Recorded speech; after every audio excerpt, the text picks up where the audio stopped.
And they're off.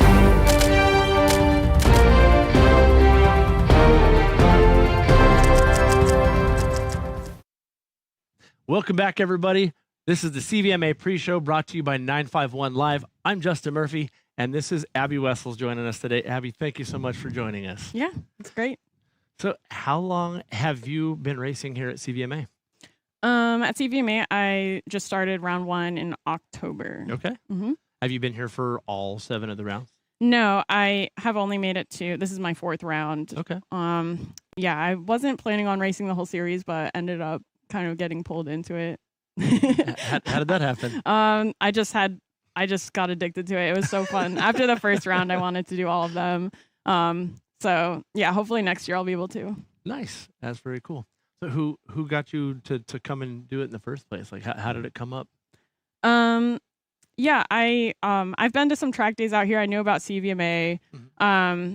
I didn't really think I was going to start racing until I saw an endurance race advertised in Colorado, which I used to live in Colorado, so I know the guys putting it on. And yeah, it made me want to race. I was just like, yeah, like I can outlast these guys. Like, hey, endurance is a big part of it. Yeah. So then I was like, okay, I got to get my race license. So I got it with Compact Octane, Nice.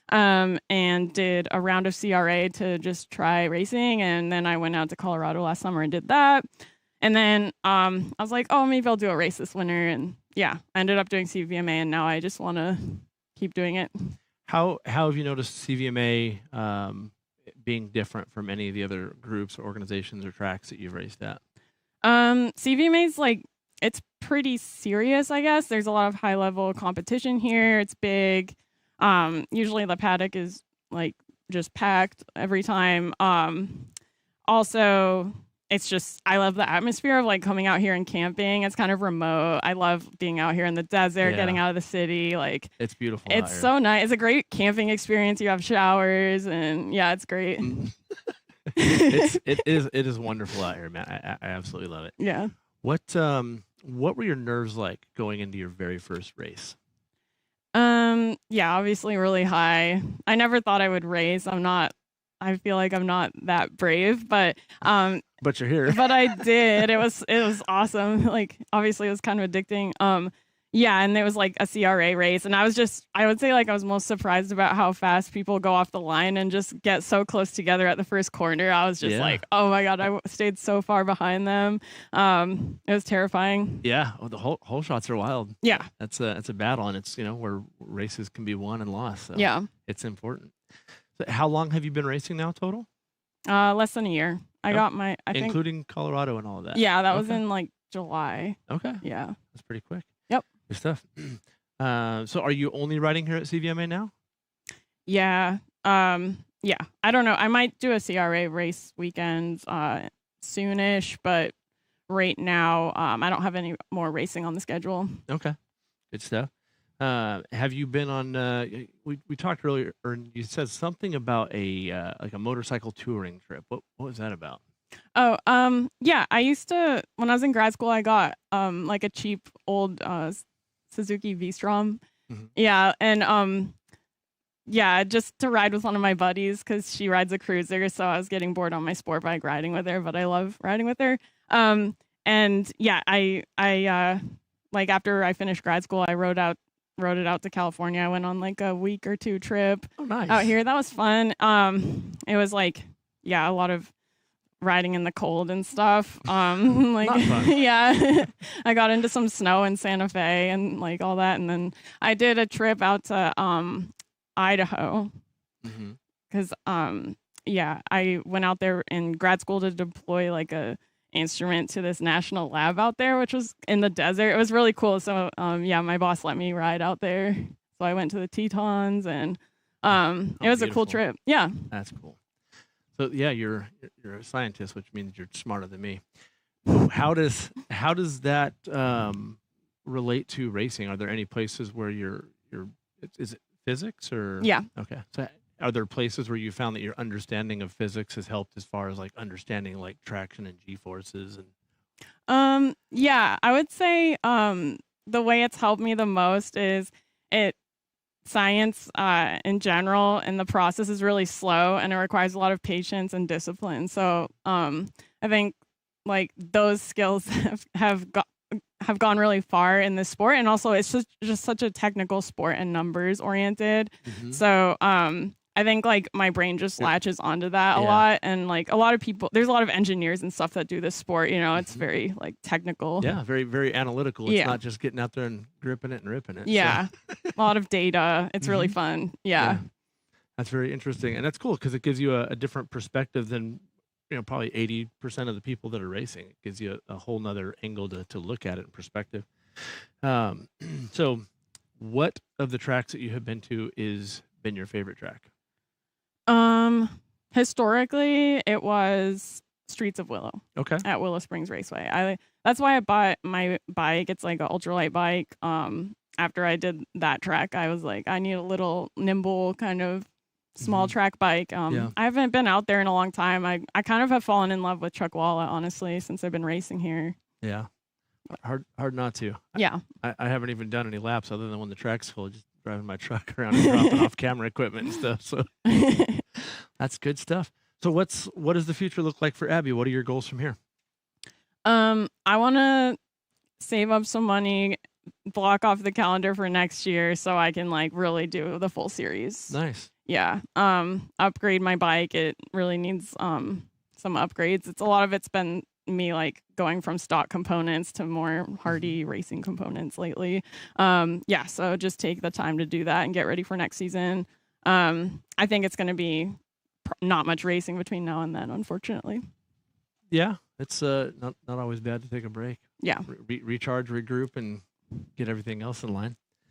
So anybody you want to say hi to at home or thank for their support? I know you were saying some guy out there named Gio helps you out a lot. Yeah, Gio has been helping me a lot with my bike and giving me tips and also just general encouragement as I get into this sport, because it helps to have some of these like more experienced racers giving you tips on just like where to start and like what to aim for, I guess. Yeah, every time I go by the Repardo Veloce tent, I always see Gio over there and he's helping somebody, and it's never the same somebody. Oh, he's helping everybody over I know. There. I don't know how he does it.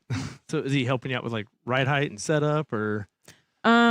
Yeah, some tips on just like skills and stuff, and then he's been helping me with my clutch today. So I've been having trouble with it, and general like bike questions. Yeah. So what happened with the clutch? I came out in race pace last month, and it burnt up. It was just done. Yeah, I burnt up the plates. I cooked it. Clutch said, "I've had enough." Yeah, I cooked it. I've never replaced the plates on it, so maybe it was time. But yeah, I just put in fresh like friction steel plates and springs, and then this is the first time riding it, and I think I had the cable misadjusted, so it overheated, and I'm hoping it comes back. Yeah. Well, I hope so too. Changing out a clutch on track can't be easy. Yeah, I did bring extra plates, but yeah, it's not going to be fun to do that between now and Tech. Right. Yeah. Good stuff. Well, anybody else you want to say hi to, or? Yeah, my dad always watches these, so. Hi, Dad. Hi, Dad. Well, thank you so much for coming on. It's been an absolute pleasure, and good luck out there. Hope you have a good day and good weekend of racing. All right. Cool. Great. Thank you so much for your time, Abby. Appreciate it. Mm-hmm. All right, guys, it's time to go to a commercial break. So we'll be right back after this.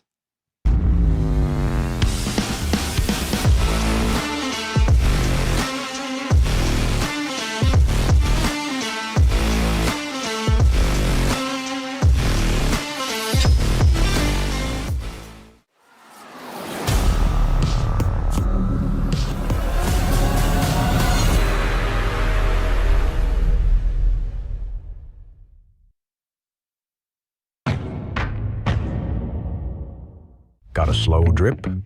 Or perhaps something more serious? It's time to call a professional. AYS. Always at your service. We are more than plumbers. We are your neighbors. Committed to you keeping dry. AYS #1. At your service, always. We're the Law Tigers, and we understand the challenges riders face every day. We're proud to support our community that includes riders of all stripes. If you've been injured in a motorcycle accident, call 1-800-LAW-TIGERS or visit lawtigers.com. Law Tigers, California's motorcycle lawyers.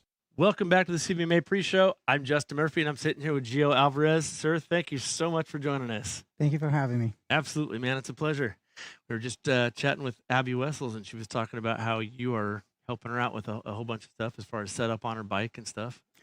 I tried just basic stuff. Sometimes I see new riders and, they struggle with a lot of things and they seem lost. And, it's just, I always try to see if I can make their day a little bit easier, and that's all, That's very cool, man. Every time I'm cruising through the paddock, I always see you helping somebody out. And we were talking about that earlier with somebody else on an interview, just about how important it is that when new people in racing, they come out here, and that it's paramount that they have a good experience, because if they don't, they're probably not going to come back. So Yeah, yeah. No, I agree with that. So I've been around bikes for a long time. So, I used to do some riding up north, a little bit of coaching and stuff. So I learned that a lot of the people come into the motorcycle world not knowing much. It could be scary, it could be stressful. Yeah.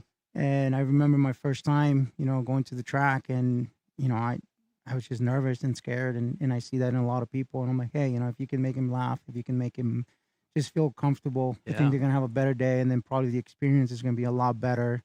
And they'll probably come back, So I love the sport. I love helping people, and yeah, anybody that wants to come by the pit and talk to me and Yeah. and bring me free beer, I'm all about. So what is your background? I honestly don't know. I'm a little ignorant to this. So I know you race at a high level, but what is your background? How long you been racing? What are you doing now? People think that I've been racing forever and that I raced at a high level. This is the highest level I raced, to be honest with you. I did one Motor America last year. I mean, it took forever. As you know, racing is not cheap. And, me moving around for the since 2020, it kind of put a lot of big dent on my bank account, going from state to state. So I really didn't get a chance to do a lot of racing. So I took a break for a while. And then 3 years ago, I started coming here with CVMA, and I loved it. I just, I love the community. I love the way they do things. So I'm like, okay, this is pretty cool. And then, just the talent, so Yeah. I was very impressed, and I really, really wanted to race with these guys. And I put a couple seasons together, and here I am 3 years later. But Yeah. my racing is not, my first season was in 2013. And then again, I took, a couple rounds here and there, but I never actually raced. Maybe in the last 10 years, prior to 2023, I think I've done maybe 15, 20 races total in 10 years. Okay. One off here and there. Yeah. And then the opportunity to go Motor America last year came by, and so I was like, yeah, let's try it. So that was my one national. So Oh, that's Yeah. really cool. You said this is the highest level of racing that you've done, and you kind of said that like it wasn't impressive, but you're out here racing against some of the fastest guys in the country and even in the world, and you're doing pretty darn well. I man. apologize. I meant to be impressive. It's probably the glasses. You didn't see my reaction in my eyes, but it's pretty impressive. The competition here is amazing. The people, the level is really, really high. Yeah. Like, I mentioned to when the first season started, I asked a question why they're dividing the classes, and to each his own. People want to win a trophy. It's great. I want to compete. I want to race with the fastest guys. And, Yeah. for me, this See is how the you measure place. up. How you measure up. Yeah. When I started racing in 2023 here, I was racing with, it was just normal racing. There was no division. So I was racing with like Motor America guys with high level. Yeah. And that gave me an eye opening of where I was with my skills. It wasn't very high, but it gave me a lot to work with, Yeah. and said, hey, this is the things I want to work with. But, things change bike. Now I'm in an Aprilia and Yeah, you're that RS660, right? RS660. Uh-huh. Yeah. Best bike in the planet, by the way. Yeah, you loving it? I'm loving it. That's awesome. I own so many of them, so it's hard not to love it. It's a fantastic bike. But yeah, I mean the level here, it's phenomenal. I always tell people, if you really want to know how fast you are, show up to CVMA. Yeah. And then you'll find out. Yeah. So. Somebody else was talking about how, their racing club, they're, always on the podium, and they come out here and they can't get in the top 10, top 15. No, they can't. And I know a lot of these guys. I know some of the other racers from different clubs, and they're like, oh, they're always bragging about how fast they are. I'm like, oh, that's kind of cool, man. Yeah. It's impressive, And then they come out here and like, oh, I didn't know. Like I said, yeah, here even the slow guys are fast. Yeah. And that's not being mean. That's a compliment. Yeah, That absolutely. The Everybody slow out guys is here really go fast. to different clubs, and they're fighting for podiums for wins. So Yeah. that's pretty impressive. Yeah, it is. So how did you end up getting tied up and working with Ricardo Veloce and Elf and all those guys? So basically, 2 years ago, I ended up buying a Collins old bike. Okay. I bought it as a project, and I just started building it. And I came out here, and I was doing pretty good.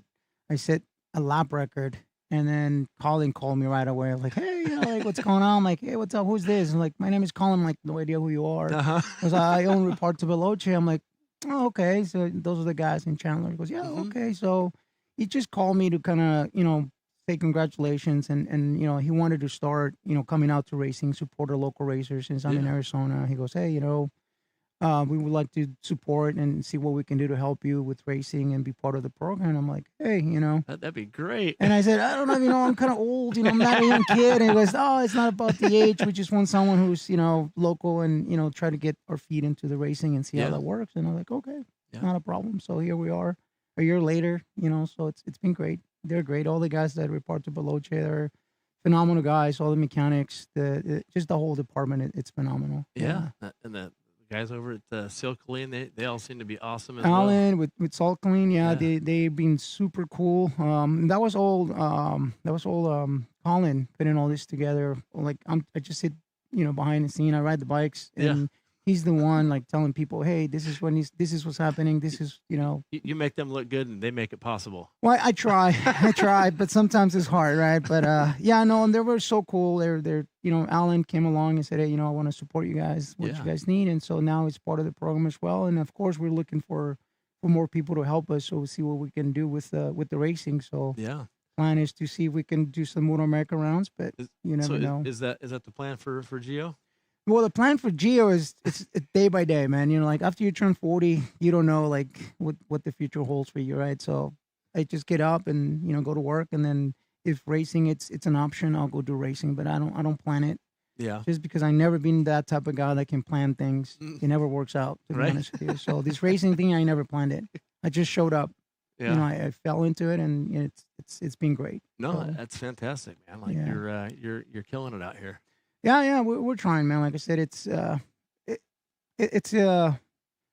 me, it's more of an adventure. It's for me, you know what I mean? I think that makes a lot of difference. I don't do this for anybody. And now that I have Report to Veloce and, Silk Clean, Elf, Bell Helmets, Dunlop's helping me with the tires, of course, all these guys. So it puts a little more pressure of, doing better, being more professional. Absolutely. Sounds like you got an amazing team and support behind you. Yes, I do.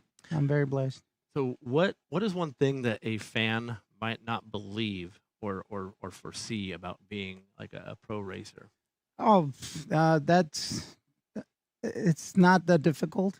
Anybody can do it. It's people think that it's something. Yeah, I don't believe that either. No, and it's true. Like I meet a lot of people. They're like, oh, like it's so cool to race motorcycles. I said, you can do it. I was like, really? Yeah, just get a bike. As long as you meet the right people. Yeah. And they guide you in the right directions, you'll be fine. That's you make it sound so easy. It is. I promise you. Go get a bike and come by the pit. Come by the pit, and I'll show you.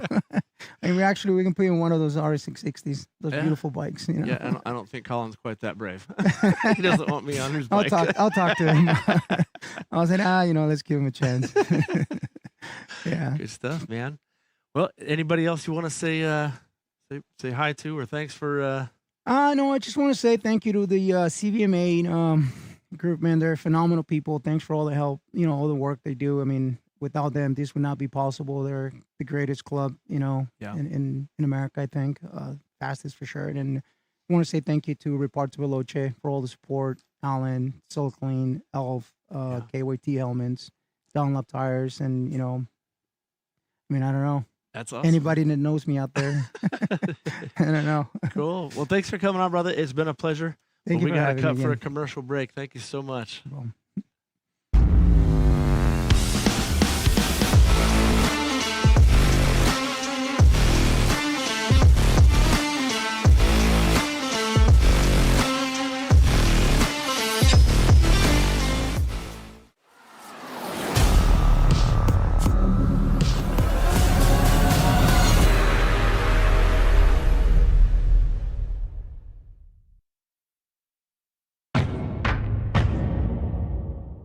Got a slow drip? Or perhaps something more serious? It's time to call a professional. AYS. Always at your service. We are more than plumbers. We are your neighbors. Committed to you keeping dry. AYS #1. At your service, always. We're the Law Tigers, and we understand the challenges riders face every day. We're proud to support our community that includes riders of all stripes. If you've been injured in a motorcycle accident, call 1-800-LAW-TIGERS or visit lawtigers.com. Law Tigers, California's motorcycle lawyers. Welcome back, everybody. I'm Justin Murphy, and I'm sitting with Irina Krivolap. We're going to have to redo that. I got to get your pronunciation down. No, almost. Almost perfect. Yes. Well, let's just run with it then. How do you pronounce it? Irina Krivolap. Oh, I got the. Yeah, Okay, I did. yeah. Terrible. Okay, good. It's hard Russian name. no, no. I thought I was going to mess up the last half, your last name, but no. Okay, cool.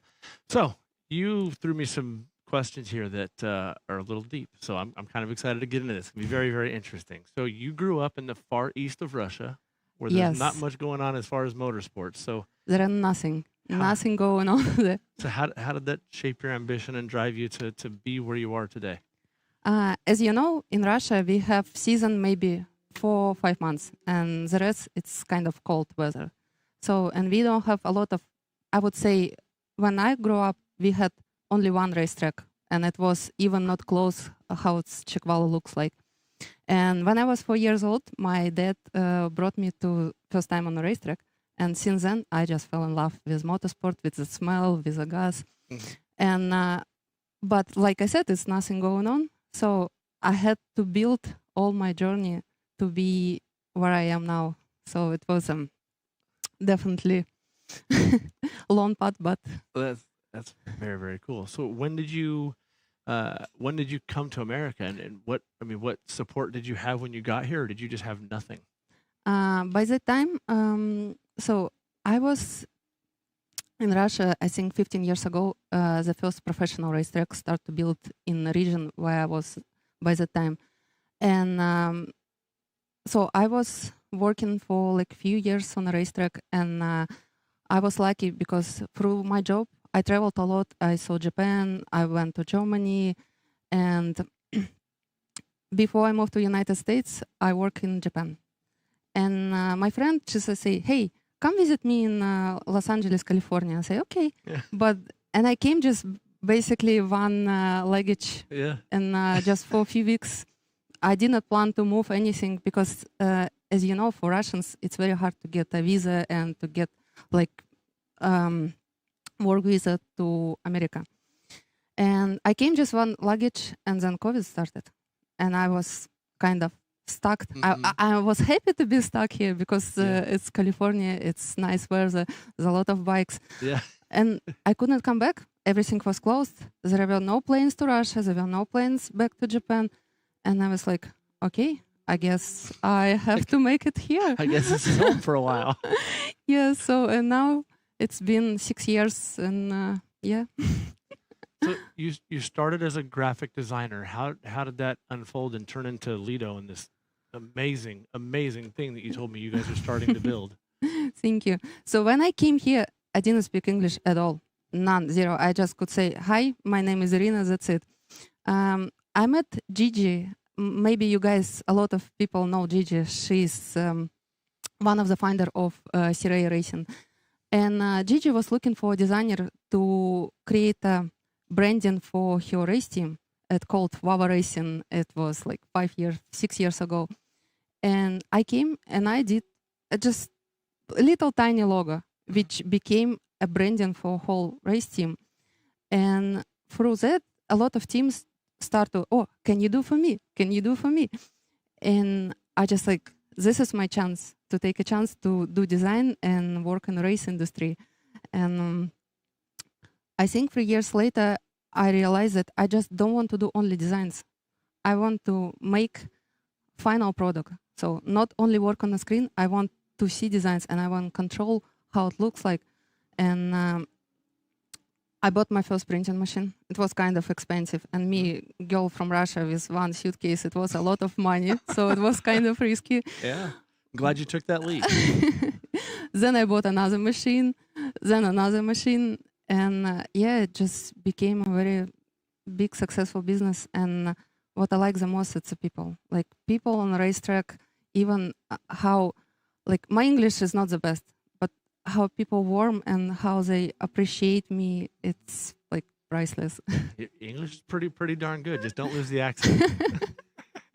I am Irina from Russia. Stay that way. No, it's amazing. Like everybody that I've talked to on the paddock that you've helped, they're so like they can't say enough good things about you. And that was really cool. That's why I wanted to reach out to you and see if you'd support 951, and everything you've done for us has been amazing. And I don't know how you get things done so fast, but you work your magic somehow. Yeah, we work hard, but the name of the company, it's Lieta Factory. I think not a lot of people knows what does it mean. So in Italian, it's mean smile. So it's like smile factory. Because every time when I go to racetrack, I'm smile. It just makes And me you make everybody else smile. Yeah, and I should put camera. We used to work in our garage. So we had a house and we have a small garage.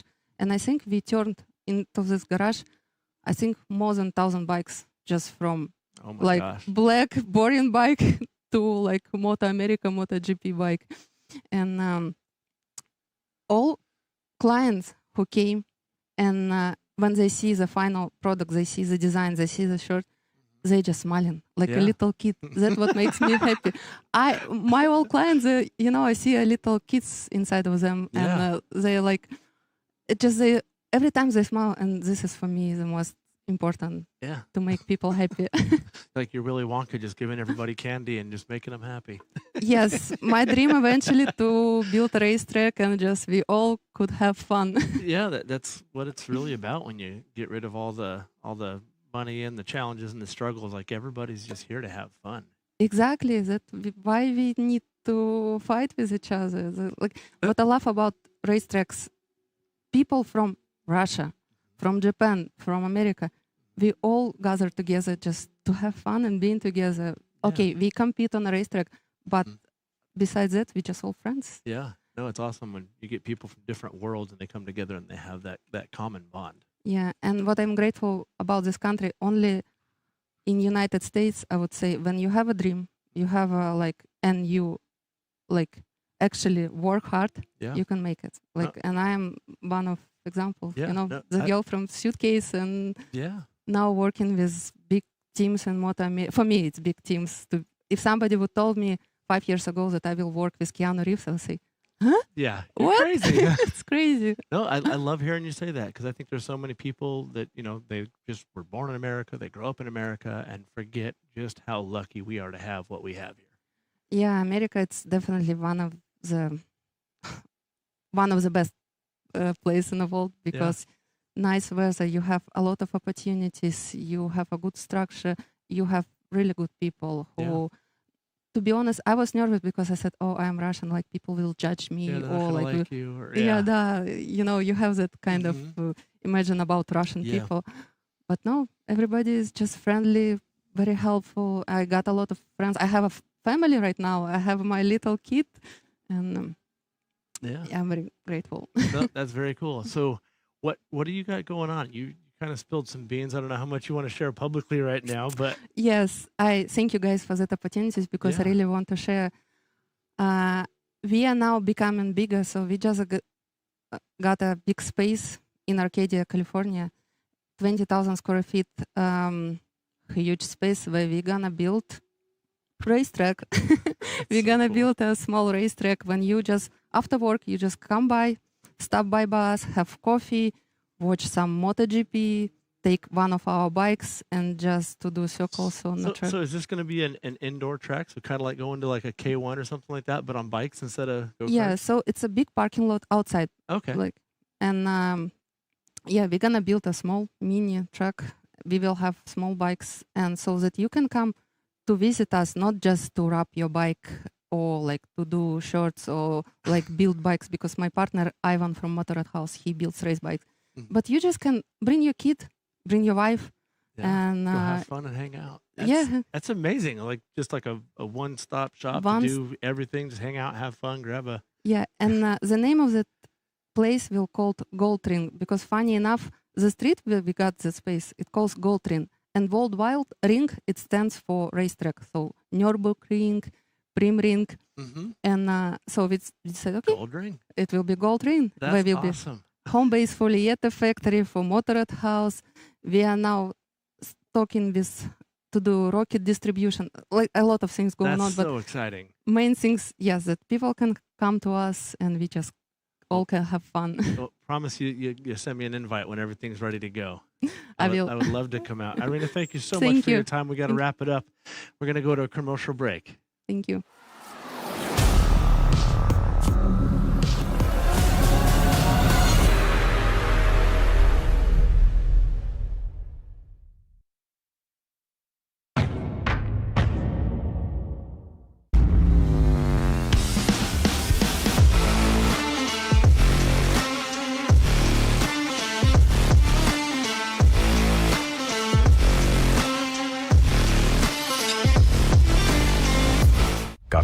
drip? Or perhaps something more serious? It's time to call a professional. AYS. Always at your service. We are more than plumbers. We are your neighbors, committed to you keeping dry. AYS number 1. At your service, always. We're the Law Tigers, and we understand the challenges riders face every day. We're proud to support our community that includes riders of all stripes. If you've been injured in a motorcycle accident, call 1-800-LAW-TIGERS or visit lawtigers.com. Law Tigers, California's motorcycle lawyers. Welcome back, everybody. I'm Justin Murphy, and I'm sitting here with Jay Tran. Thank you so much for coming back and joining us, man. Thanks for having me, as always. Absolutely, man. You were one of the very first guys we sat down with. Yep. When we first started doing the pre-show interviews. So when we last talked with you, you had done no racing. You came in and took all the classes and got everything lined up, and now you've been out here doing really well. So what has that journey been like? Yeah, so it's been, I started at the start of the season, so it's been 7 months now. Mm-hmm. And right now I'm in 3rd place in my amateur championship. And I think I'm in 5th for one of the other ones, mixed in with the experts. So I'm pretty happy with my progress. I was not expecting to do this well. And if I do well this weekend, which I should, there's a chance I'll win 1st place in that one. Nice, man. Best of luck on that. That's really cool.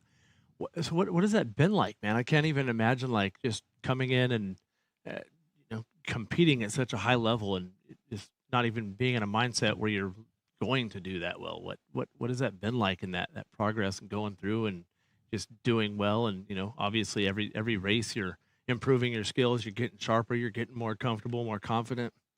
Yeah, I just have to go out every single time on the track, and even though I'm doubting myself or feel like I'm way behind compared to everyone else who has way more years of experience, I just have to consistently just chop down the next weakest link in my riding and racing. Mm-hmm. And every single time I just get a little bit better. What's one of the things that you've really consistently been working on and trying to improve on? I feel like it changes every single month, Mm-hmm. or every single time I come out on track. I feel like I'm always trying to get better at accuracy. Mm-hmm. I'm always trying to transition from side to side a little bit faster. Yeah. Probably those are the big things right now that come to mind. I know Ludwig has been pretty instrumental in motivating you and pushing you. Who on the paddock do you find yourself going to when you want pointers for this, that, or maybe tuning the bike? Who on the paddock has been really helpful for you? Yeah, Stephen Ludwig and Matt Hornshoe have been super instrumental. They've really taken me under their wing, which I really appreciate. Nathan Gravel, one of the fastest guys in the 400 class, Mm-hmm. he's been really helpful as well. He's helped me fix my bike and stuff. So yeah, I would say those people. That's super cool, man. It's a great bunch of guys. What does Steve help you with the most? He's kind of like my overall mentor. Yeah. He's turned into that role where, I think we both think pretty analytically. Mm-hmm. So I think we mesh well in that sense. And whatever I'm stuck on, he usually points me to the right person. Maybe he doesn't give me directly the advice, but he always points me to the right person to ask. Yeah, that's cool. Yeah, I mean he knows everybody out here. Yeah, we love him, man. We started calling him Motorcycle Jesus. Yeah, it's very fitting. Right? Got that long flowing hair. Yeah, he came in and stole the whole interview from me. It was weird. I heard. Trying to take my job, harassing me. So I know you mentioned something about wanting to go to Moto America, which blew my doors off because you literally just started all this. Yeah, so I figured halfway through the season, I figured I might as well just keep going all out since I'm in this position and making a lot of progress. And I feel like I always need a really big, ambitious goal to shoot for, or else I get bored. And right now, just thinking about doing Moto America next year, it makes me feel really overwhelmed. The exact same feeling I had when I started the first video and started racing. Mm-hmm. So I think that's a really good sign because it means that I'm heading in the right direction and there's a ton of room for growth. Because if I didn't have that big, ambitious goal, I feel like I would be more comfortable right now, Mm-hmm. which means I'm not growing as much. Yeah, no, it's important. You always got to push yourself. That's really cool. So what are your plans for going there, as far as race team and transportation and all those millions of moving parts? Yeah, after this weekend, I'll move on to the twins class. I'll race that in Moto America. So the goal over the summer is to just get as much experience on that platform, do some races, club races, and go to the kart track as much as possible, and just to get to that next level. Because I think the missing piece for me right now is just getting more comfortable sliding the front and the rear tire, like all the time, being on the limit. And as for the logistics, I'm still figuring it out. I'm still trying to decide on which twins bike I want to commit to. Yeah. Whether it's the 660 or the Suzuki AR is really popular in Moto America right now. So maybe I'll join a team. Maybe I'll do it myself. I don't know yet. Interesting. Well, it would be very, very cool to see how that unfolds. What different tracks have you actually run on and put laps down and experienced? Yeah, here obviously, Button and Willow, both tracks. By now, like 2 kart tracks. Okay. I just got back from COTA recently too, Circuit of the Americas. That was really fun. So over the summer, I hope to go maybe back to COTA, the Ridge, Laguna. Did you make it out to Atlanta this year or no? No. Okay. Interesting. That's a lot, man. I mean, it seems like you've gotten a lot of experience in a pretty short amount of time. Yeah, that's what I like to do. Just go hard. Yeah. So yeah, you trying to think. So you've done all this racing over the course of a year, and going into Moto America, you think that transition's similar to where you had come from, where you had done like no racing and then went into racing? Yeah, I feel exactly the same amount of feels overwhelm and nervousness and fear, which I think is a good sign. And in my mind, all these other racers were all human beings at the end of the day with pretty much the same brain. Yeah. So if they can learn it, there should be a way. Yeah. Yeah. So you said that you're doing martial arts and some other things prior, but once you did this, you just put your eye on the prize, like just locked in, and this was it. Yeah, I was doing Muay Thai a lot. That was the last martial art I was working on, and I felt like I was getting a lot of like light concussions just from sparring. Yeah. And I was at a point in my life where I felt like I got enough of it for now. I still want to come back relatively soon into some martial art. Yeah. Maybe judo a little bit more. But yeah, once I got into motorcycles, it definitely consumed my life. Yeah. And I get back from the track and I'm so tired. So it's kind of hard to mix in the gym and another martial art. Yeah, it's an awesome sport. I can see it being completely just like, all encompassing, like just completely pulling you in. But yeah, that's exciting, man. It's really cool to see you on your journey, and I wish you the best going on to Moto America. That's an ambitious goal, and I think you're just the guy to do it. Thanks. Yeah, I appreciate it. You're welcome, man. We got to wrap this up. Thank you so much for coming on and joining us. Guys, it's time to go racing, so buckle up. That giant pack is Telliard right behind them. That is a really fun pack, really, really fast. You can see that the line right there going into turn 1 is pretty dirty from that. We had the first low side, and then we had that off right there on the inside, put a lot of dirt right on the racing line in turn 1. These guys are going to be really, really careful going through there. Yeah, they're definitely after people go off on the inside of the track and even try to be kind to get back on. You might be on the line, leave just a little dirt in there, and if somebody's pushing as close as they can to make it happen, that could be trouble. But they're keeping this race green, so we are still ripping around. I'm sure Jack's happy to see that, considering his position. Yeah, you get out front, the last thing you want to do is see a red flag. Yeah.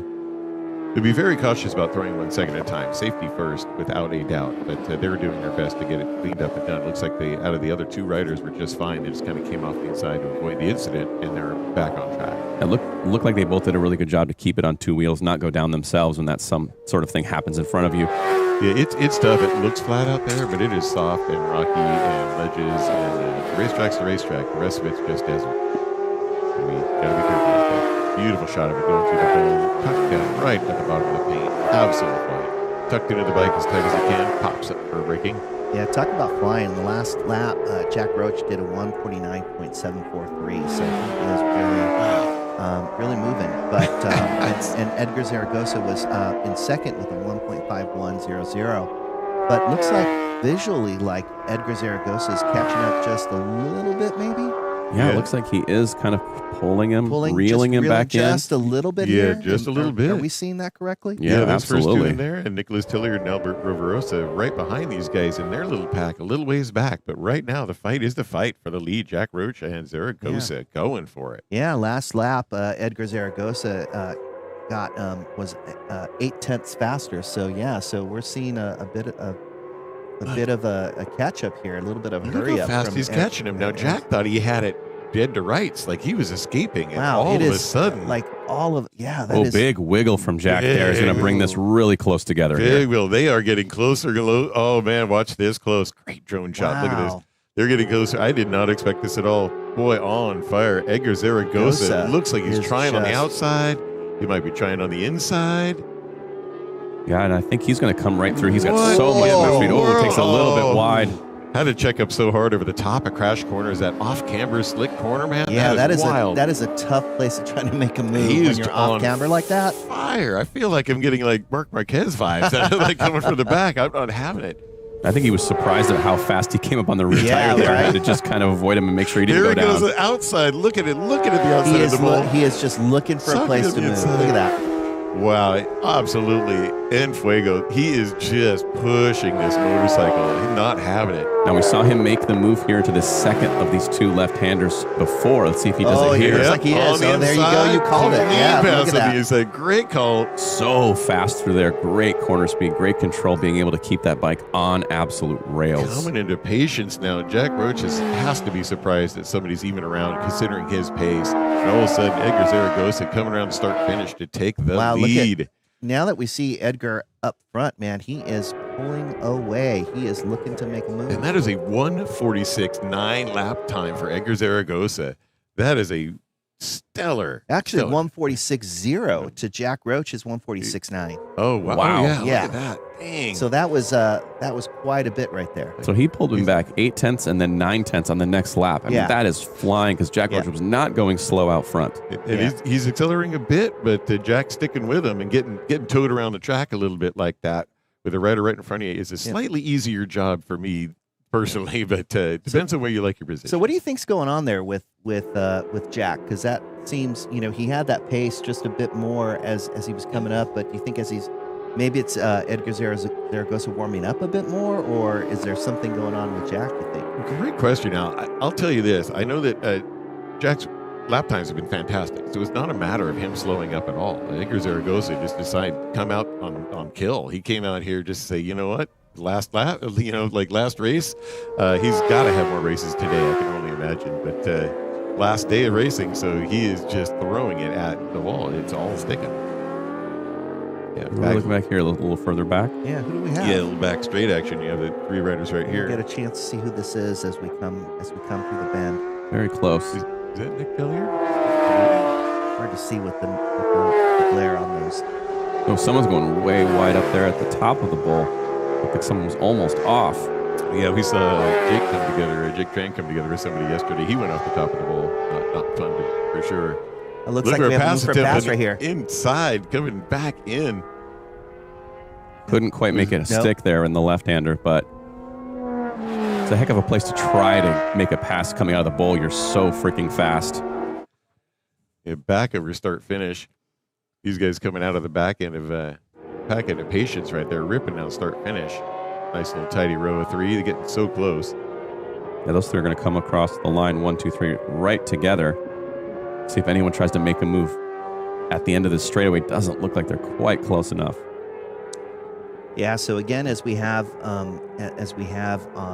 Edgar Zaragoza in first, we have Jack Roach in second, Nicholas Tilliard in third, Tyler Olmsted in fourth, Parker Mayer in fifth, Ulysses is in sixth, Alex Reyes is in seventh, Tim eighth, Josh Lerner ninth, and Ivan Munoz ends up in your top 10 currently. Now, if you're Nicholas Tilliard, you know that you have a bit of a points lead. A third place isn't the end of the world for the championship. You're definitely doing that math that we were talking about earlier, trying to do math while you're riding around on the racetrack at 100+ miles an hour. You're like, oh, a little calculus, no worries. Just add calculus to the list. We should have him pit and play chess immediately afterwards. Yeah. We want to do that on throttle softs. We want to get some guys to do some really hot laps or get some like amateurs on 2-ups and then have them do a coloring book right after and see if you can stay within the lines. Good inside attempt coming right up to the slide on the back straight, and looks like he's going to make it stick. Yep. Took away that inside line, and away they go. Looks like that might be Parker Mayer right there that just took that spot in the ZX6R. They're running a tight pack right there with Ulysses Weirich and Alex Reyes. That's a really good move at the top of the hill there. Just kind of surprise him and then try to pull away right here. And it looks like he is just pulling away. Yeah, that downhill, we're on the last lap right now, and that downhill coming down the slide is a big deal. We talked to Brendan Kettleson yesterday. He said it's very important to stay on the throttle. Yeah, you don't want you're going downhill. And that's the last place you want to lose it, going down the hill. It's fast up there. Very fast. You end up on the inside of the track, and there's just rocks and twigs and who knows out there. Yep. Looking so good. Look at that position. Man, Edry's got that down. He looks just completely dialed in. Not a care in the world. I would love to have a chat with him if we can grab him and bring him in here later, because boy, oh boy, he had a mission in mind and was able to do it. That is a very impressive feat, considering his start going through traffic. Big wiggle coming on the back of that bike. Yeah, and to be able to kind of fight back through it, looked like, I can't remember if it was him or Taylor that actually did get the whole shot in the restart. And then Jack was able to put them both behind, pull a gap, and then just Edgar's like, nope, I don't think I want to watch you walk away from me today. I want to put some good laps down and just say hello. It was a lot of track to make up. That is very true. A lot of track to make up. And did it in style, came around. That is an impressive feat. That is one of the best shots on the racetrack, coming across up over the top of that. Just that tracking panning shot as they disappeared down the hill. Yeah, it gives you that sense of speed, too. I mean, the bikes are small, the track is big, and the speed around here is very impressive. He's doing this in 1.49 seconds around the entire track. Yep. This looks like Parker Mayer. He may have some trouble here on the last lap, fending off that position. Looks like he's getting harassed a little bit. Maybe he's able to have enough of a gap to save the spot, but you see they may come all the way down to the line. Yeah, Parker Mayer is in there. He's actually right in between Jack Roach and Ryan Breckenridge for his championship. Crossed the line. There goes. His last lap, 146.8. Jack Roach just on his tail, 147.3. Great race for those two young gentlemen. We'll see how our next tight battle of three, Nicholas Tellier coming in, Joel Olmsted, and Ray Rutch is coming in through here next. Let's see how they're looking. Looks like Tellier all by himself, all by his lonesome. Kind of a lonely ride, but I think that gives him the championship, so he'll feel better in pit lane. I think he'll be just fine. He also has some more racing to do too. But yes, see how this tight race comes through right now. Split through a little bit. Joel Olmsted with the 153.6 in our position number 4. Oh, right across the stripe. Looks like they were trying to drag race. Just to the stripe. I think it looks like Parker Mayer was able to hold off Reyes on that final lap, but not by much. It makes it exciting racing, no matter where you are on that track. Just fighting for positions the best. We got a replay right here. So this is the second incident. This is that drag race down the back. Down the back straight for the pass. Great pass on the inside. Nice inside line right there. Textbook. Coming the inside, you're cutting off the other guy's racing line. As long as you can get there in time. A little slow-mo of our little inside dust-up incident. A couple of safer riders hanging out. And like you say, that's hard to do. That's hard to stand two wheels in that soft stuff. Oh, yeah. Really is. Look at this shot. That's a little bit too close for comfort. Edgar was aggressive. Had to back off. And you do not want to touch the brakes right there. That is such a crazy thing. He sent it. That was a huge risk on his part. Paid off for him that time. But just on the tail, to hunting down Jack Roach. You could see it coming. He's hunting him down. He's got some speed here. And this was his favorite move of the day. He pulled this move off twice in the same race. Turn 15. Yeah, Jack will be studying that very quickly. We're off the commercial. Back for race number 3.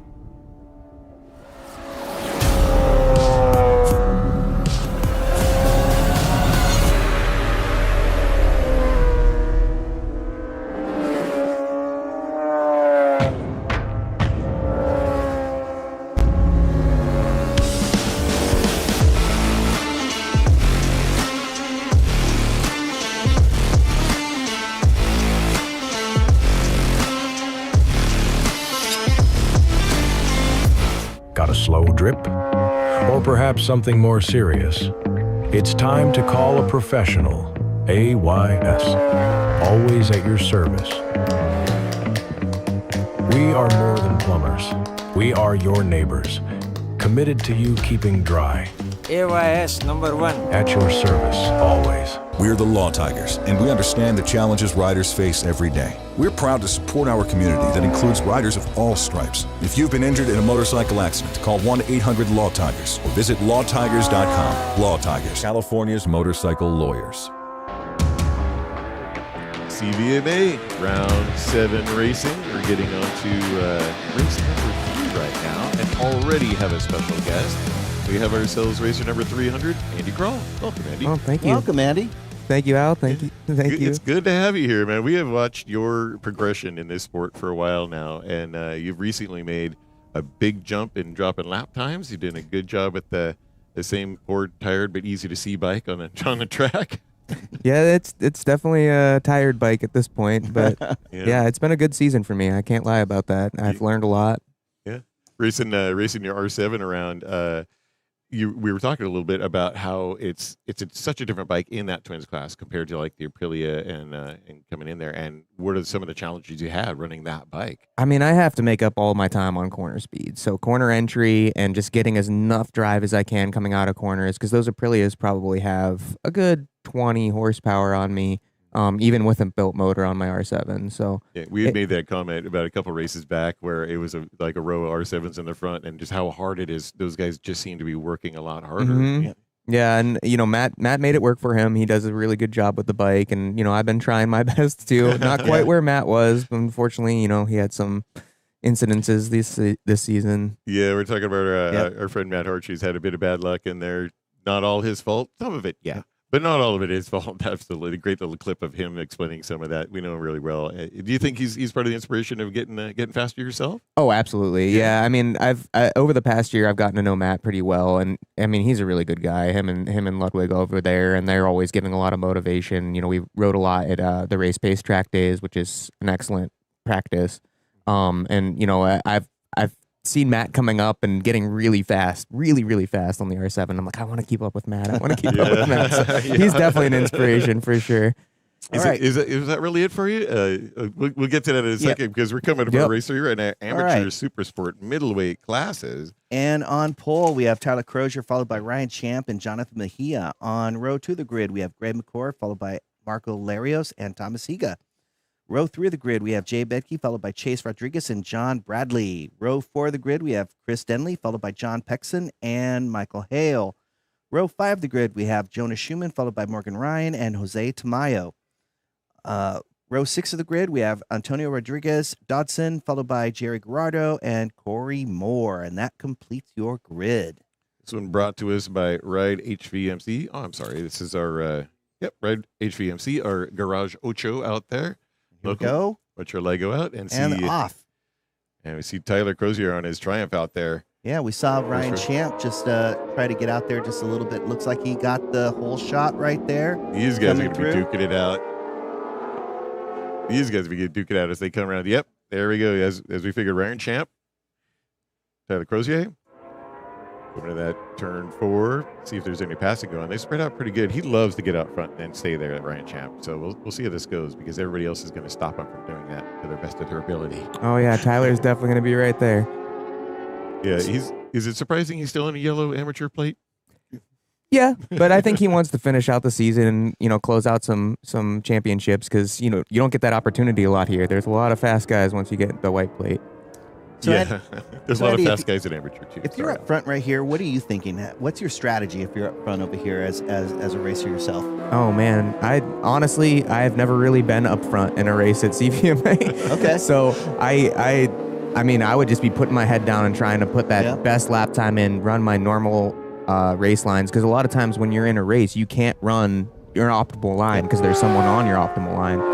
So I'd just be trying to put in those qualifying laps right now. So I would be treating it like qualifying. Yeah, we've seen you get up on the in podium spots and everything else, which as a racer starting out is unusual enough. Like, oh man, I'm on a podium spot. Do I defend? Do I make it safe? Do I just thrash it and go for even higher? But yeah, watch your lap times drop, and now you're racing with racers you would emulate in the paddock. I find as well. Yeah, like, absolutely. Wow, this person's so fast, and all of a sudden you're like, oh my gosh, I'm on their tail.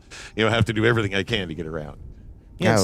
So Andy, I'm sorry, excuse me, but you were racing yesterday in this wind. What was your take on this? How did it feel for you? Well, it's terrible. it's hard to race in the wind. You have to really predict. I was talking to Michael Gilbert yesterday, who's obviously a very seasoned racer, and him and I were talking about how you have to predict where the wind's going to hit you, and you have to kind of position yourself on the track to give you some extra space, especially on like the outside of 3, which we've seen a lot of problems with yesterday. Saw that. Yeah, 3's been trouble for a lot of people. I noticed a significant change about people between the weight of their bike or their pace. Where there's some are like, it doesn't affect me at all. Other guys are like, oh man, I've been really got blown around all over. Yeah, I know Matt Cavarles on that Kramer was complaining about how light that bike was yesterday. Yeah, it's a sub 300-pound motorcycle right there, and whipping him around. He's not very big either, Yeah. Yeah, that's good to know. Yeah, we're having a good battle right here. So we've got Tyler Crozier, second, third right there. Yeah, of who do we have right there? 220. And John Amhia, Yeah, these guys are also neck and neck all season long. And even if, depending on points first, but then there is also that person you want to get in front of, right? Yeah, you want to get in there. Yeah, it looks like Ryan Champ running away with it, though. He's got quite a gap now. Yeah, he's been tearing it up lately, hasn't he? Mm-hmm. Yeah, it took him a minute to learn our track. This isn't his home organization, so I think it took a little bit for Ryan to learn CVMA and Chuck Walla. Now he's really got it. Well, this is such a unique track in some respects, right? Because it's so much about flow and about connecting dots from point to point. Yes. Not a lot of straights here. Nope. Oh no, is that Jack Roach off track? No, I don't think that's. Oh no, I'm sorry. It's another green Cowie, but it is. Who do we got? That 313. is the 313. That is John Bradley. John Bradley off track, shaking his hand, but seems to be okay. Yeah, it looks like he's okay. Yeah, just cruise off and take it easy around and go ahead and pit back up. There's no sense saving that. Yeah, we got Ryan Champ here, and again running pretty strong lap times. His last lap was a 1:49.997 to Tyler Crozier's 1:50.695. Whipping that, it's an old speed triple. It's about 10, 15 years old, and he's whipping that thing to 1:49.99. Yeah, that's crazy, right? He's got again, in some respects, when you're in this amateur class, like we were talking yesterday, you don't need the latest and greatest motorcycle to get out here and just have some fun, right? Yeah, and be fast and win races and even shootout money if you need to. Yeah. You're out here too, aren't you, Andy? You've got more than just racing going on. What else are you doing out here in the paddock? So I'm out here with Five Gloves. I support the racers with Five Gloves. So Ken Tam is the U.S. rep for Five Gloves. It's a company out of France.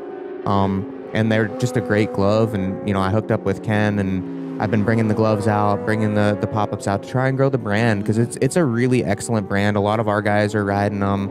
There's a good portion of the CVMA that really likes them. It's a nice protective glove, and all they do is make gloves. They don't make suits. They don't make boots. They just do gloves. Excellent. Out here and supporting the brand and supporting your fellow racers is always a good thing. Yeah. That's a great thing. We have a good battle, second, third right now. Yep. Nobody's letting anybody go. That's really good, coming out here and doing that, supporting the riders, adding that to your very long list of things you need to do on a race weekend. Yes, that is for sure. Yeah, good battle out here. Nobody's really getting away. We're going to see some little excitement coming up here. So what do you do when you're not racing over the weekend? Not racing over the weekend? When are we not racing? No. Yeah, I know. Honestly, I do a lot of maintenance stuff, getting the bike ready for the next round during the season, and try and get some stuff done with my girlfriend, go do, normal people things, not racer things. But yeah, I spend a lot of time in my garage wrenching and that kind of stuff. I actually also make some motorcycle parts on the side. So I do, I have my own business, and I make some Superbike lifters for Yamahas. Nice. Yeah, they're running them on the BPR race team this year, so that's pretty cool. Oh, that's a huge feather in your cap. Right? That's a really good deal. Bryce is a great guy. If you guys ever get a chance to hang out with Bryce, he's a really, really good dude. Yeah, invested in the sport is the smallest way to say that. Yeah. Yeah, and good for Bryce in there. Good to get hooked up on that, too. That's a lot of technical know-how, especially get picked up with a big deal team like that. Right. It's a very good feather. Looks like Jonathan Martinez here is, or Jonathan Mejia, excuse me, is keeping Tyler Crozier pretty honest here, isn't he? He really is. Yeah, he's right on Tyler's tail. Yeah, right over the top of Crash Corners, down Garcia Hill through 10, and then up the longest straight of the track in the back there, and they are very evenly matched. Nobody's got a lot of exit speed. There's no big power difference. Just hunting them down, waiting for that tiniest little mistake. Yeah, he might be sitting waiting for that white flag to make a move. Thinking about where he's got pace on Tyler, right? Yeah, if he's got a slow part figured out, if they have a difference in speed, he's been calculating tick, tick, tick, and then he'll take advantage and then just have to stay in front just long enough. And shot of Jay back there a little bit for a second.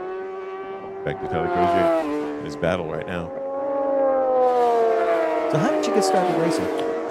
Well, I mean, I did track days like everyone does for a while and thought that I was a fast track day guy, as we all do at some point. And then, eventually you're like, okay, let me try my hand at this. And, as soon as you get into it, it's an addiction. You can't stop. And I have a competitiveness of me, and you just once you're there, you can't miss around. It's a humbling addiction. It is. You can't stop, but it's bad sometimes. You find so many people. Oh, it's so easy for them to be fast, and then as you're becoming one of the fastest guys out here, like, oh, well, you can do it. Everybody really can do it. Matter of focus and honing your skills, working on your bike, working on yourself, keeping yourself in the best mental shape possible. It starts with your friends and your family, and like you said, you're dragging your girlfriend out here and everything else. Everybody hands on deck to help out, have a good time. Mm-hmm. Great time at the paddock. Have fun last night at the banquet as well. Oh, that was amazing. Yeah. What the snack bar put together was phenomenal. Yeah. CVMA really does treat their riders well. They know how it is for everybody, for riders, by riders, and they're not kidding. Half these guys that work and volunteer here also go ride during these things too. It's a lot on their plate, but they're absolutely invested in the sport. Oh, little check back there. Yeah, looks like Tyler's just gained a little bit more breathing space between himself and Jonathan. You see that, Jonathan? He had looked behind him and checked up quite a bit. There's a bit of a gap.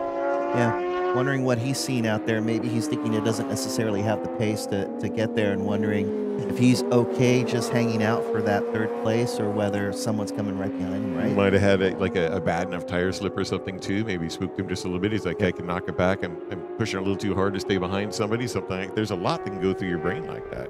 Yeah, Tyler's got quite a gap now. Yep.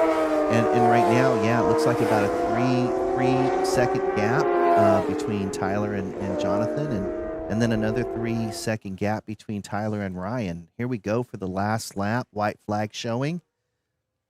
Yeah, I really thought that he was waiting for that last lap, but I guess something happened. Maybe his tires are going off or something like that.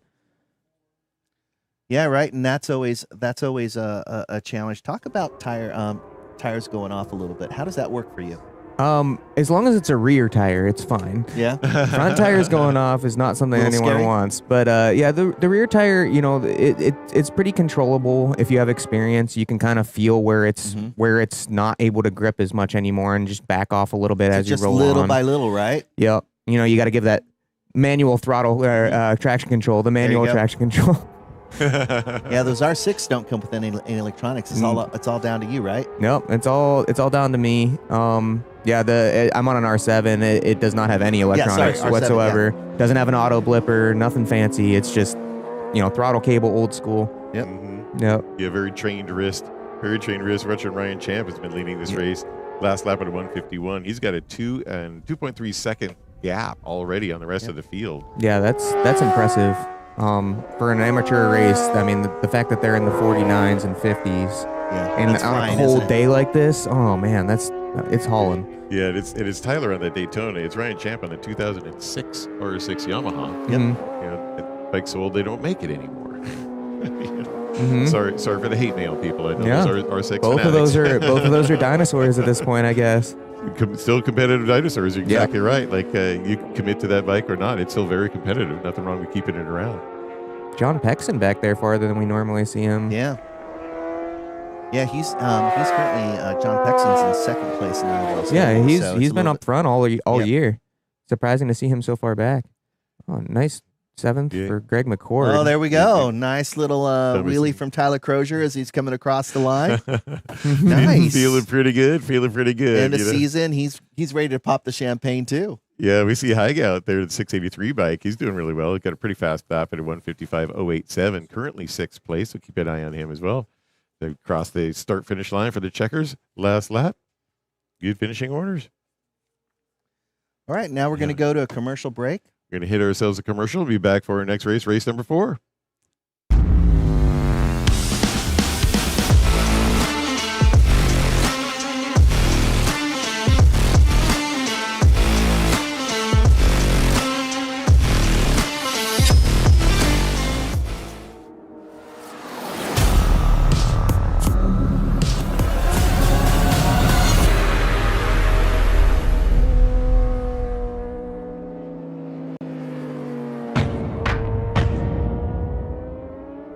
slow drip?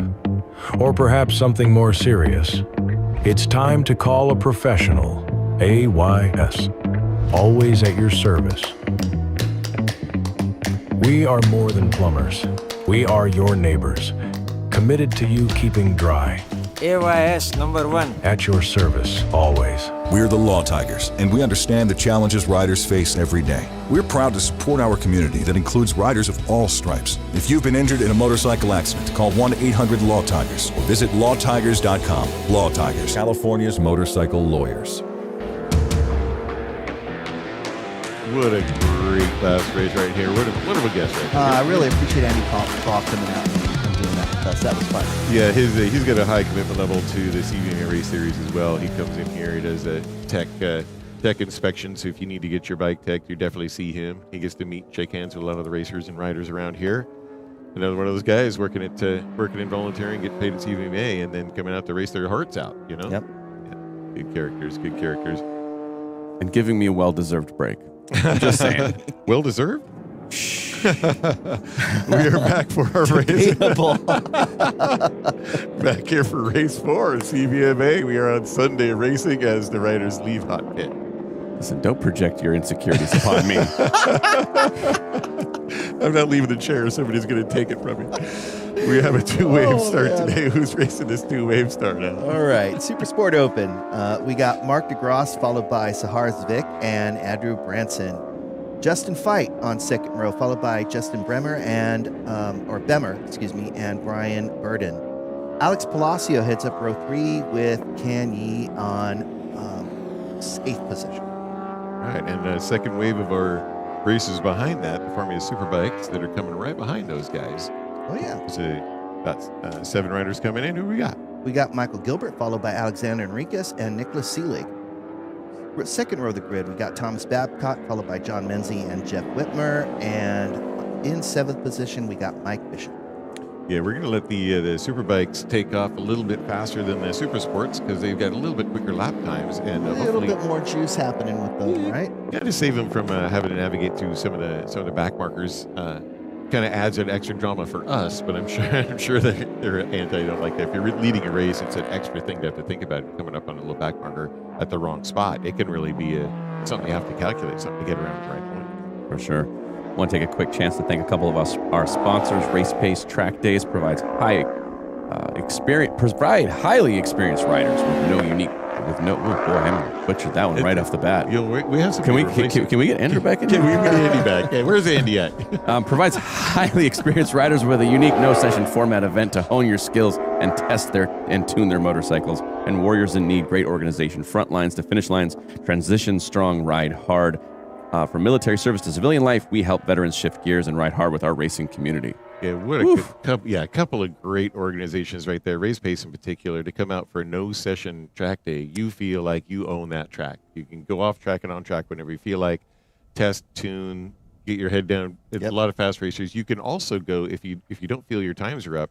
You can still go. They have a qualification program. You can still run 20 minutes an hour like a regular track day. Run the top 20 of the hour. Yeah, on the top 20 of the hour. It keeps it nice so everybody's still welcome to come in and race those race pace. I've done exactly that. I've been the slow guy with the yellow jersey in the top 20 of the hour. It's still a great time. It's still an excellent time to be on track. So come out and join them. Yeah, and it's great because, you could be an experienced rider and ride in that top 20, but when you, like you said, you have a vest on, so people know, okay, person right here might not be as quick going into the corner. I need to have a little bit extra care. A little cautious. Yeah. And here we go.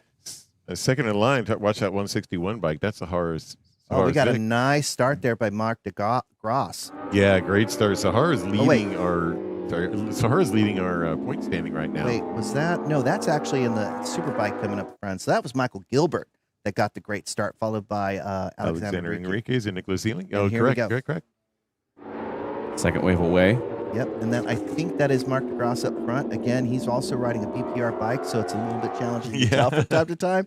They're going to go side by side right here. Look at this, really close already. Outside of turn 3, that is, and then now 4 and 5. He's positioned right for 4 and 5. Oh, look at that! Look at this side. Nice inside move. Takes the lead right there. Got just enough speed to take that line away, that left-hand turn, and checking behind him. That is Michael Gilbert right ahead of Alexander Enriquez, checking behind him already. Got around him. Gives it a little shake back. down Garcia Hill to make their right into turn 10 and onto the back straight. Who's got the power down first? I think they're both very evenly matched, but look at that. A couple of bike lengths being pulled out by Michael Gilbert right away. Double bike is either on the gas a little fast, maybe has a couple of horsepower this morning. Yeah, interestingly enough, though, you've got Alexander Enriquez right there riding a Yamaha R9. So you saw that R1 just get just a little bit more coming off that back straight. But then look at the speed, the corner through R9 through the bowl so quick. And look at this running right up on the back of him here. Got right back up. Let's see if he attempts something coming in on the inside. Is he ready to pounce this early? Yeah. Oh, he's right on top. He's right on top, but we don't know. Yeah, look, see, Michael Gilbert's got a little more oomph pulling out of the corner, just a little bit on top of that R9. Very impressive to see the R9 keep up like that. Got that R9 sorted in the corners. Oh, doesn't yeah. Oh, yeah. Classic combination of fast versus good handling. Well, that's what's so interesting in a class like this where you can see an R9 race and R1 that's not really not really something you see every single day, but to see that with the right rider on that R9, he really takes advantage of the cornering. Yeah, that is a solid competitive bike right now, and you would think you'd be undergunned right there in the R9, but apparently that's not quite the case. He's down a little power, but really can make up with some corner speed. Yeah, especially on a track like this, right, that really values consistency and just consistency through those corners and keeping that corner speed up, right? And then they're holding, Michael Sealing back there, Nicholas Sealing right back there in third. Like, these guys are kind of pulling out a gap on him. And he's on the R1, I believe, as well. So that's not a slow bike sitting behind them. Just a little gap. They have quite a distance between any riders behind him. He's 1, 2, 3. But the top two are absolutely sharing some track space right now. I was going to say, Alex Enriquez is just really impressive right now. He's just blowing me away on that R9. Yeah, better and better and better. We've been watching him all season long, just nibbling away better and better and better. So what do? You're on the more, on the underpowered bike, you have that corner speed, but where can you actually use it on the track to be able to get away from him? Because he's going to swallow you up in the straight. He's got you on top speed. Yeah, great point, Ryan. You not only need to get around the rider in front of you with that bike, but now you would think these corners right here is a place where he might be able to do something, right? As he's setting him up, maybe in a later lap, maybe 14, 15, really towards the end, and if you can get him and disrupt Michael Gilbert's line, then there's just very little you can do once you get into patience, right? So I think you're absolutely right. I think this would be a great place for him to make that effort. Yeah, you'll have to push really hard to make Michael Gilbert make a mistake too. Like it's not something he's up in front for a reason. So you can't just wait for him to do something wrong and capitalize. You're going to have to force your hand, as it were. Yeah, and Michael Gilbert's such a wily pro as well. He's been doing this for so darn long, and so I imagine if you're Michael Gilbert up front, you're probably thinking the same thing, and so you're thinking, I'm really going to have to be defensive as I go into 14, 15. And especially in those last couple laps. Nicholas Sealing right behind these guys on his 50 bike. He's also on the R1. He's running slightly slower lap times, but he is right there. He's probably having the lap of his life right now, just in his own air, watching these two battle it out. Don't know if that's slowing these guys up. Don't look back. Don't look right now, Michael. Don't look back. He's not looking at my bike. He's there. He's looking Trust at his us. eyeballs right there. I can see you through your eyes. I'm just about touching tires coming over that off-camber turn 9 into turn 10. Just about touching tires now. Well, that's the information I think that Michael Gilbert wants is who is behind me. Is it another R1 or is it that R9? Because that does change how that pass might come. If they're on equal machinery. They were so close. Like I say, he could smell him. He is right there. He looked back. It's like, yep, hello. Wow, dramatic. Into the bull. Little more gap right nice there, too. Little action right here. We've got Justin Beamer right there. And, Alex Palacios. They're back there. ZX10 and an R1 battling out. Nice close corners for these guys. See if they can get around the track. Maybe swap some positions. And here we have going back to the shot of Michael Gilbert and Alexander. Back up front, heading into patience. And the R9 does catch up a little bit, coming up on the end, coming in. Boy, Michael Gilbert's got some speed through there, too. R1 or not, he's got some speed through that corner. He's looking good. They both are. Yeah, absolutely. Yeah, look at that. 146.01 versus 146.05 for that lap time for our top two riders. Yeah, we're super impressive they were able to stick. And it's so fun to watch the different way. He went down. Oh, no, Nicholas. Alexander Enriquez. Little low side off the corner. He's all right up and running. Even the bike looks okay. He's going to check it real quick. Oh, what a bummer for Yeah. him. Darn it, he was having a great race. I mean, he had so much corner speed going in there, and maybe there might have been just a little gust of wind that was blowing from that direction. Alex, poor guy. It's just, just disheartening. Yeah. Disheartening. His airbag is popped. You can see he's safe and walking away, but he's all pumped up All with his right. airbag in Doing there. the right thing, walking away. But I think it's one of those things. He was having to work so hard in the corner to hang with Yeah, he Michael really Gilbert was. that's where you have to make up all your time on the brakes, all your time on the corner speed. You're taking more risks than the guy in front of you. And Michael Gilbert is such a good racer, such a fast racer that he really had to take that kind of chance on that bike, even to stay there, which doing an excellent job at doing. Such a bummer to toss it off the track like that. Yeah, super impressive to stay with him for as long as he did and just harassed him the entire race. Yeah, and trying to force Michael Gilbert into a mistake, and unfortunately, you better believe, as good as Michael Gilbert is, he has to be breathing just a little sigh of relief now, going, boy, I was getting hunted down. I have to work on everything. He can just a little bit. Don't forget, Nicholas Seeling is back there, too. And they were close enough. I wonder if he heard that right behind him or not, right? Well, yeah, it's possible. Depends if, like, the front end's chirping, if it's losing some traction in front, possibly. Boy, I don't know, man. It's Maybe somebody along the pit wall will let Michael know that he's in front, because I think he's going to have a challenging time now managing it up front. Just because you don't want to go so fast, right, that you're pushing really, really hard. But if you start backing off just a little bit too much, you may lose a bit of concentration, especially with the wind and the conditions being what they are. Yeah, you can find yourself in that same boat. You know, you don't sliding want to out, change your low-siding strategy somewhere. too dramatically or changing everything you're doing. You want to keep your pace up, you want to keep it Exactly. solid. You see the combination of the flags out there. The yellow flag isn't showing anything other than to tell everybody on the track, hey, something has changed. Something's going on, yeah. There's a little caution. Just you can do what you want to. The race is still on, but just be aware that there's a bike off track. So if Michael Gilbert didn't hear him go off track, he saw him now as the safety crews there picking up the bike, and good to see he's okay too. Yeah, because Michael Gilbert has quite a lead over Nicholas Seelig, who is over 8 seconds behind, followed by John Menzie, who's in third, following about 32 seconds after that. Fourth, we've got John Babcock, and then that's what we have in that category. looks like Menzie and Babcock are running real close together there on our timing screens. That might be a battle we want to check in on. Oh, that's Yeah, right. that's a ZX10 against a Beamer 1000 Arbor. Those two guys running 154 lap times right Yeah, there. they're neck and neck, right? John Menzie and Thomas Babcock. Yeah, there we go, right there. Yeah, they're 3 and 4 right there. 710 bike. Boy, yeah, they're absolutely duking it out.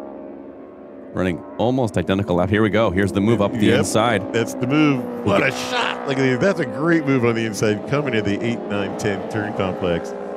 Looks like he gave him just a little too much room on the inside, and he just took it. So thank you for opening the door. I'll take that kindly, and goodbye. Justin Veit moves up a spot when he makes that move. Yeah, that's a great shot. That coming right at you on the screen. Last lap. I think we have our Michael Gilbert is pretty safe to go. We have the last lap for him. He knows he's got it. He got it clear. I think what was happening was getting pushed. He was getting pushed to faster lap times than maybe he even wanted to do. So he ends up with a commanding lead as a result. He had really no choice. He had to run that fast pace because he had someone all over him, and you can't really. He took that one look back and went, "Oh yeah, okay." Yeah. He's in my face. What? yeah. How shocking is it if you know a guy's behind you and then you go to take a look and he is right behind you, tapping you on the shoulder? Yeah, watching his last lap was like within 4 thousandths of his best lap, so he's not slowing down at all. Doing a fine job hitting his markers. Back up over that off camera on the top of turn 9, back into 10, onto the back straight. I really appreciate his riding style here. Just so economical, right? He's not doing a lot of movement, nothing silly.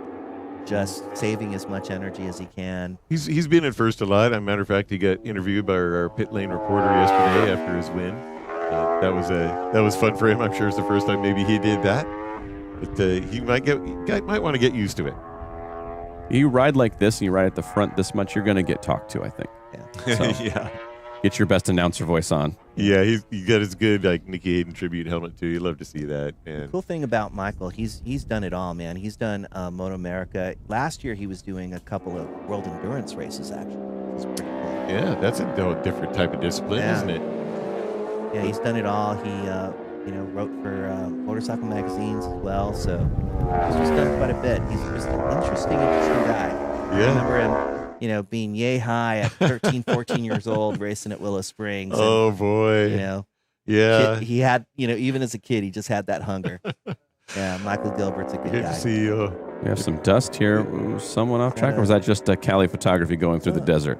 Looks like No, it might be one of our Yeah, cameramen. look. Yeah, it's our Yeah. cameraman. We're coming around the checkered flag right here. We're going to have Michael Gilbert come through here. Rocket ship speed, well-deserved win. Came through clean start to finish right there. See what he does for his last lap time. No drama, nice and fun. Cross the start finish. 1:45.11, still doing stellar lap times. Very, very fast. Mark DeGrosse, Savares Vic. Our championship leader comes through in third place right there. And we have And Andrew Branson came through. Good for them. Right them, Justin Fight and We go Menzie. to replay right here. You see how close this battle was between these two different Such a- bikes. They were Watch just out to check up on that. He has to check up so hard over the top of 9 right there. Yep. absolutely riding in his shadow there. Yes, what a great shot coming into 10. And he knows, right, I have to be on the gas first.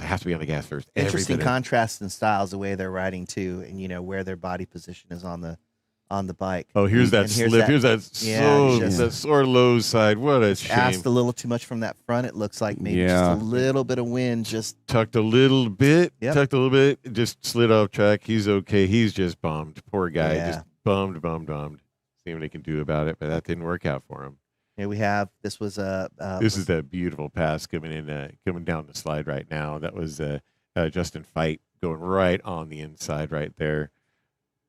Justin Fight goes around. Yeah, and I think Thomas they were Babcock. having battles throughout the track where they were passing each other, going back and forth, because I was looking on timing. Yeah, and their orders were changed earlier. So the were runs having are some changed fun. up on the overall. They're running different classes here, so they're not actually racing each other, but you definitely get that overall victory. Love that. All right, quick commercial break. We are coming back for race number 5, CVMA Racing with 951 Live.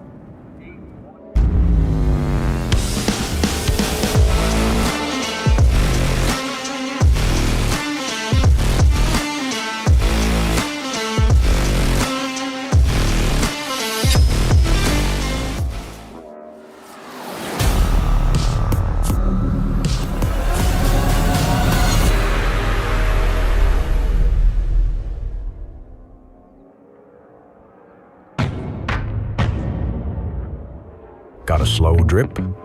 Or perhaps something more serious? It's time to call a professional. AYS. Always at your service. We are more than plumbers. We are your neighbors. Committed to you keeping dry. AYS #1. At your service, always. We're the Law Tigers, and we understand the challenges riders face every day. We're proud to support our community that includes riders of all stripes. If you've been injured in a motorcycle accident, call 1-800-LAW-TIGERS or visit lawtigers.com. Law Tigers, California's motorcycle lawyers. Just like that, back to action. Race 5 already on this beautiful Sunday in the California desert at the LA Road Racing Association. That's right. We've got an amateur Supersport Open on pole. May or may not be here. Dimitro Izvoznikov. There we go. I would love to see him out here. We'll see if he can make this. If he can make it. He had a nasty little crash on Saturday, so we'll see. And second on the grid is Austin Etchison, followed by Eugene McMail. Alex Francis heads up the second row, followed by Steven Chesnaukis and Ernest Salceda. Row through the grid is Leonard Guidry, followed by David Thompson and John Yarby. Fourth on the grid is Josh Telpus, followed by Morgan Ryan and Tony Bai. Fifth row on the grid, Jay Avina, followed by John Dianito and Tyler Ingram, who may be MIA. We'll see. Our second and fourth pit position, our paddock positions, coming out to race right here, are our 1 and 2 point races, championship point races coming in right now. So both of them are hoping for a good start and a good finish. They're close enough on a double points day like today, at the end of the season. They're close enough to swap spot if they don't pay attention. So pressure is still on these guys, even though they're so high up. Look in at the that. He standings. got on the grid. He's there. All right. Had all night to fix that bike. All right. Beautiful new paint job. Wow. All night to fix that bike. Impressive. Came prepared. Good to see Dimitri out there. Love to see it. He'll do a nice nice couple laps here. I might be a little cautious on there. Talking to him and his dad, that was 122 miles an hour that went off that side of that track. Super Almost got to scary the crash fence. of how fast he went over the curbs in turn one, and then just nothing you can do on the dirt. You see that fence coming up, and you just, when are you bailing, trying to scrub off as much speed as you can before. But I think that also speaks to the safety equipment and the facility itself, right? Not, just being able to go through that and still be out here racing right now. They're about to go. Good start. We're hoping for all these guys. Watch that race light And go they're out. off. Little hop. Dimitro's out. Got a great start for him. We talked to Eugene a little bit about the differences of racing on the street versus doing it right on the track. Dimitro, great start. Has something to prove. First place already in the lead with right on his tail. That is Eugene right on his tail. Yeah, he had a great start from that third spot on the grid, and he's already harassing Dimitrov right there. Yeah, I think Eugene's known to attack, and going for the front already. Eugene is going to the outside of 4 and 5. Can't quite make it stick. It's the long way. Can't make it stick, but he's already trying. That is full attack mode. And both of these bikes here are evenly matched here, but with Eugene just getting on that bike, there's probably still a little bit of a period of adjustment that's going to have to happen for him. Yeah, you'd think so. They're both on those BMW S1000RRs, and as they're coming around, they are absolutely full attack mode. It looks like we also have Austin Engine and Alex Francis championship running guys right now, right behind them in the 3rd and 4th spot. Yeah, I think we're going to get a battle there, too, trying to swap some spots between 3rd and 4th, see if someone can get on the podium. See that traditional wheelie you've got from Eugene back there? We're wondering what we're going to say. We were talking yesterday about turning the electronics off and having to do it all, kind of on manual and modulate that himself. Apparently that's where he likes it. No wheelie control or anything. Just go ahead and run it. And I like that wheelie. I can manage it. Good for him. Nice. They kept himself nice and steady through the bowl. He has a lot of speed coming out of the bowl there. Yeah. Good exit speed coming up on the leader. Closing that gap. He's within a bike. He's a little on the outside coming in. Let's see if he can turn on the inside. Nope. Little protection move. Dimitro's already smart enough to cut off that corner where he needs to be, protect his racing line a little bit, but it's full attack. It's a hornet's nest right behind him, picking away. Dimitro looked a little defensive going into those two left-handers there, maybe knowing Eugene's right there, saying, I'll take it a little more on the inside than normal just to not let him sneak up on the front and lead the race quite yet. And as they cross the start-finish, they know he has 5 more full laps to be wary of what's going on directly behind him. Looks like Eugene got around the track just a slight bit farther, 152.8 from a standing start to Dimitro's 153 flat on a standing start. That's an amazing lap. And then back there, Austin Edgerton and Alex Francis still going at each other right there together. Oh, no, look at that. Oh, sorry. You thought the camera crashed. Yeah, I thought the camera had a crash. I saw a bunch of dirt, get nervous. That's a camera high side. Yikes. Circulating around the track. Great drone shot again. I got to call that out. That is so much fun, a fun toy to have for this 951 live crew to bring you just the best views. I think this is good for Dimitro leading as many laps as he can. I think he wants to make it frustrating for Eugene to make the pass. Not give him anything for free. Ride defensive. You've got the power underneath you. You're on the same machinery. But make it very, very difficult for him to make that move. And maybe Eugene gets frustrated on that new bike and makes a mistake.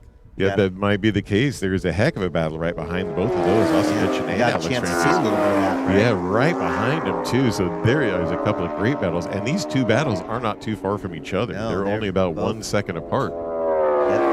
And Alex and Austin right there, both battling. They're looking for that podium position, right? Yeah, look, every time he comes out of the bowl, Eugene gets a little bit of gap on Dimitro, even though they're so fast. Maybe that's the passing point. If he can creep up a little bit during the track. Also real close, coming at a tiny straight jump before Patience has just a little tiny edge. And this is setting up to be really interesting, right? Because Austin and Alex are 1 and 2 in the overall standings, with Eddie McMail in 3rd, right? So, and then Eddie is currently challenging for 1st. Trying out of the draft. Here, See that?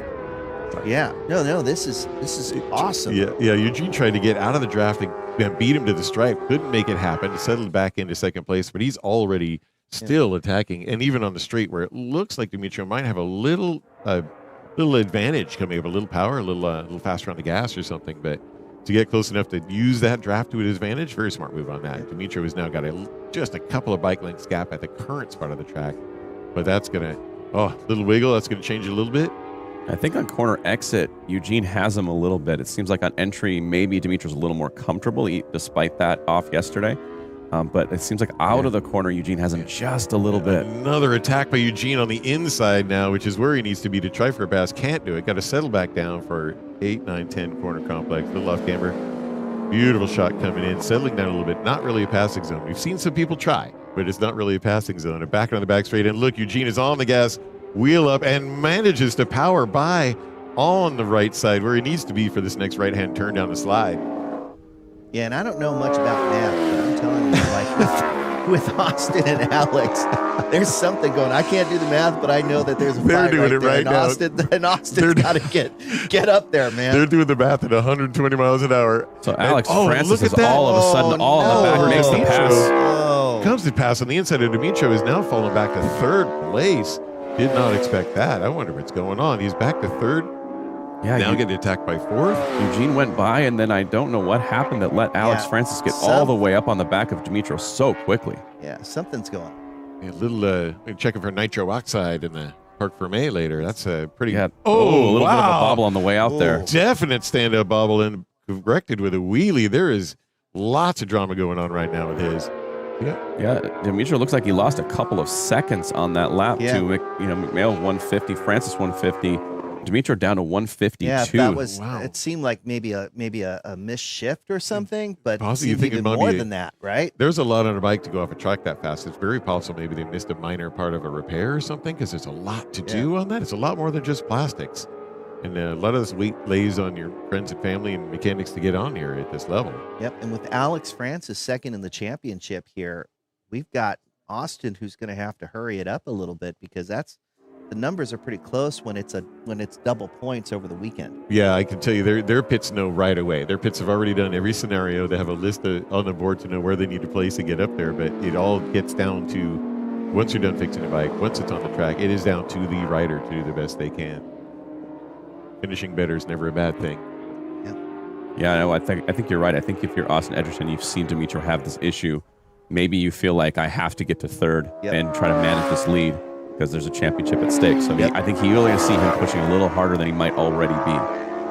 Yeah, and it looks like he's already there. Look at this. He's already. Dimitrov's settled down to a 152 type of lap time. We see it this time, but yeah, he's already getting attacked already. Exactly.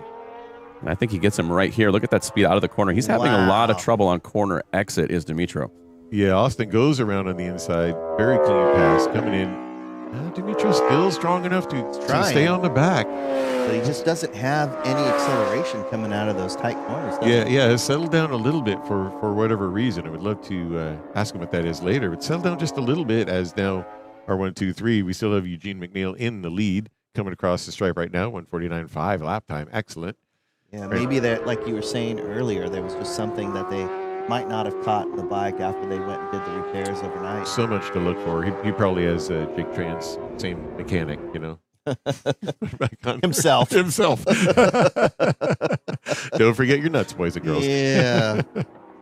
Going through, yes, great racing too. Now still looking good. I mean, kind of settled down to 1, 2, 3. Dimitri is not out. He's absolutely in this race. He's amazing pace, but he's off his pace. Yeah.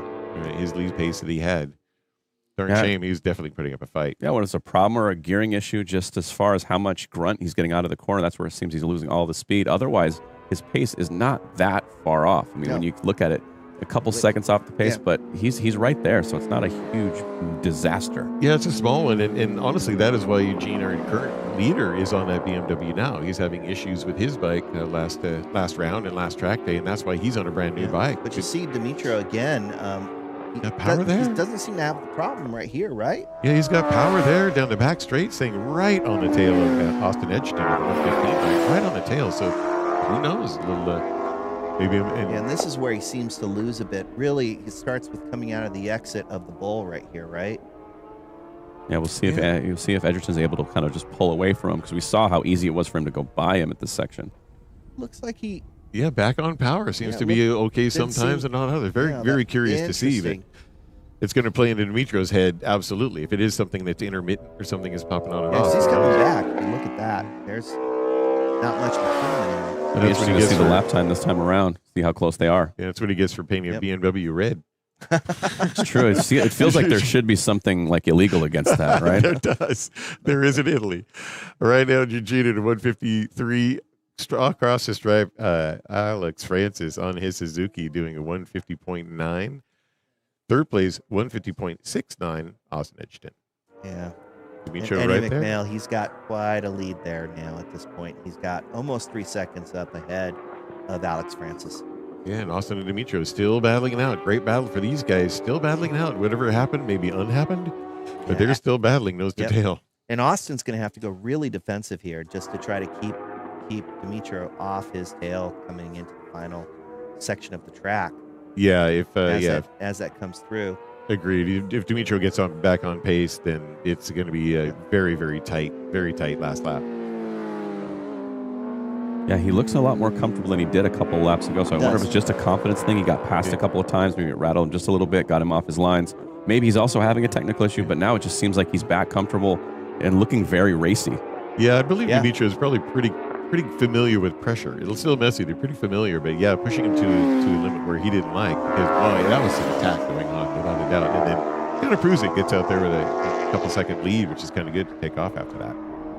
You see Eddie coming out of the bowl here for the last time in this race. A little further back, we got a little battle. Looks like almost looking like the inside pass there. Doesn't quite get it done. Yeah, that was David Thompson, and can't see who else was up there, but I saw David Thompson there. Yeah, good wheelie out of Eugene. He likes that wheelie right there. Good power spot to come into Patience. He's just going to bring it home the mail right here. The mailman. Oh, man. Is that what he's going to put on his letters now? That's it, the mailman. Big stand-up wheelie across the finish line like we like to see. Eddie. And Alex Francis, Austin Edgerton. And Dimitro got him to the line. Third place done. Got him to the line last second. Dimitro deserves that. What a wild, just good finish right at the end. Did it all right. And like we said, for Austin, that's some points in the championship he didn't want to see go away. Yeah, but don't know if he made it or not, but I think he sort of threw a number one finger out there, which I think he got it. I like I said, I can't do the math, but do we have a math department at 951? Because it's obviously not the guys in the booth. Not, definitely not. I have fingers. Couple of nice highlights. This is where Austin wheelie power wheels down the back straight, positioned for that right-hand turn to come down the slide. Has plenty of power to do it. Might have been where Dimitri was having an issue to get past like that, because those were evenly matched the laps before. Dives down the slide in a lead. And then very quickly after that, this was Alex Francis going through on him, coming out of the bowl. Yeah. And then into the next corner, and has such a lead in the next corner, you figure there has to be something for that kind of speed differential on such a fast bike that Dimitro has. And then back up to speed. Yep. Looking so clean back there. Oh, yeah, that was a big slide. Yeah. Big slide. And then back on the gas as hard as he could. Took a huge slide, saved it, and then wheels up. He was obviously pushing really hard to get by Dimitro and stay past him, and then just got a little bit on the rear, a little anxious. Here's Austin just on the left on Dimitro, just enough to take that line. And then I think we're going to see Dimitro cut underneath him here. Look at this. Yeah, he says, I'll check up. And he runs that much tighter line. Look how much tighter he is on that going into the second lap. He can't quite get it done. He did all the right things to get that position back and couldn't quite get it done. Here we get a shot of Eugene up here. Eddie on the back wheel. Happy to do it. That was a nice 10 o'clock. Yeah, good good show, Bo. We are off to our commercial, and we will see you back for race number 6.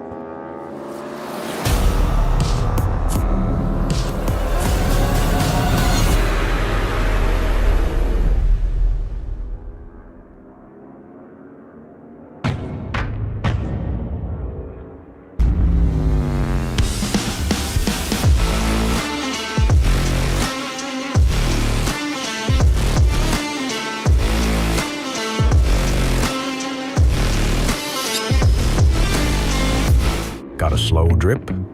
Or perhaps something more serious? It's time to call a professional. AYS. Always at your service. We are more than plumbers. We are your neighbors, committed to you keeping dry, AYS number 1. At your service, always. We're the Law Tigers, and we understand the challenges riders face every day. We're proud to support our community that includes riders of all stripes. If you've been injured in a motorcycle accident, call 1-800-LAW-TIGERS or visit lawtigers.com. Law Tigers, California's motorcycle lawyers. Just like that, we are back to round 7, CVMA Racing, and a beautiful Sunday. We're doing race 6 and have a Houlihan. Thanks for having me, guys. Welcome to the booth. Excellent. I hope you enjoy the hot tub and the champagne up here. We're living it large. It was wonderful. The delivery was perfect. Excellent, excellent. Love to do that. Right here. We like to have racers in the booth. People actually know what's going on the track. So that us, we're just all conjecture, all guessing, all the time. We got to get the real racers in here. It's good to have fast racers in the booth. There we go. There we go. We were watching you race around yesterday. A lot of excitement going on in your racing. How was that for you? Yesterday was pretty good. My whole goal for this round was just to come back, and I had a crash in round 5. I skipped round 6 for some other moto adventures.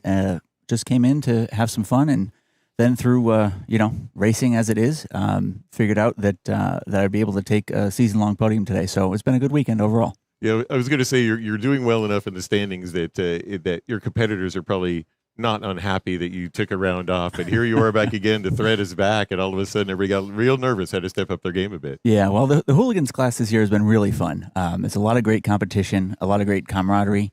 Everyone, we fight out there hard on the track, but everybody smiles and claps on the back and stuff when we get into the pits. So that's the best part about it. And a pretty big class, considering Hooligans is getting more and more popular. The variety of bikes we were talking about, everything you can get on there. Good to go. Yeah, love it for sure. We're watching them grid up right now for a 2-wave start for our twins race. We had Andy Kroll on that 300 bike. He was just here visiting us in the booth. Let's see if it's good luck or not. See if we can get around this track. So Formula 40, ultra lightweight, Chris Binker on pole, Dennis Garcia Delgado, Quinn Swift, second row, Ryan G. Robinson, Angela Brunson, Brenton Robinson, and Joshua Smith rounds out the grid. On the twins combined, we have Gio Alvarez out front, Justin Borno, Andrew Kroll, Mark Berkheimer, Harry Brem, Stephen Ludwig finished at the second row, Avila Caveras, and Carlo Manalo. Here we go. The first round already away. First wave is already off. So you make it through corner 1 and 2 nice and safe. A lot of people. Twins class is very big out here as well. Lots of R7s, lots of Aprilia 660s. It sure is. I think it might be the biggest class here, if not right behind the middleweights. Yeah, the middleweights is huge out here. We just had 24 riders go around for that red flag restart. Good opening laps. Good opening laps coming out here around 4 and 5. 6 and 7. Good early lead. And surprise, surprise, I think we have Gio Alvarez out leading as his warm-up to the shootout, I think today is what he said.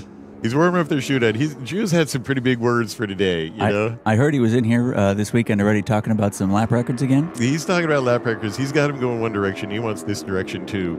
So he was testing the waters, getting very close to it yesterday. We'll see how Gio does. He's always a character, isn't he? He is a personality in the pits, that's for sure. He definitely is. What do you find about Hooligans Racing that took you to doing handlebar racing versus more traditional fully faired bikes? So I raced a Duke 790 years ago in the lightweight grids, and it was a blast. I just had a ton of fun there. And since I've bounced around to the ultralights last year, middleweights over this past summer and a couple years ago, and an 890 Duke came up, and I said, man, that was a lot of fun back in the day. This seems like the right time. Really? Just popped in here and said, I've been racing different variety bikes already. Might as well make it happen? Yep. That's an excellent way to do that. Yep. Just try to keep it interesting. Yeah, it definitely does. We've seen the popularity of that class kind of explode, like on kind of every level from Moto America on down. What do you think is the contributing factor to making it such a popular class right now? I think there's it's a great even playing field with a lot of the platforms. Doesn't matter whether you're on a Yamaha, a KTM, Suzuki. They're all pretty similarly powered and whatnot. So you can get into it and compete without a whole lot of investment, I think. And certainly you can invest more, but you don't have to. You can even pick your favorite brand because they're all evenly matched. A little more a little harder to start off the line. We've noticed a little more wheelies coming up. We've actually got some great racing coming on here too, as expected with Formula Twins. Gio Alvarez is leading the race. Not a crazy surprise with a 156.0 off that standing start. Right behind him, Justin Bordenau, also class. We see him up there. Matt Cavarlis is on he's on a Kramer. Kind of new to him right now. He's doing excellent right now. I'm not sure what his PB is, but man, at 158 is pretty dang fast for Matt. And boy, he's on fire. I'd love to see him out there. Andy Kroll right there, 4th place. He's really stepped it up.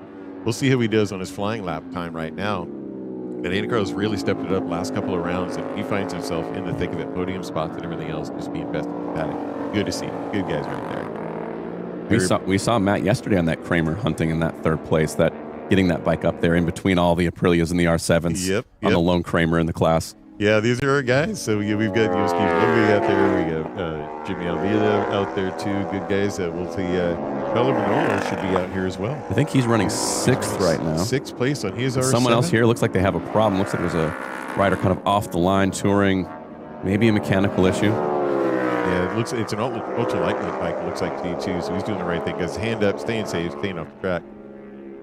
Race around, coming in right. And after the short little squirt break, they end up going down into Patience. How's laying it way on the tire with those wide bars? Do you feel you're going to be elbow drag guy on a looking bike? Well, it's just like anybody out there on a bike, right? You feel like you're about to drag elbow, and then you see the pictures, and man, I really have a lot to work to do. So it's not just me that thinks that about myself when I watch my own riding. Yeah, Justin Bordenau right behind Gio Alvarez coming across the stripe right there. Very close to it. This is going to be a good time. Looks like right behind him we have a 3-way battle for the last spot on the podium.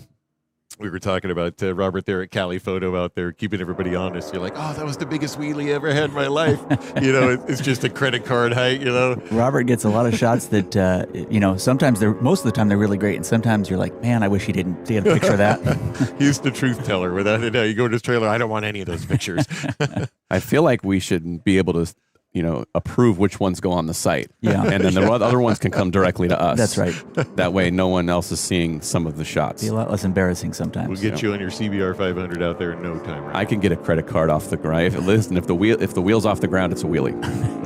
Great. This group of 3 right here. What a great Andrew Krall really looking like he's looking for the pass. Matt Cavarla's right ahead of him in front of that, and now Andy Krall is on his tail. Andy has really closed that gap. He really has, and there's no doubt Harry Brammer's right behind him, and he's just waiting for something. But he is on fire. He knows we're watching now. He's seen the view in here. He's been interviewed. We're good luck for Andy. I can see it happen. He thought about a pass on the brakes there. Thought a little bit better of it.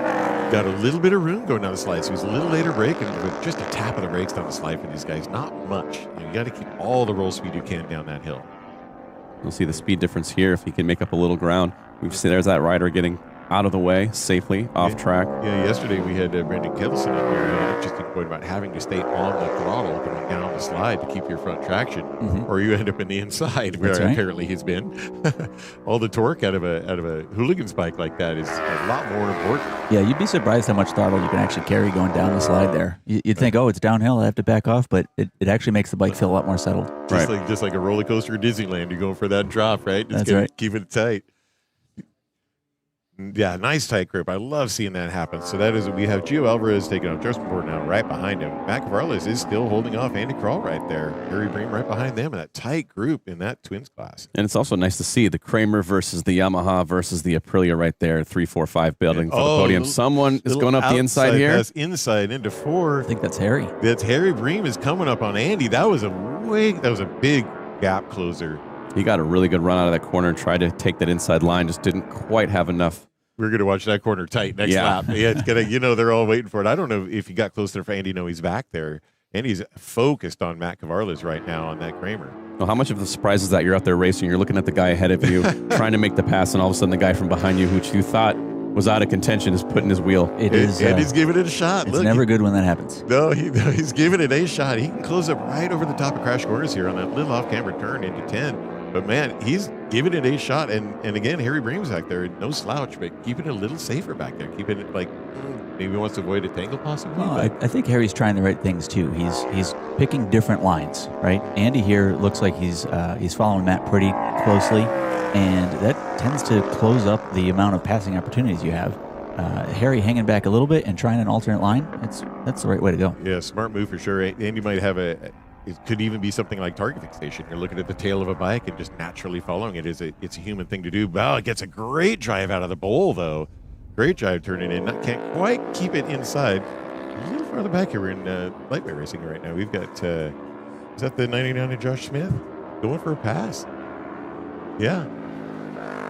Yeah, nice move there. Yeah. Must be going good pass. Good for him. That's really hard to do. And you've raced some lightweight bikes too, and 400s before. Yep, last year campaigned in the this race actually, Formula 40. A lot of really close racing. Oh yeah, entirely different on the little bikes for sure. 100% momentum racing will typically suggest to get on an ultra lightweight or lightweight bike 400, and you learn corner speed real quick because that's all you have. So we've seen some of the guys in the hooligans class go from the hooligan race directly into the middleweight, jump on a 750 or something. How weird is that? How weird would it be? Is it just it's not new at all. focus? Go for it. It's almost the same to me. Last summer I was racing an R6 in CRA, and then before I moved out to California, I had 2 or 3 years back east racing an R6 as well. My Duke, at least, I can't speak for all the hooligans, but it's pretty much an inline 4. Well, here we go. They're running really close. Looks like Andrew Kroll making the move. He's going to try to drag racing to the next corner. Andy's trying to get around Matt. Matt's not having it. He's got a lot of torque in that Kramer 300-pound bike. Andy's giving it a shot, though. He is fighting his heart out. If he can get enough closing speed, which is hard to do with this kind of horsepower level, they're all pretty evenly matched. He's got to get enough closing speed to get around and get it done. He can't just kind of be close. You got to take that line, get position, and continue going. And Matt's got some power down that straight right there. He's been able to pull. Wow, he's got a great shot, right? I love that. Coming out of that. If Andy could keep up the roll speed through the bowl, he's usually pretty strong in 14, 15 afterwards. So that might be his best bet.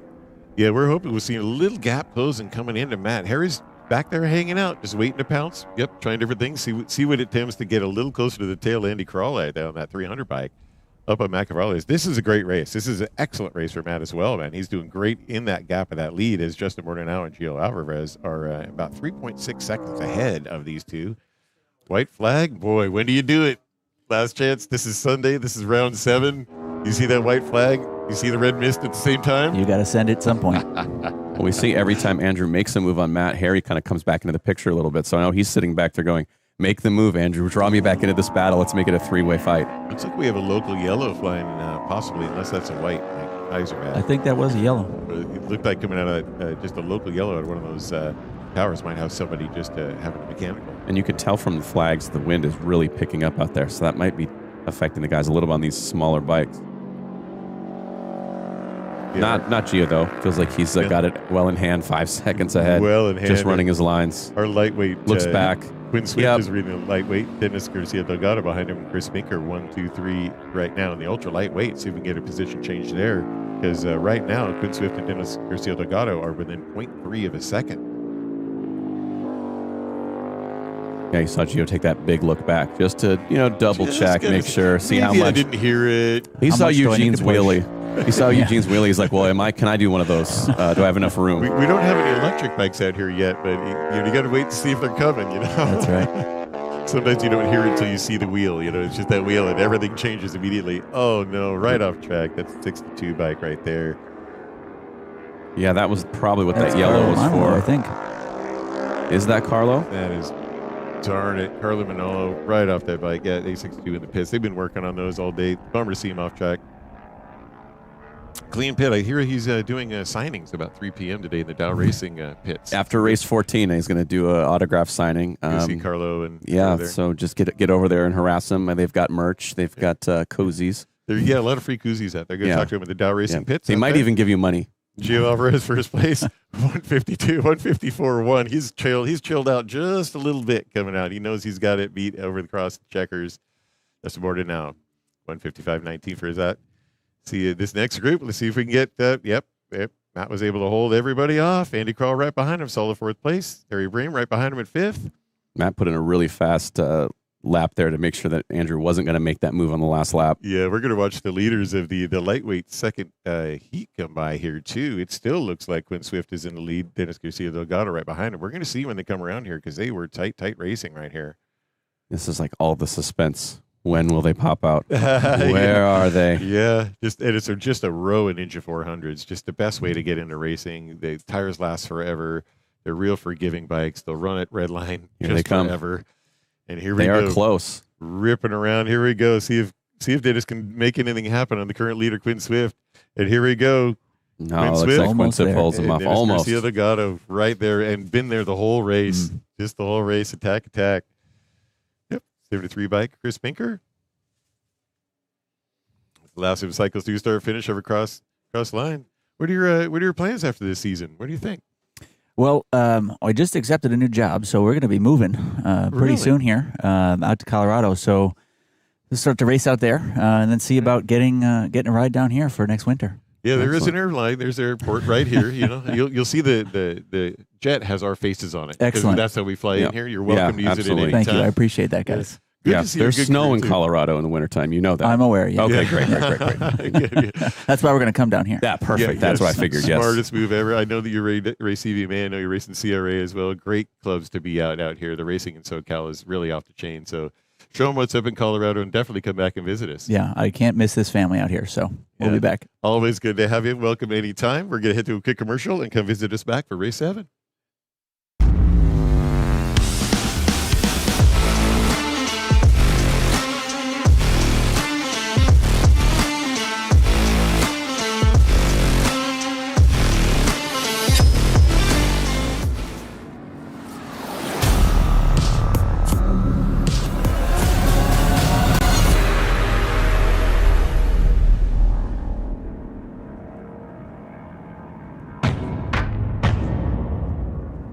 Got a slow drip?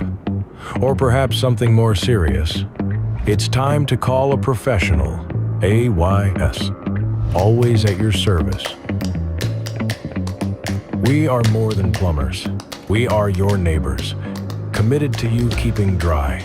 AYS number 1. At your service, always. We're the Law Tigers, and we understand the challenges riders face every day. We're proud to support our community that includes riders of all stripes. If you've been injured in a motorcycle accident, call 1-800-LAW-TIGERS or visit lawtigers.com. Law Tigers, California's motorcycle lawyers. That's always fun. We are at CVMA Racing at Chuckwalla Valley Raceway Round 7. So cool to have Phil come on, right?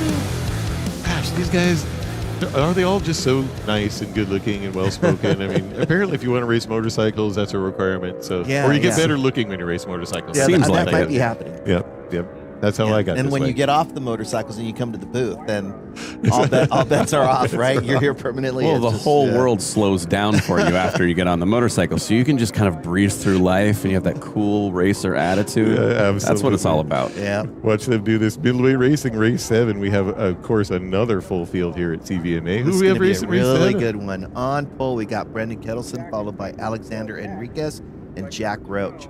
Second row of the grid, we got Edgar Zaragoza, followed by Joel Ullman and Tyler Olmstead.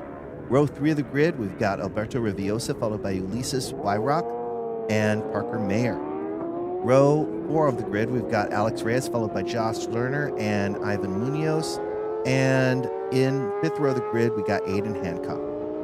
Yeah, this is always tight racing with the middleweight races. You see, a group of R6s, Kawasaki's, Yamahas, and then you have that GSX R750 in here too. So yeah, these are always close racing. These guys know each other. They're battling, of course, as we know, you got Brendan Kettleson and Jack Roach, and you're visiting us. I mean, good luck for those guys. They got faster and better looking as soon as they said hi. So It was the champagne. Yeah, it was the champagne. Alexander Enriquez is next, and we're calling you out, buddy. Coming into the booth, and you top 3 guys come say hi. Absolutely. Before we get into the race, I wanted to thank the sponsors. Jason Reyes, State Farm Insurance, complete protection for the automotive enthusiast. 888-485-5070.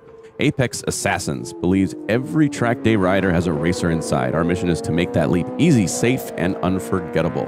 Lieto Factory, your one-stop shop for custom race decals, canopies, team apparel.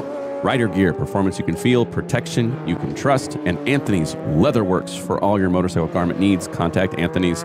You can drop your gear off with Rider Gear. With Rider Gear right here in the pits. If there's an issue, you need to have something changed up, drop it off, take care of it, and brought back to the next race round. Yep, This race 7 brought to us by Race Pace Track Days.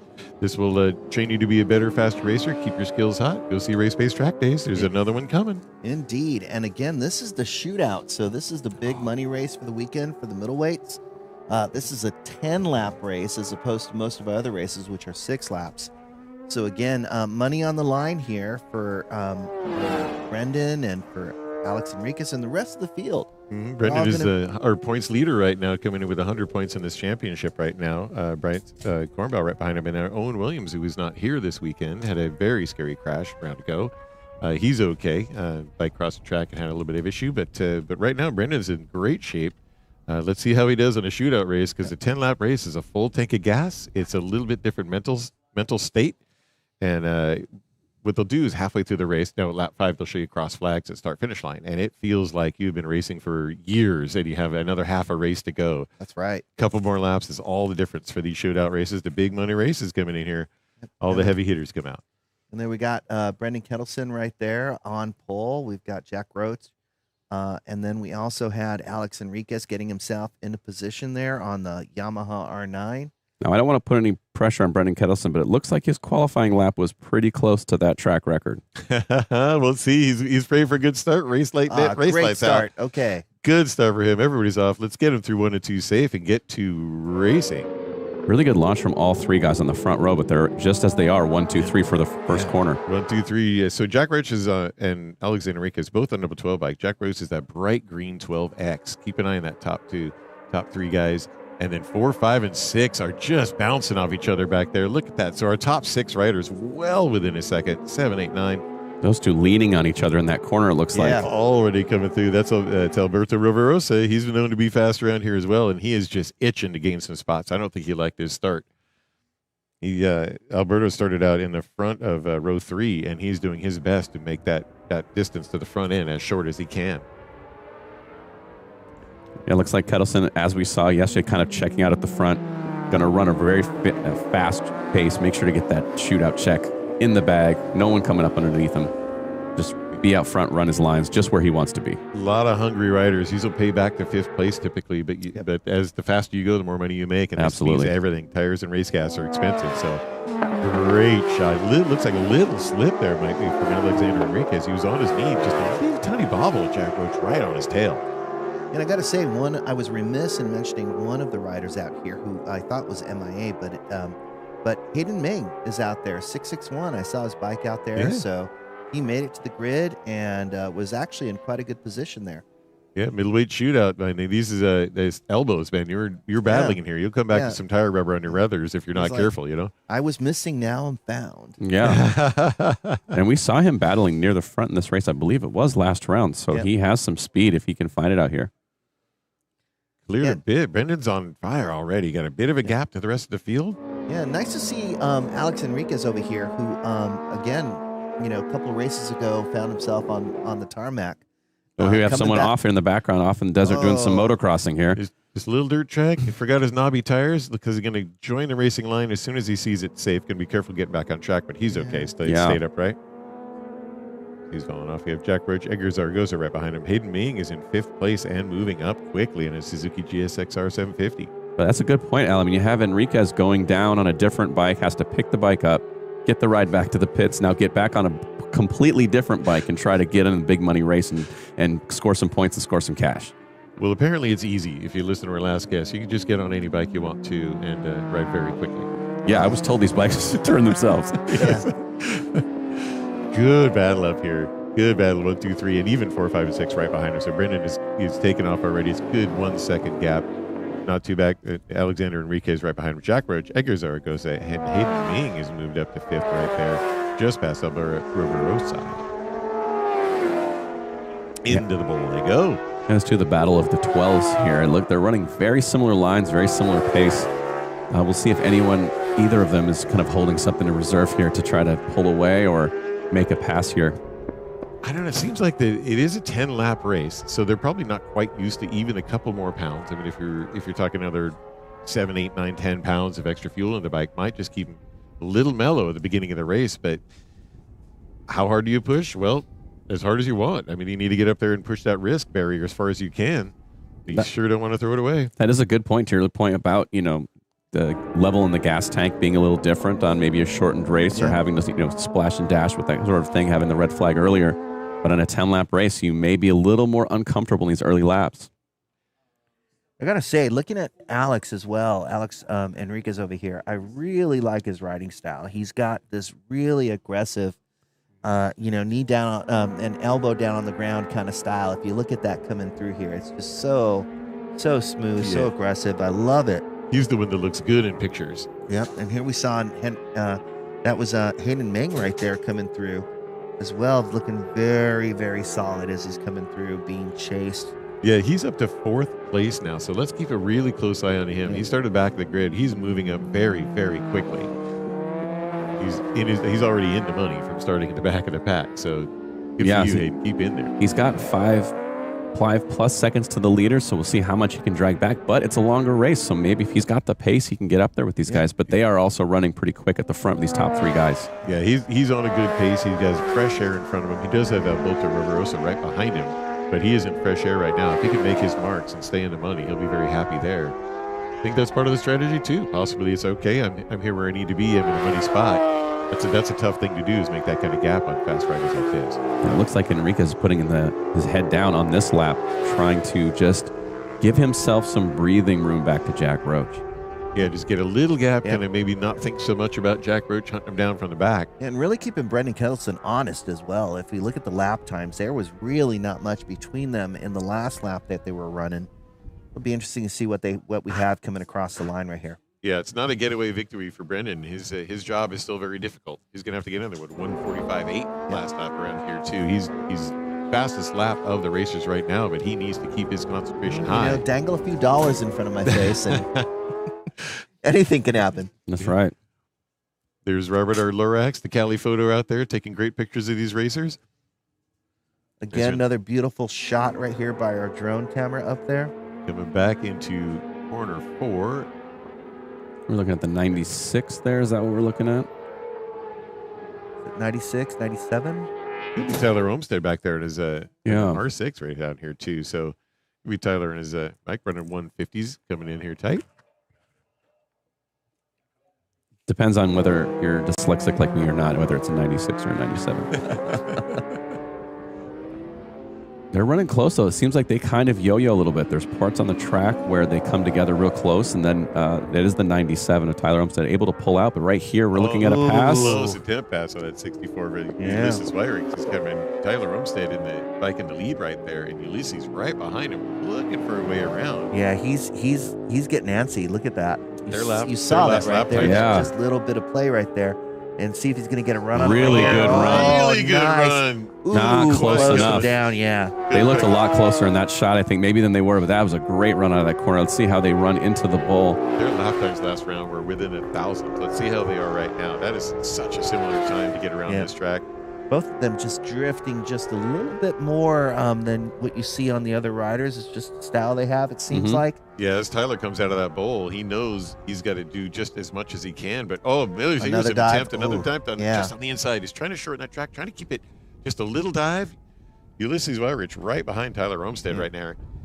Into patience. Yeah, maybe Ulysses there is just doing a little practice runs right there, just seeing if he can, where he could go. It and is a long race. how much distance he's going to need, right? Because it is a long race. It is a long race. It's like, okay, I can do this, and I know because I don't have this huge pace gap, I can sit here for a while, because if I get in front, we're just Figure out where am I faster, where am I slower, where do I have an advantage, right? Absolutely. Am I happier defending, or am I happy whatever? Maybe he's doing everything he can. We'll see if he's pushing Tyler to some pretty fast laps here. They're running 151s back there. Here we have a nice shot of a couple other racers over here as well. Who are we looking at?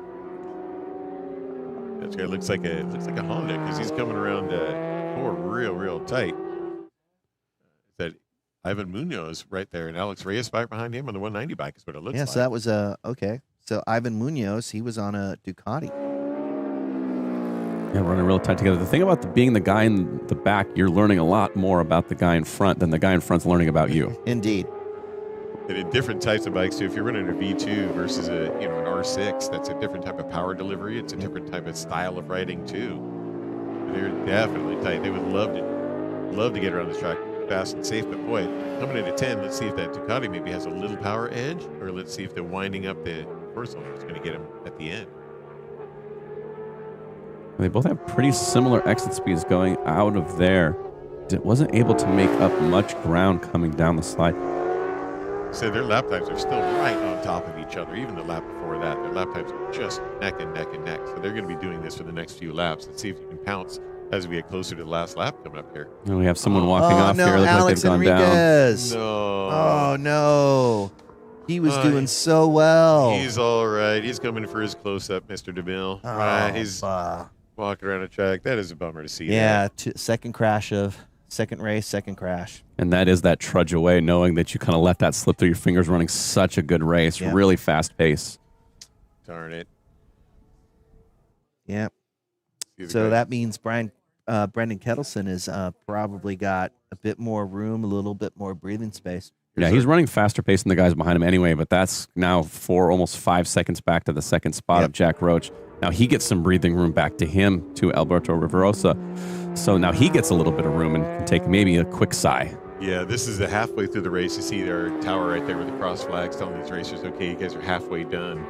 So they are spread out a little bit. They're going to race around, but keep your eyes out because, boy, I tell you, it's still 5 laps is long. We've done 5. It's 5 more. And this battle between Tyler Olmstead and Ulysses Weirich is not going away. Both of them super close, battling back and forth. That's going to go down to the wire, it looks like. It really does. Ooh, there we go. Just a clip and possible rebounds in the middle. Oh, and a massive checkup right there. Yeah, you saw his peg foot come off the peg there a little bit. He was a little squirrely going in there. Yeah, that was very, very close. Going to Ulysses and Tyler still battling right over that hard section of corners right there. Oh, high risk. Good show to Brendan cruising around. Patiently. Yeah, just back at the front doing his thing, doing what he does at Chuck Wall. He really does. Nice fellow guy, too. Back across start finish. And he does make it kind of look easy. I think putting in these fast laps, he's over a second faster than everybody else on the track and just kind of making it look like, just another day at the office. What a nice guy, too. In all honesty, like just a nice, good, concerted, mellow soul, man. Good to have him in here. Yeah, good shot tracking around coming in 4. He's got this pretty comfortable right there. 5.6 seconds back. Jack Roach, who is just throttling. He's no slouch either. He's on that bright green number 12 Ninja. And Jack Roach is back there in a pretty comfortable second. He's got a solid, 9-10 seconds between third place behind him. Now about to Roviosa. And on our scoring screens, it looks like Hayden Meng, who was running in that 4th, is no longer running. It looks like he's pulled off, retired. Yeah, we didn't see that crash, but I hope he's okay because he was really motoring. He was looking for a good showing coming from the back of the pack, got all the way up to 4th place. It's a nice shot of Brendan coming through there, just so smooth. He loves these shootout races, definitely does. So here we go again. Tyler and Ulysses, it looks like they're coming around. Yeah, these two aren't going to give it up. I think this is the other battle. I think this is Munoz and Alex Reyes. Is that who we're looking at here? We got 190. Yeah, Munoz and Alex Reyes. Yep, you're correct. you're right. That Ducati and that Yamaha. That's exactly right. It's Ivan on his Ducati V2. Still cruising around. They got real tight over these corners last time around. These two look like they're fast in different parts of the track, so they kind of come together, spread out, come together. Yeah, interesting, right? Yeah. It looked like Ivan gave him a little more room over the top there this time. It kept it a little safer. He's got some speed through here. That could be what he's thinking. He's like, okay, I have that speed, but I don't know if I can hold that position. If I can do it and just do it for half a lap, maybe that's my plan. He's thinking about it, doing it as fast as he can. Yep. Yeah, that's the other conundrum too. So it's a shootout race. It's no slouch. There's some good purses, good prizes here. So if you're down there in a money spot, is it championship? Is it money? Where does your brain go? Does it go for points or does it go for points or Pirellis? I guess. I think they're going for their Pirellis. Like you say, gas and tires aren't cheap. Yeah. And you go down, you need to fix a fairing here and there. The money helps. Yeah. The points are great. The championships, the trophies are awesome. Yeah. But the money. But the money's good on a Sunday afternoon. Yeah. Yeah, at least on these tracks too, it is. You see a lot of Pirellis. You see a lot of Dunlops. There's a permanent garage here with the Dunlops. Lots of different tire manufacturers represented, and mostly Pirelli and Dunlop down here. And they have their characteristics. The riders like to ride them differently. They have the way they speak to the rider, the way you feel your tires. Definitely differences in shape and performance and rubber compounds can change how a rider rides. Yeah, and when we're talking about the money, I don't think it's a small chunk. I think it's a couple $1,000s for this race, or I can't remember exactly what it was. Whether it was, it's considerable. It goes back to 5th place, but it's worth gaining every spot you can. Yep. Yeah. So for first, for Brendan Kettleson, that is it's $2,000 on the line right there, and second place gets $1,500, third place gets $1,000, fourth place gets $750. And 5th place gets $500. So yeah, this is a good payout for for these racers That's out here. that's excellent. That's exactly what Alexis Reyes is thinking in 6th place right here, right behind Ivan Munoz in the last paying place. So you're really pushing. If you're going, all right, the last money spot's right in front of me. Maybe it is worth maybe a more of aggressive pass. Take that check and the bragging rights home. It definitely last adds chance in the season. It definitely adds a little drama to that situation for him. Going, okay, I know, because they know where they're at. I'm going to be right behind it. And you just want to pass them and get in that pace spot. Let's do it. Yeah, and then on top of that, they may have tire sponsors, or it might be paying a little bit of money here too. So when you're talking about the total comp for this race, it's not bad. Yeah, keep your kids off of drugs. Teach them how to race. They won't have any money left for them, For sure, it's a whole different kind of drug. It's a good one. Definitely a good one. Beautiful shot. Look at Brendan going around here. Nice and easy. It looks so natural on that. Clear shot coming around 10 under the back straight. He's got his last lap, 146.6 quick wrap, and he's just barely off his best lap for this race. Yeah, he just hits his mark so clean. If you look at him, and it's just like you can barely tell one lap from the next. You're just hitting the same marks, same braking spots over and over. Yeah. So consistent, so smooth. So many laps around lots of racetracks, and to see him go from being a master of this racetrack to be able to adapt to different ones around the nation as he rides in different series, he can adapt to a track, learn to get fast on it, deal with different, which a racer has to do, deal with different contingencies everywhere he lands and everywhere he goes. So good to see him out there. Good, solid. Got his head in the right spot. Yeah, it was really good to see him last weekend in the Moto America race over at Road Atlanta, because there's probably several riders out there who know Road Atlanta so well, right? Be if they're based out in the East in particular, and for someone to go out there and do a top 10 showing out there when you're not from the area, you're not particularly a master at it. You're the R9 is still relatively new to him because he had been riding the Cowie even earlier this season. Here had been riding the Cowie, so take all of that into account, and then have him go in and do a top 10. Do a top 10 at Motorway. That is remarkable. Really, really solid. What an achievement! What an achievement! Kudos to him. To take all those differences and that are meant to throw him off his game and still be so good. Boy, if you can go up to the big boys right there, our biggest national class that we have. Yeah, I think that bodes well for him. I mean, just in terms of his versatility and that he's demonstrating and showing out here. And we will have quite a few motorway riders that come and visit CVMA Racing as a winter series to go around here. So a lot of motorways, these riders are used to this track as well, and he's one of them. So if he can go out on that big show and do that well, it's really great. He's becoming the standard, right? If you're going to come out here and race in the shootout, you got to come up and you got to take on Brent.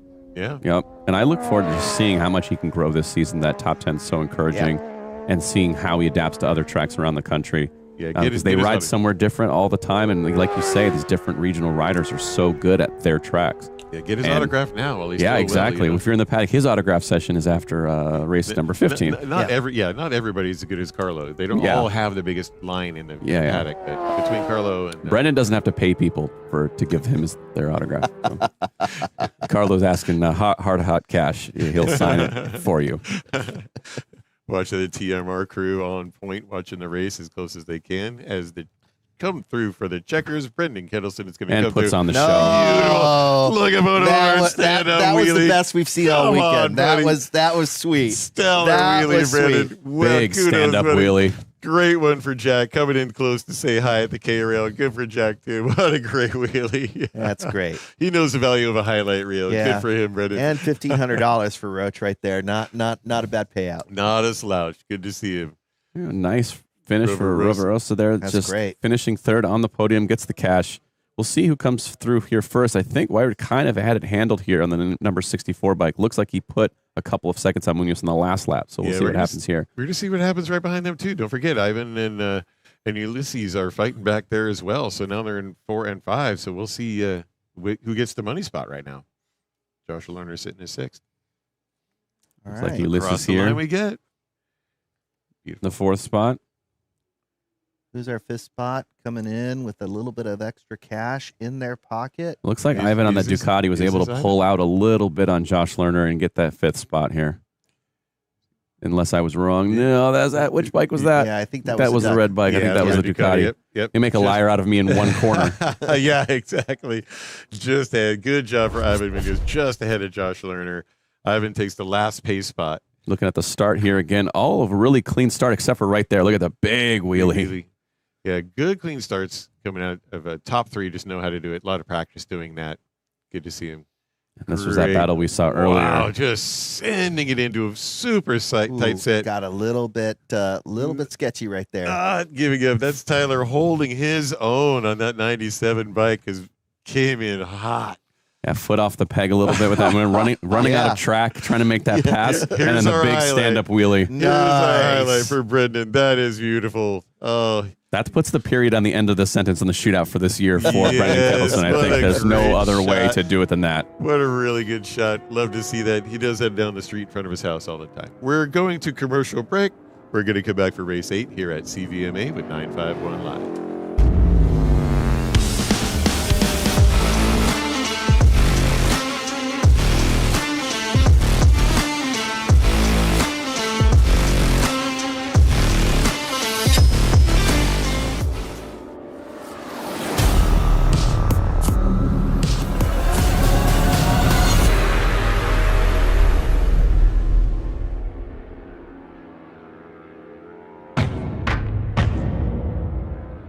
Got a slow drip?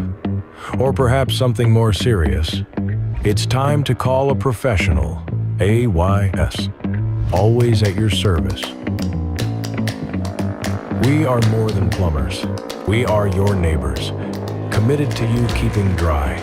AYS #1. At your service, always. We're the Law Tigers, and we understand the challenges riders face every day. We're proud to support our community that includes riders of all stripes. If you've been injured in a motorcycle accident, call 1-800-LAW-TIGERS or visit lawtigers.com. Law Tigers, California's motorcycle lawyers. Back at round 7, CVMA Racing. We are now doing our racing formula shootout. More shootout time. I mean, after the last one, it's going to be a hard act to follow. I mean, you follow Brendan Kettleson doing a stand-up wheelie across the finish line. Good luck, lightweight and ultra lightweight class. Yeah. Let's see how this goes. Someone on the chat was calling him, what is it? Brendan's easy money Kettleson. He does make it look easy. I mean, I've been told those bikes aren't that easy to ride, but he does make it look very, very easy. He does. And well-deserved. I don't know where you practice a stand-up wheelie, but he does a fine job of that. He's got a little mini e-bike just around the paddock and just works on that balance point. Yeah, we hope our lightweight racing stand-up wheelie contest is coming up next for you. Another shootout race, so we also have a lot of money on the line here for these guys. Nathan Gravel is on pole here, and let's see what he does if he can get around this track as fast as we can. Yeah, so we'll go ahead and read that off on pole. We've got Nathan Gravel, followed by Chris Binker and Dennis Garcia Delgado. Row 2 on the grid, we have Anthony Estrada, followed by Jojo Davalos and Quinn Swift. Row 3 on the grid, we have Gordon Branson, followed by Jamal Medford and Jake Tran. Interesting to see how Goldilocks Branson's going to do on the third row right there.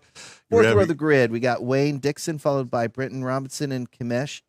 What happened there? He's up. Oh, no. Violent sky wheelie coming off the start line right there. We had Seppi Hunter out there. Everybody else got away safe. They'll probably be able to clear that bike coming around the track. And had a nice close-up of Jake Tran right there, the 888 red bike. He went off the top of the bowl earlier in a race yesterday, and he's just fine. A little fiberglass patch-up. He's doing okay. But that was a crazy sky wheelie for that. Wow. Ooh, now I got to back and settle into an actual race here after that bike went completely skyward from Jamal Medford. Looks like almost a 12 o'clock punching right off the back. Yeah, see our pit marshal clearing the track out there. You see some bit of gust of winds that have come up and made that little dirty on the track there. Kept his nice rider's gear suit pretty clean on that one, at least on the outside. But you got to be very upset with yourself on that, just going, oh, how did I do that? Oh, yeah. It's the way Nathan Gravel up in front on his Ninja 500 in that bright green Cowie. Yep. And for folks out there, this is the ultra lightweight shootout again. And we've got $1,000 for first place, followed by $750 for second. Third is going to pay out $500. Fourth is going to pay out $250. Fifth is going to pay out $150. Again, so a bit of money out here on the line. Look at that, taking two different lines through the bowl, trying to get a little speed on the exit here. That's JoJo right there. That's JoJo got a bit of speed on the exit right there. This type of racing is very different on your strategy. You don't have the power to pop past somebody and settle in. You actually have to plan corners and corners and corners ahead. Half the track ahead, you're like, okay, I'm taking a chance for 5 corners before I make this pass. And I bet so much of this is a bit of full send, right, as you're going through some of those corners, because you really got to stay feels that way. You got to stay on the throttle so long, right? This is why it's such a great place to start your racing career, is a lightweight bike. You start it because that's where you get your speed at. You know you have to spend every ounce of wrist throttle control to go as fast as you can. Jojo Davalos is just barely behind Nathan Gravel, our current leader. Estrada in 3rd and Chris Binker in 4th. You're absolutely right. I mean, when you're talking about a bike that doesn't have the power the others do, every moment you're not on the throttle, you're losing ground. Yep. Yeah, it's a big difference because your other guy might just have that fraction of an instant, and it really, really matters. So this is training your body and training your brain to do things it doesn't want to do. Yeah. And these straightaways are real long. Off, but I can't. I'll absolutely be yelling at my wrist and my helmet. I'm not a fan of my wrist sometimes. It's doing things I'm not telling it to do, like be a sissy. And if you get a bad run out of a corner, these straights become so incredibly long. Especially as you're watching, your girlfriend leave you on the same bike, accelerating past you. You only have to hear about it about forever. So it matters a lot to get over. Hi, Bubbles. Get over there, too. Watching Nathan Gravel go over on his 210 Green Cowie up and over crash corner. Drifting intense. Okay, this top 6 group already, man. All the way back down to Gordon Branson on that R3. Tell about his name before. They're all well within about 1.8 seconds. This giant top group. Now, we have to mention we have no Sawyer Lafayette in this race this weekend. So, again, when these guys, these big heavy hitters aren't there, it's someone else's responsibility to step up and take that cash money. Yeah, Nathan Gravel is super fast around this track, and him and Sawyer have been banging together for a while. And he's probably not upset at all that Sawyer's not here. He's got a phenom, that guy. But with the quality of racers out here, just because one guy isn't here doesn't mean you get a weekend off. Absolutely not. There's JoJo breathing down his neck, keeping him honest. So there's no way you can look at any race and go, I've got this in the bag. No, yeah, you Anthony can't. Estrada's right there in 3rd place. Nathan Gravel is 2nd place in the points behind Sawyer Lafayette.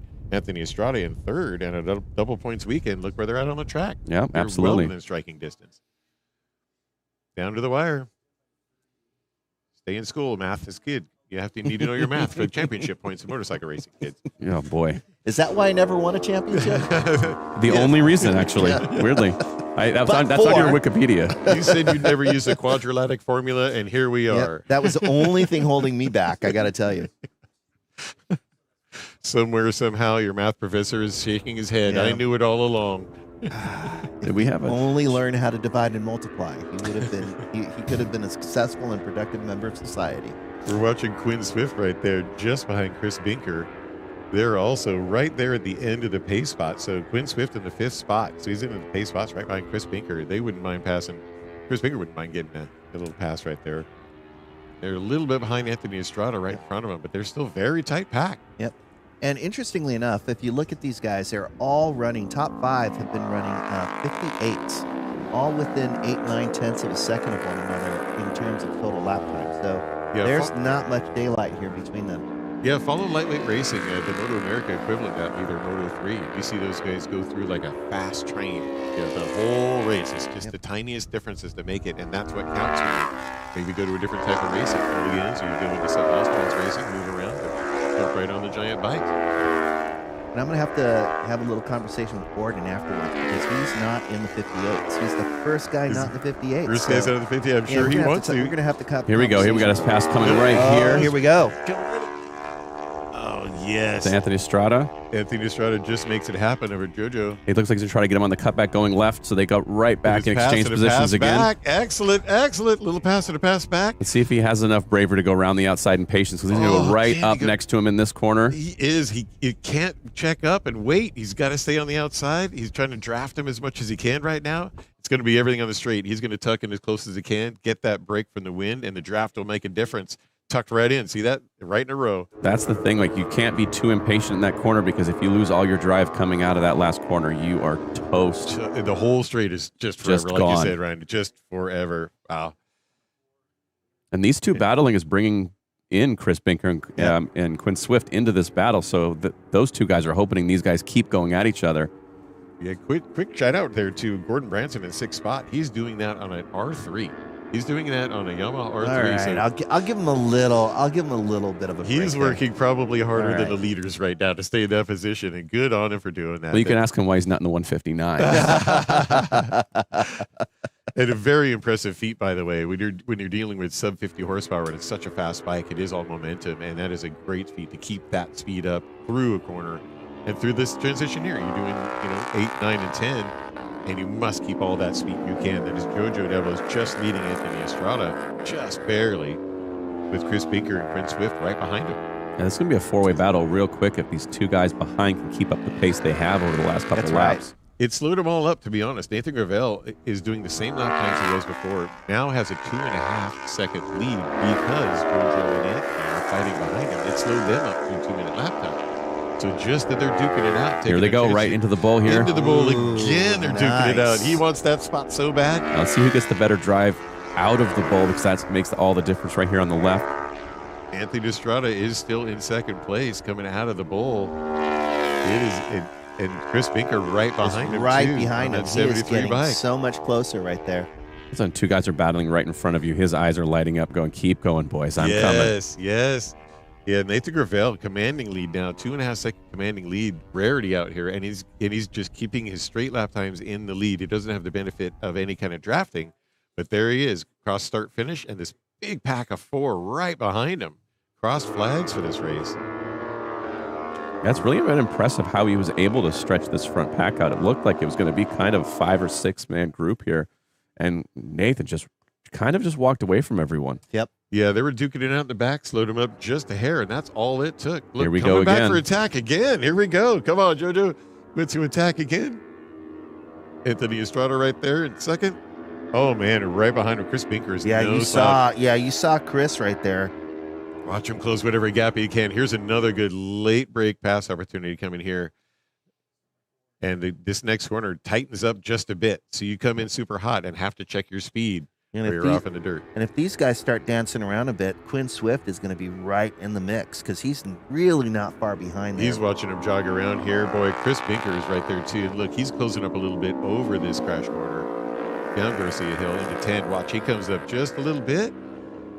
I think if you're Chris, you don't have to be that impatient here. I think over the last couple laps, he's had the pace. Yep. And let these guys battle. Let them bring you back in. Don't get too impatient. Try to run too far up the back of these guys. They are so close. They went back down to their 158 lap times, even though they're running so close, back down to the lap times. And everybody's just staying right there. Boy, Look how close they come together in the entry. Jojo's- Every single lap going into the bowl, these guys are going almost in side by side. It's so funny that these are the physically smallest bikes on the track. It's the most exciting racing. Like, it's still no joke. Like, coming in here, lots of power, lots of like a testosterone, for the boys racing this, man. Yeah, and I got to tell you, when I ride, I always give I tend to be one of those guys that just gives like a little safety brake just behind. Like I want to feel like just okay, is it still there? Is it still there? You can't do that at all on these bikes. Matter of fact, you're hoping they knock back at the calipers just a little bit. You're hoping there's no brake drag there. You're hoping that you have every ounce of every bit of advantage you can get, all back into the 158s. Quinn Swift right there on the 20 bike has a little half a second advantage on a lap time back there on his 20 bike. And just behind there, we saw Gordon Branson again on the front straight, just as these guys were exiting. So he's on that R3, he's really not that far behind. Yeah. And Boy, these two guys not giving it up. So close, coming into 4 again, coming around to 5, another kind of double apex, real short straight we did 2, and boy, look who's behind him, Quinn Swift and Chris Binker. Chris Binker right on the tail of Jojo Dablos right there. Almost comes up alongside him there as they run slightly different lines on the exit. He really does have some fast entry speed. Coming into 3, really fast entry speed. And look at the drive out of here the 73 gets. He's going to get a drive. Almost going to be able to get right alongside Jojo. Looks like Chris Binker's got a little power in that thing to gain a little bit on that fast part of that track. A little exit speed that he's on the gas maybe a little earlier. I think so. But right now, Anthony Estrada doesn't seem phased. He's hitting his marks. He doesn't seem to be riding too defensively. Doesn't look like he's doing any shoulder checks. Nope. Oh, there it is. And what is he doing? Tapping his Tapping tail. the tail. Oh boy, it's on now. He's saying, "Come and get it." He's tapping his tail. Neater, come and get it. Wow, look at that. They might have some side cash on this shootout race. That is some definite taunting We got going a good on. shot right there. Jake Tran going through. Look at all 4 guys in one shot coming out there. What a great shot. All four of them riding really, really close together. That cocky Anthony started tapping his tail. What a move right there, right? Have Jojo Dablos right behind him. Saw every bit of that. He's either laughing his heart out or he's cussing him right now. I think one or the other. It's extreme either way. Yeah. I think they're having a good time out there with those four. I think they're having a blast. Yeah, I think they're having the best time. Last race of the season, too. I think you want to put on a good show for the fans at home. Let's put some bars together. Let's go, guys. Certainly doing that in a row still. Boy, they are so tight right now. Their gap between all those guys, 0.6 of a second is Nathan Gravel. Oh, does Nathan Gravel just go off? Nathan Gravel just went off on the dirt. Got pushed off the end again. Oh no, wow. Off of 3 has been just the bane for all these riders today. Yeah, off of 3. The wind and everything, I would imagine, is playing a Pushed little. him off, and look who inherited that. Anthony Estrada inherits the lead in his battle for these next 4 riders.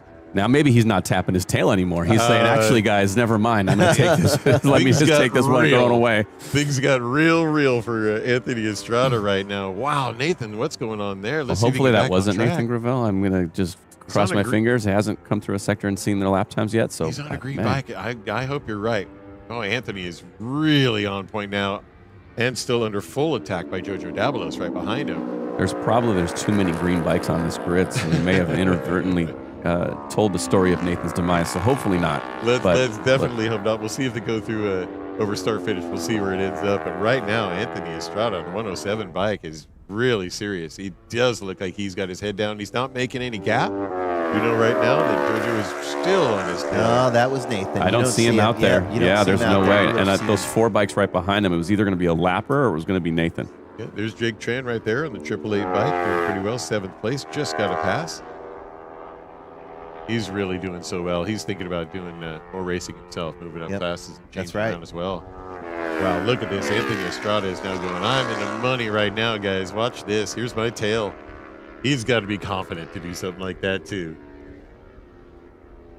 Yeah, I think when you're racing so close, these guys have raced each other a lot this year, too, so they kind of know who they want to beat and who they want to defend against and who they want to race. So we looked back and saw that group and said, all right. Let's look at these lap Last times. lap. All right, this is going to be, let's see what happens here. Last time, they are still within 3,000ths of a lap time. These top 2, Estrada Dabalos within 3,000ths of a lap time, and last lap was even closer than that. Yeah. And Nathan was able to get back on track, rejoin the race. Here we go. This is the last lap. This is where Jojo is going to lay it out.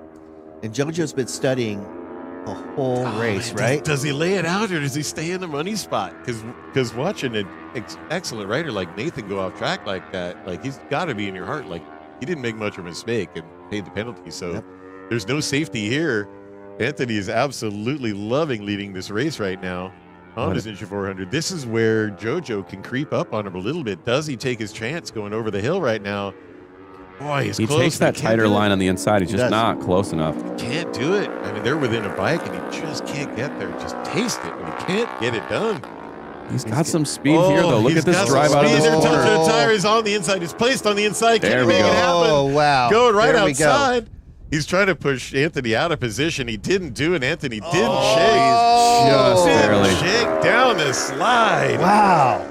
Cover to the bull. He is trying everything. He wants it so bad. He saw that tail tap. He's coming after it. He's got to do something here. He's got to do something. So almost came in, tried to run Anthony a little wide. Anthony did not take the bait. He stayed on his line and tucked it right in and got a little gap from it. While the whole time, Chris Binker is still right here, right between all of them, and Quinn Swift right behind There's them. really only one more opportunity here for Jojo, and it has to be a risky move around the outside, so I don't know where he's going to make it. Look at Nathan Gravel in 5th place. He got back on track, and he's behind this tight group right behind him. Let's watch this happen. Anthony. You saw he made a little bit of a dive right there. He thought about it. That's just too tight. Just not enough room. I think right there you're going, you know what, I have to take second. I have to take the money home for second rather than throwing it in the scenery. Here we go. Anthony Estrada, Jojo Dabalos, Chris Binker, Quinn Swift, and then Nathan Gravel stays in a money spot after his comfortable lead. Wow, that's a good one. I love these guys racing. How fun. All right, Sky Wheelie, we see you in a... All right, I mean, well, they were a little too close right there to see a Sky Wheelie at anybody.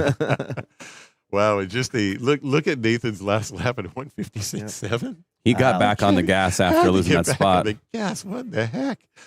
Yeah, and there's your guy, Gordon Branson. Yep. Has got his 2016 in his Mr. Goldilocks. R3. Goldilocks. Let's watch the replay of this start. We Light see this goes out big up. wheelie. Wow. Oh, just stood clutch. himself up right off the bike. Oh, gosh, that's Jamal Medford, a poor guy on that thing. Did the right thing. Hands up to let the riders know behind him. Dejected. Better luck. Better luck next time, my friend.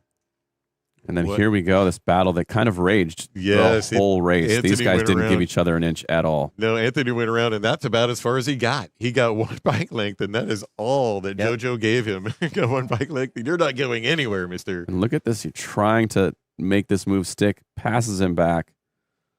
Tried to get it back right away. Passes him back, and Sacrificed a little bit of speed there. But yeah. man, Tight quarters. Tight quarters. good stuff. What a fantastic race for a lightweight shootout. A lot of fun. We're back here. Next race is race 9.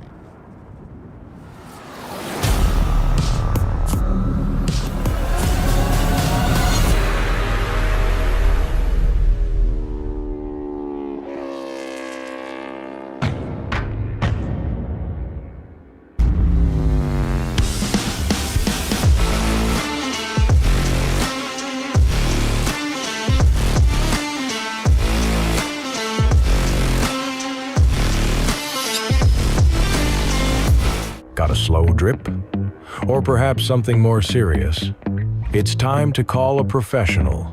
AYS. Always at your service. We are more than plumbers. We are your neighbors. Committed to you keeping dry. AYS number 1. At your service, always. We're the Law Tigers, and we understand the challenges riders face every day. We're proud to support our community that includes riders of all stripes. If you've been injured in a motorcycle accident, call 1-800-LAW-TIGERS or visit lawtigers.com. Law Tigers, California's motorcycle lawyers. CVMA Racing Round 7 Sunday Racing. We are after race 9, the shootout. The shootout. The shootout. We've got some names that we've heard before on here. This is a great money race. These guys are going to shoot it out for the shootout. Who do That's we have, right. Al? We have on pole, we've got Michael Gilbert, followed by Aldo Riviosa and Nicholas Seelig, excuse me. On second row of the grid, we got Mark DeGrosse, followed by Sahars Vick and Edgar Zaragoza. Row 3 on the grid, we have Andrew Branson, followed by Justin Fite and Thomas Babcock. Row 4 of the grid, we got Justin Vemmer, followed by Mike Bishop and Brian Burden. Row 5 on the grid, we got Bernardo Pastor. And again, shootout is a 10-lap race, folks, not the ordinary 6. It is 10 laps. And first place is going to be paying out $3,000, followed by second place, which is going to pay out $2,000.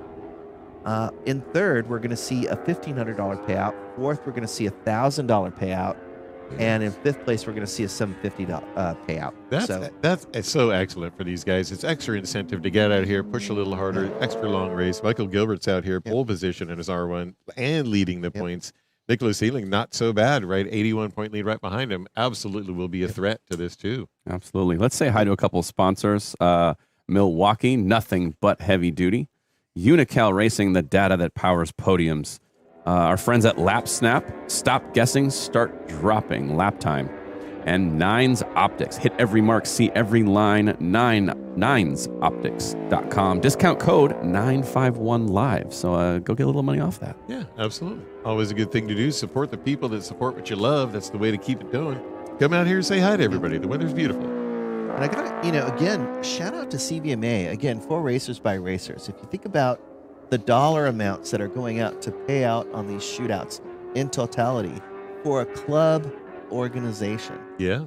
Yeah, it's pretty incredible what they're doing here. Think about It's that. Just bringing the fast guys out, Yeah. and wanting, people want to come racing here. Yep. And it's, it's not just the money. The money helps. But it is not just the money, helps but a lot, it is, by the way. It's not just the money, but you're exactly right. The incentive is hard to deny. Yeah, but the paddock is a great place to be. It's a wonderful just atmosphere from the moment you get up to the moment you go to sleep, which is always too late. And it's just always too early in the morning. Yeah, exactly. Someone's revving the engine at 6:30. You go, guys. Yeah, Ducati Land, they absolutely love that rev. 7:07 is 7 minutes too late. That's right. That's exactly They're right. on Italy time. I don't know what to tell you.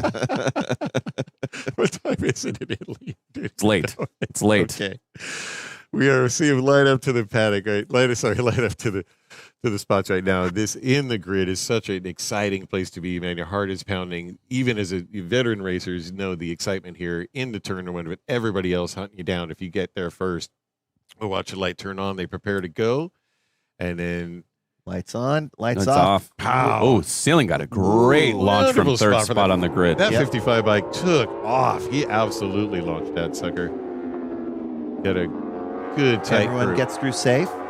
Good tight group, right, man? It looks like it was Ceiling right behind him, wasn't it? That 50 Yeah, bike got a Ceiling nice went right past the second bike and Mark DeGrosse and trying to hunt down Michael Gilbert, not let Michael get away, but it's not working quite that well yet. Keep him aside. Michael Gilbert's plan is to get out, stay out, and everybody else is going to try and stop him. But he's got a little bit of a gap right now, 2 and 3 and 4 right there behind him. See how these guys spread out, or if they're hunting in for this big money race. It's so fun to see the big bikes on the track right after the ultra weights, just seeing the difference in lines, the difference in speed. How much quicker that corner comes up on you, right? Yeah, completely different type of racing, like with earlier too, even a Hooligan's bike or anything else, just a type of racing. The bikes are different, makes you need to treat it differently. And go like in a big bike like this, you can make up a little mistake with a little bit of throttle, where you just don't have that option in a lot of other classes. Great shot of Michael Gilbert, doing what he does great. And we've already seen him today apply this exact strategy. Let me just get to the front. I don't want to worry about anyone else, but behind him, it looks like they're mixing it up. It looks like Nicholas Ceiling is getting a little bit of a challenge from behind him for this second spot. It's not going to stay the way it is. Yeah, Nicholas Ceiling, now third in points right here is Corey Alexander, who's not with us today. So Nicholas Ceiling is in a pretty Look at these guys go spot. 3 wide right there. Manuel Segura is behind him in the points. So it's a pretty good spot, too. He might be comfortable in second, but it looks like he's getting attacked on right now. Yeah, it doesn't. Whoa, someone went up the inside very hot and rode someone else Yeah, very got wide punted out, there almost a to the bit. paint. Yep. Little bit of aggressive move going into patience like that. I don't think you really appreciate a move like that right there exactly. But there's big money on the line, so get your elbows out. Yep. Yeah, 10 full laps these guys are looking for on this race too. So they want to get a position, they want to get in a comfortable spot and not let the guy ahead of him go away. But 10 laps is a very long time. I mean, maybe figured that Raviosa thought I have the speed to go with Ceiling, maybe even go with Michael Gilbert, and had to get around Mark DeGrosse to get it done. Yeah, Sahar right there too. Always a good fast racer for the Zohan on his number 161 bike. Nice to see him out there too. Yeah. Yeah, these three are tightening up as well. Right to the back of Nicholas already. Right to the back of Nicholas. It looks like an attempt at a pass right there. Looks like Aldo is trying to do his best to get around. Yeah, he's got his elbows out. He's ready to race. I think he wants to get in front of this group and lead it. Doesn't want to be caught up. He can't be comfortable in the middle of those guys. They're all fast, and if you're right in the middle, you have to attack and defend. Yeah, it's absolutely. Not a happy place to be. So, hey, I think yes, I agree. Like, I try to get around Nicholas as fast as I can, but Nicholas is fast. Yeah, Nicholas has a little motor, or at least he just gets off the line really. Trying to go very tight into the bowl. Little attempt on the inside to stop the protection that's happening But he still gets a great run out of the bowl into this corner, going side by side. Be in the position, last on the brakes, go for an inside pass. Now Nicholas has got to come back at him right away, and they can't quite get it done. What a pass. That was aggressive and held it coming through the next row of quarters. That was aggressive. Now they're into patience. He's got a little gap. And this is where he made the move on the previous lap, so he's obviously comfortable being aggressive through here. So he's going to try to get the head down and put these two behind him. Yeah, that was super aggressive, and then Nicholas is still really right behind him. But wow, he's got that position. He can now comfortably pick his lines and not have to worry about so much, just defense now. But now Nicholas has to worry about Mark DeGrosse right there. That's right. You really don't want to be the meat in the leader bike sandwich. Like, that's much better to be the bread, be the sourdough, but you do not want to be the meat in this sandwich. Yeah. Oh, man, coming in. Yeah, look at that. So right away, Mark DeGrosse is like, okay, I'm keeping this back. I'm keeping the draft. I'm doing what I can to stay as close as possible, capitalize on anything going on. Things happen so fast at this horsepower level. Yeah, absolutely. And then just back to Michael Gilbert at the front, feeling very comfortable. And here we go. Mark DeGrosse right on the tail of Nicholas Ceiling. Tail, yeah. Michael Gilbert, a comfortable 3-second lead, and everybody else is tightened up half a second. This pack is tighter than that. They're a little moving around. So Nicholas Ceiling is right there in spot 3. And it's interesting right now too, because the wind is picking up just a little bit. You see that conditions, right? You see it outside our window. You're seeing it on the track through some of the dust that's coming over, and you got to see that's probably really playing into their head as well in terms of where they're putting themselves and how much they're willing to risk under the circumstances. Yeah, look at Mark DeGrosse right here. Mark DeGrosse has a little extra momentum in the middle of the bowl and then loses a little bit coming out and gains it again next corner. Seems to have a little pogo going, and watch, you'll see it next lap too. Something, little pogo right there. I don't know if he's like, I'll check up. Yeah. Or he knows that he can keep going that fast, and that's been the passing zone so far, going this direction in these conditions. Yeah. And the conditions seem to be affecting the lap times just a little bit. For example, when we see Michael Gilbert putting in a 146.7 and Aldo putting in a 147, right? And you saw Michael Gilbert just did a 148 in that last lap. So, and in the shootout, the lap records are in the 43s. Right. So yeah, they're quite a bit off that. They're quite a bit off. So this wind is really posing a challenge for them. Well, if you see, I mean, in that first complex, that 1, 2, 3 corner, it's where we're seeing all the riders go off. It's where we're seeing the mistakes getting made, pushing too hard in that, carrying that extra speed of that tailwind down that straightaway. It looks like that probably what happened to Nathan Gravel in the last race. Yeah.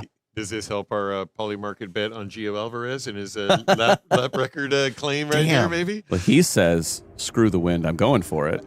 And so maybe he goes even faster. It's got that tailwind. It'll be at a high speed. That would be something Gio would do. Yeah, still tight. You talk about rider math of, okay, well, if I'm going 7 miles an hour faster, now I'm going to brake 4 feet sooner. As racers, we can literally justify any decision we make. That's absolutely right. Bad, yeah. Aldo Rosa is still leading this tight pack of 3 riders right ahead of Nicholas Seeling and Mark DeGrosse. Very tight pack of 2, 3, and 4.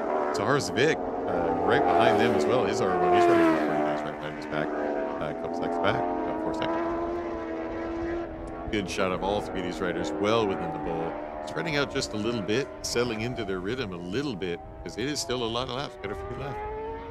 Yeah, now it's just that focus. Like once you get through a group, like Aldo did, now you just have to focus on your lines, and it's just concentration. So you can't blame anybody but yourself if you mix and mark. There's no one running you wide. And in a long race, 10 laps, there's many moments where you just find yourself maybe wandering off where your mind should be. And in the middle of honestly, in the middle of the day, in the middle of the race, these guys have already been on track, some of them already. So they're used to the current conditions, keeping that knife as sharp as they can. But yeah, you said it. You can get distracted. It's a long time keeping that focus that hard, and it's a hard thing to do. And two, it's it's a physical thing, wrestling around an R1 around a track like this. There's not a lot of breaks.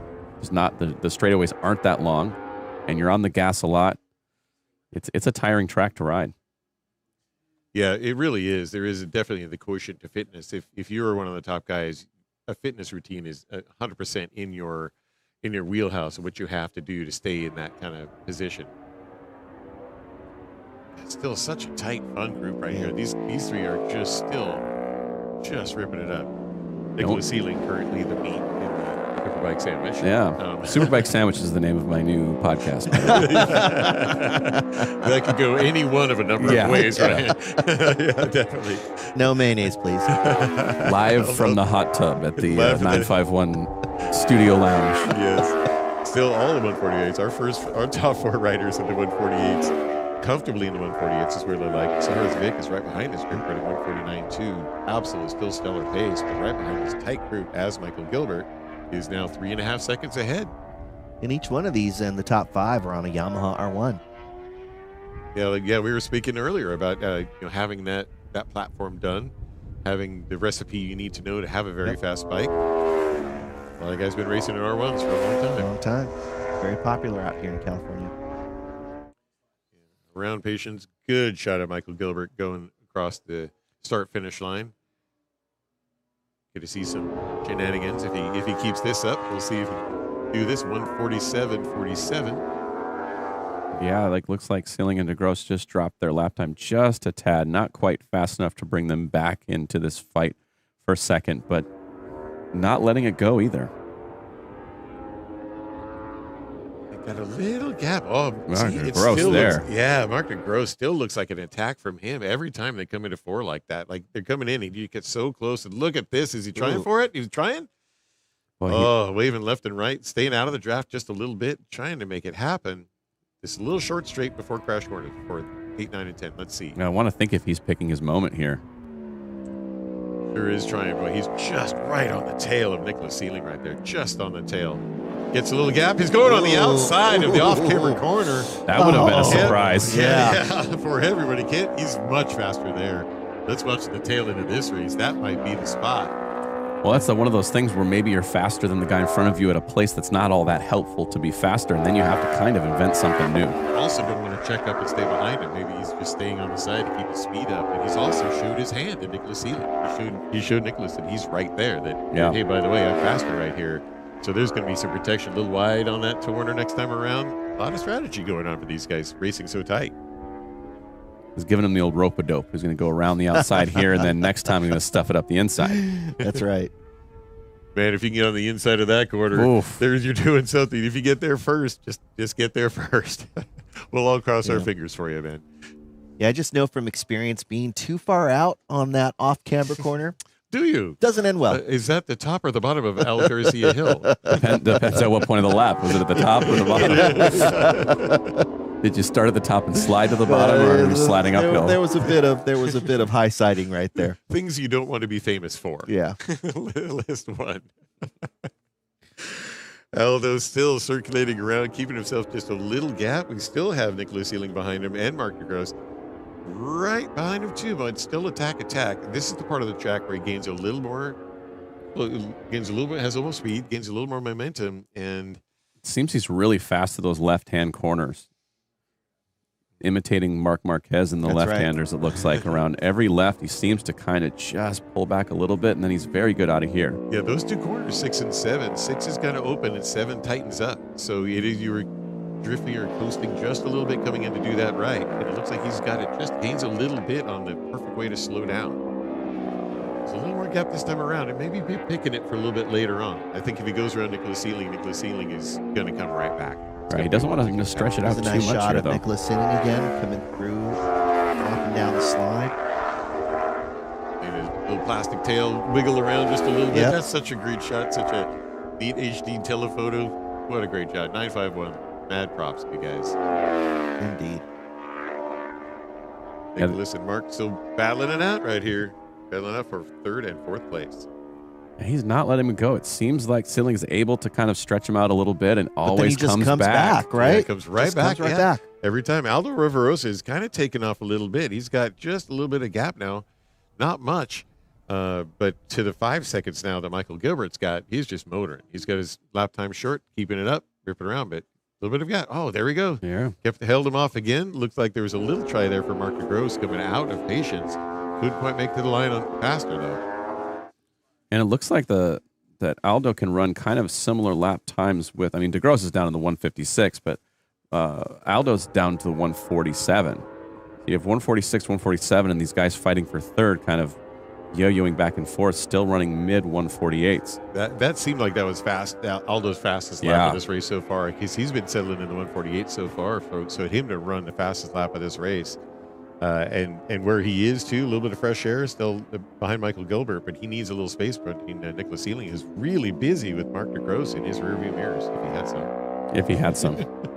Don't look back. Don't look back. It's the last thing you want to see is a mirror full of that yellow helmet. Where I will see. Again, so close right there. Well done. I want to find out what Mark DeGrosse is doing coming into that set of corners. Yeah. He's so good at that. Trust on his brakes, trust on his turning and his front tire. And again, I think, you talk about no mirrors, and I think that's one of the things that people who come out and who are not racers or who are not out on track all the time don't quite understand. There's no rear view mirrors. There's no tail lights. There's no brake lights. You don't want to race differently when somebody's behind you. It's worse for the racer behind you. Oh, here he goes. Here it is. Oh my gosh. Incredible speed coming out of the bowl. Is he going to try Nicholas Sealing coming back? Mark DeGrosse sent it. That was a lightning bolt of a pass coming around like that. Wow. Has he been holding that back the whole race? That was a heck of a move. That was a shocker for everybody, including Nicholas Sealing. Mark DeGrosse and look at that around. wind pickup too. How is that going to affect them? Yeah, it does feel like everyone's going faster. Maybe they're getting more comfortable, but also look at the wind. It looks like someone's been in the dirt over there. It's just the wind. Wow. That was amazing. Wow, that was almost like he had a turbo button or something. I don't know. A remarkable pass coming around there, and now, but did not get any gap at all. Nicholas is right on his tail. He got around lightning fast, and he's Nicholas coming back. Late on the brake, sliding up closer behind him a little bit. They're coming around 4. They're going into 5. And the problem still here is this is where Mark has been fast. Yes. And it's going to be hard to make up a lot of ground through this left-hander. Mark is so incredibly good. Let's see how he goes through 8, 9, 10 now, because he doesn't have Nicholas Sealing right in front of him. He's made this pass. He's been able to make it stick. Let's see if he can get a gap over his 8, 9, 10 that he's so good at, and then make some lap on the back straight. But Nicholas's bike is so fast on that straight. That was a shocker of a pass, man. Yeah. Yep. Beautiful over the top. Now he's getting a little bit of room for himself, but I think also this is where Nicholas has been very, very strong. Yeah, it'd be interesting to see if Nicholas has the power to catch up at all. And boy, he gets out fast. But that was the move right there. That was Mark DeGrosse. That was his move. He got it down. We're going to see a beautiful replay of that when we get around to it. Yeah, that was pretty sweet. Man, caught us all off guard. That was a great one. Into the bull. Yeah, I was not expecting him to have that much exit speed coming out of the bull last one. Where that came from. That was a big, big chance. He took some kind of big change that he had in his pocket. And it was worth it to him to make that giant swing. And boy, it paid off. But he was still able to gather it together for these lefts, which is, you come out of the bull, sure, at that kind of speed, but you still have to get slowed down for these two left-hand corners. And perfect timing. We're seeing the white flag right now. We're a little concerned about the dust getting kicked up, maybe a little wind gust coming up, but they're seeing the white flag, so his timing was impeccable to get around and make it stick. Give him a chance to maybe make it happen in the next lap if he didn't, but he's fairly comfortable right now, trying to stretch it out as fast as he can. And I think he's pulled a little bit of a gap here of a 1.5 seconds now. Yeah. So maybe that's job done for Mark DeGrosse for the Here we have a podium. nice shot again of Michael Gilbert, who's leading the race. Shot of our leader, Michael Gilbert, leading our race, 7.5 seconds out there. So we call him Michael Easy Money Gilbert. that might doesn't quite roll off the tongue. It's but not quite, but it's still apt, it feels like, because this has been kind of a More clinic. easy money. Yeah, man. Yeah, this has just been a clinic on just how you lead a race. I mean, he's been the fastest lap every single lap of the race. Yep. There has to be a great advantage for him, too, touching into Moto America racing, because, again, it's the even bigger pool of racing. So he's got to be picking up hints and tips and tricks of that giant pool of the fastest riders in America that he can really transform onto this track. He's just off like a rocket now. I mean, it's just a stellar way to ride, and even more of an advantage being able to ride with even more faster riders from around the entire nation. And you got to think, even on a shootout like this, where he's racing more laps, consistent with what Moto America might be doing in their own races. Someone has a problem here. What do we have off? Oh no, that's a BPR bike too. Oh no, is that DeGrosse? I thought it doesn't look. Oh, I don't think so, but maybe He's limping a little bit. It has a chance of mind to hold his bike up just a little bit, but it does. It looks like he Mark went DeGrosse. down. Looks like Mark DeGrosse is off track and went down, maybe a low side. We'll see them here, when they but come what a through bummer. here. Michael Gilbert takes the checkered flag Take first. the checkered flag. There must have been a last-minute push on that. Let's see if Aldo comes around. Yep, beautiful for Aldo. So we'll see here who Good takes second third, place. who pops out. Yeah. So I this think is where Mark DeGrosse would be. Let's see if Yeah, we have that's Nicholas. Nicholas. We have Yeah. Nicholas Sealing. Yeah, Mark it was- DeGrosse must have made a slight mistake off that track. was him. Oh, Handing- heartbreaking. Handing third place to Nicholas Sealing, who had fought so hard. Well, But you saw a bit of wind kick up just before that last lap too. Who knows what happened there? yeah, that also moves up Sahara Zavik as well. Bummer. Sorry, Mark DeGrosse. That sucks. He was good pass. Nice try. Darn it. So bad he went Yeah, off track that's a like bummer. that. That is a heartbreaker for him. It looks Andrew like Branson Andrew comes in Branson fifth. comes in final money spot. Oh, here is a touch and go on the end of the bull and just does not lift off. He does not wait for the brakes, doesn't do anything. That is Aldo Roverosa going for his second place pass right there. Made it stick around those turns.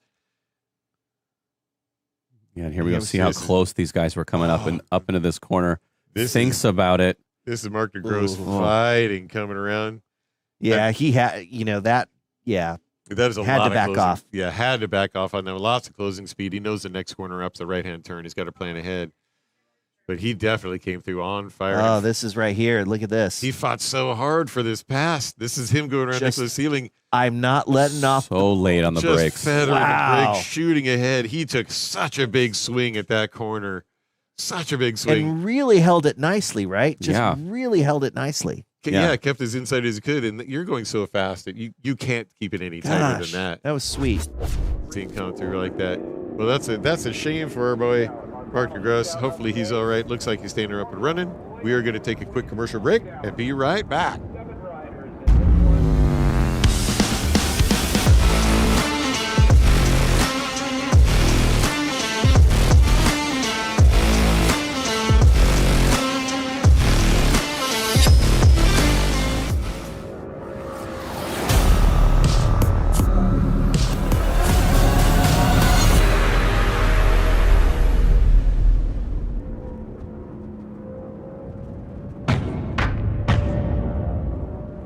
Got a slow drip? Or perhaps something more serious? It's time to call a professional. AYS. Always at your service. We are more than plumbers. We are your neighbors. Committed to you keeping dry. AYS #1. At your service, always. We're the Law Tigers, and we understand the challenges riders face every day. We're proud to support our community that includes riders of all stripes. If you've been injured in a motorcycle accident, call 1-800-LAW-TIGERS or visit lawtigers.com. Law Tigers, California's motorcycle lawyers.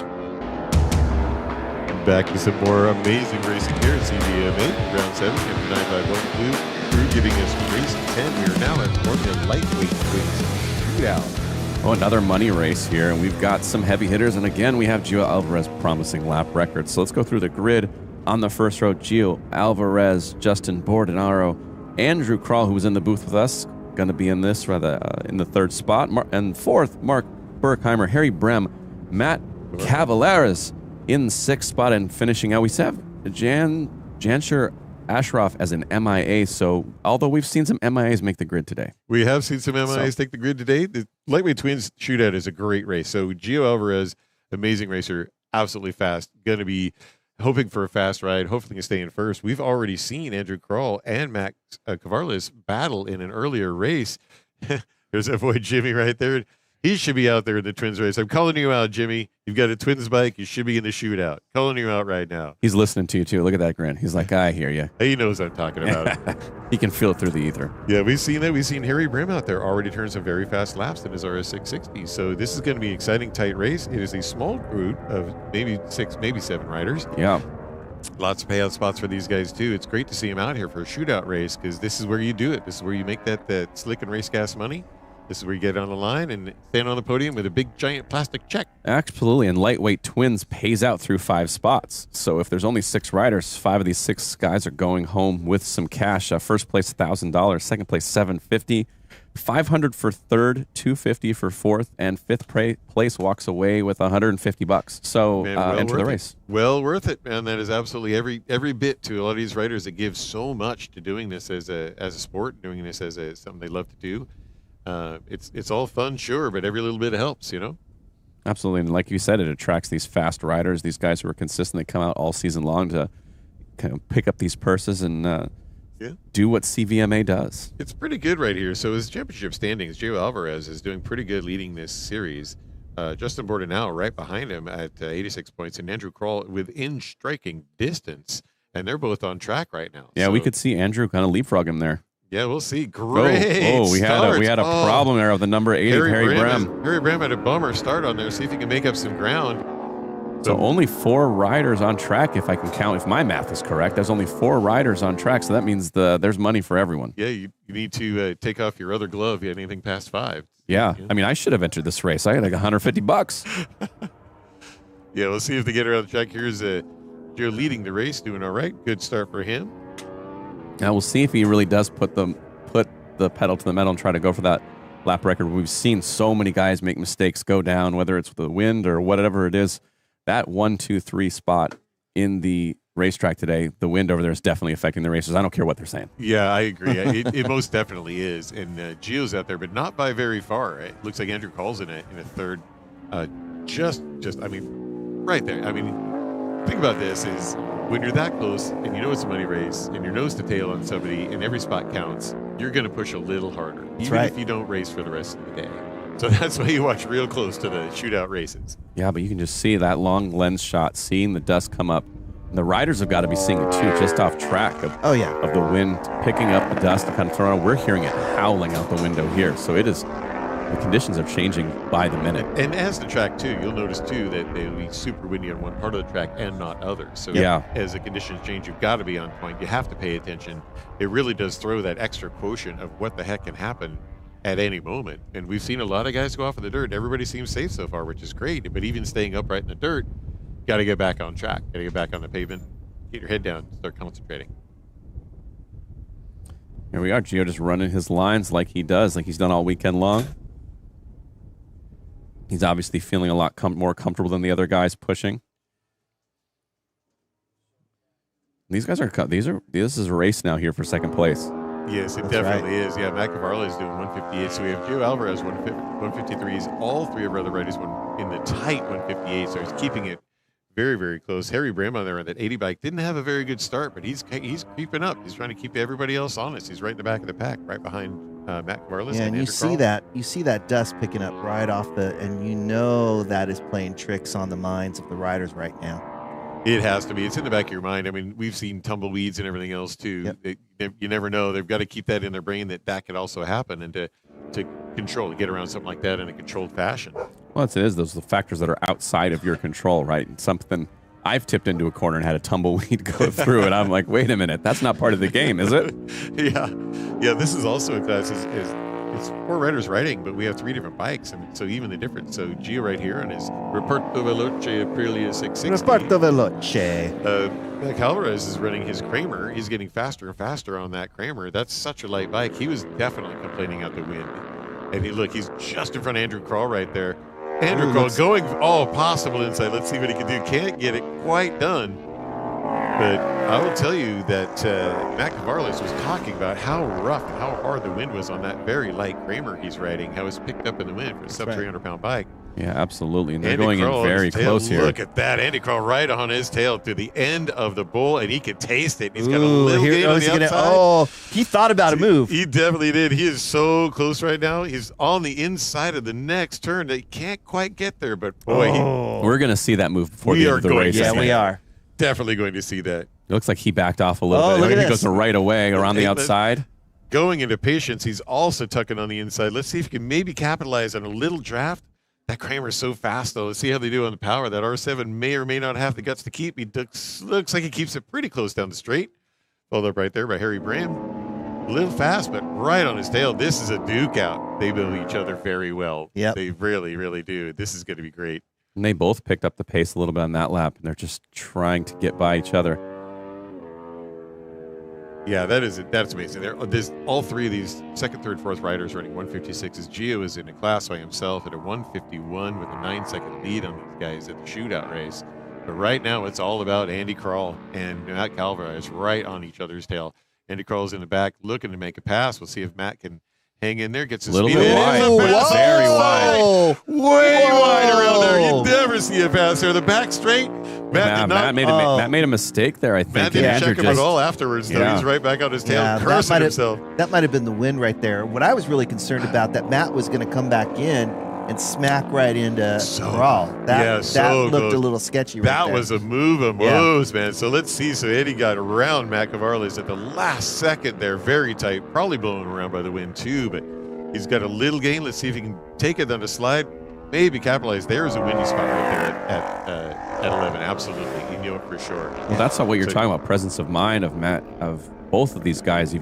He's running wide and coming back to that racing line, knowing the other guy's right there. Yeah, Matt's not avoiding the collision. Matt is not giving it to him. Very aggressive rider, right on the tail of Andy Krall right there. He's not letting Andy Krall get away at all. They're absolutely duking it out. We'll see some more battle here, too, and plenty of laps to go. Yeah, but even in the ball, you saw some of Matt's course corrections that he had to make.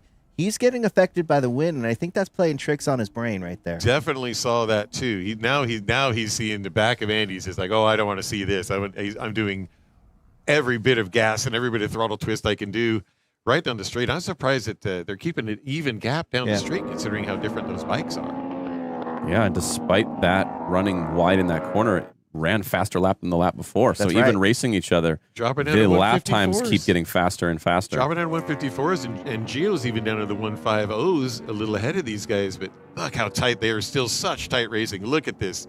Very tight. Matt is an aggressive rider, and he is not giving this spot up. He's absolutely. He's always been known as an aggressive rider, hasn't he? Well, that and even Andy, as nice as he is, look where he's at. Yeah, that's right. He says he's nice, but put a helmet on. He's a different human, man. Good guy. What a great opportunity right now. They are still so close. And right behind him, Harry Bream hunting him down. So well within the picture to see what happens. Yeah, I think if Harry wants to get back involved in this, these two have to really chop each other up a little more than even they're doing now. That's right. But hats off to Harry for the kind of bad start and then just putting his head down and doing fast laps and trying to get back into the race. Yeah, he knows he's still in it. Yep. Yeah, he's running over a second faster per lap than Matt and Andy Krivolap up front. So on a long race like that, and as close as he is, he will absolutely be in the mix. He's always a fast rider, so he's going to be in the mix with these guys if they keep distracting each other and running protection lines, maybe running a narrower line than they normally would. Oh, Matt gets a little ground on him in the bowl. Yeah, he checked up a little bit. It looked like he had a lot of speed coming from behind. He had to check up just a little bit, so he didn't end up too high. Yeah, and he was down a little bit in the protection zone, and Matt was coming around the outside, but had to check up just a little bit, just kind of see what's going on. Could have been wind, could have been something, but wow, they are just absolutely back and forth. There goes Matt trying the same move on the Matt's outside. Trying the same move on the outside, right behind Andy Kroll, the 300 bike. And Matt on his 55 Kramer is going around Patience. It's got a little exit speed. Yeah, that was a little weird. I don't know. Maybe it was a long lens or something. But I think I saw some movement in the back out of Kvarlas's back wheel where he tweaked it just a little bit and lost a little ground right there. But he's looking to make it right back up. He's all over the track. He's over the track because he's getting blown around the track, and he's still keeping his concentration right there. We see the cross flag, so these guys are halfway to the finish. And their hearts are racing right now, super fast. They're sweating, they're pounding. I mean, they're at the top of their game, just seeing what happens. Like, this is the adrenaline rush you come here for. These guys are in twins racing. So R7 and Kramer Evo 690 right on each other. Props to all the riders out here this weekend. Particularly as the conditions have gotten a little bit more windy this afternoon. Just the effort that it takes to get out there and keep your wrist twisted. That's a lot of work. And we keep looking at that beautiful shot, that high definition shot of Andy coming around. I always see something on the front of his tire. It's been there the whole race. It might have been just a sticker on his tire. I don't think it lasts that long though, because that's a crazy place to have that thing on there. It seems about the only thing it could be. But Yeah, it looks like a tire sticker. Makes you wonder it's still on there, and he's using all the traction around it. I mean, it's like a new hat. You don't want to take the sticker off. You just want to be able to show everybody, hey, this is a brand new tire. Look at me, I'm brand new tires, I'm baby. putting it in. I can afford brand new tires because I'm going to go out and win races. How about that? I'm going to come out to the shootout and that's a PsyOps plan for right. the other racers, right? That's right. Let them know. Yeah. I'll put stickers on used slicks because I'm like that. I like to put just the MotoGP band around my street tires so people think I'm running like softs. Yes. Going back into Patience, these guys are still duking it out. It's still a great race between Andrew Kroll and Matt Kvarlas. Back to start finish again as Gio Alvarez is still checking out on his 822 Aprilia. They are still checking out. They're down to 153s. Yeah. They're getting kicked around this track something fierce. And Harry Brehm just sitting there. He's waiting for something to happen to the guys up front, right? But he's going to be ready there to collect. Just if something odd happens right here. He's hoping they all slow down that lap. Like Yeah. even Harry slowed down a little bit that lap to equal these guys' lap times. So Yeah. they're definitely getting kicked around. But the guys who staying on there, keeping the focus as tight as they can, because I mean they're getting boxed around by all sorts of conditions right now. Looks like Andy gets a little gain some parts of the track, but boy, Matt Kvarlas is not letting that go. And here I think you see them get pushed just a little bit wider than they've been in previous races out of that corner. That's probably where that caution is coming from. That's probably where that slightly check up on the lap times is coming from. They're like, okay, I'm going to back it just here so I can stay on the track and then get around the rest of it safely. Yep. And even Gio's backed off up in the first place. His last lap was a 153.2. So that's several seconds off his best lap out here. So, he's just trying to get it home at this point. He's got about an 18-second lead, so there's no need for him to be pushing up front. Yeah, He's probably playing it smart and just saying, look, I just got to get this home. Doing the smart play for sure. He's going to pay off those bets with Lira, apparently, because it's Italian bike. That's right. Oh, there you go. There's a ball. Yeah, and look now, Andy's got a bit of a gap now, and about the same gap between Matt and Harry Brem right behind them.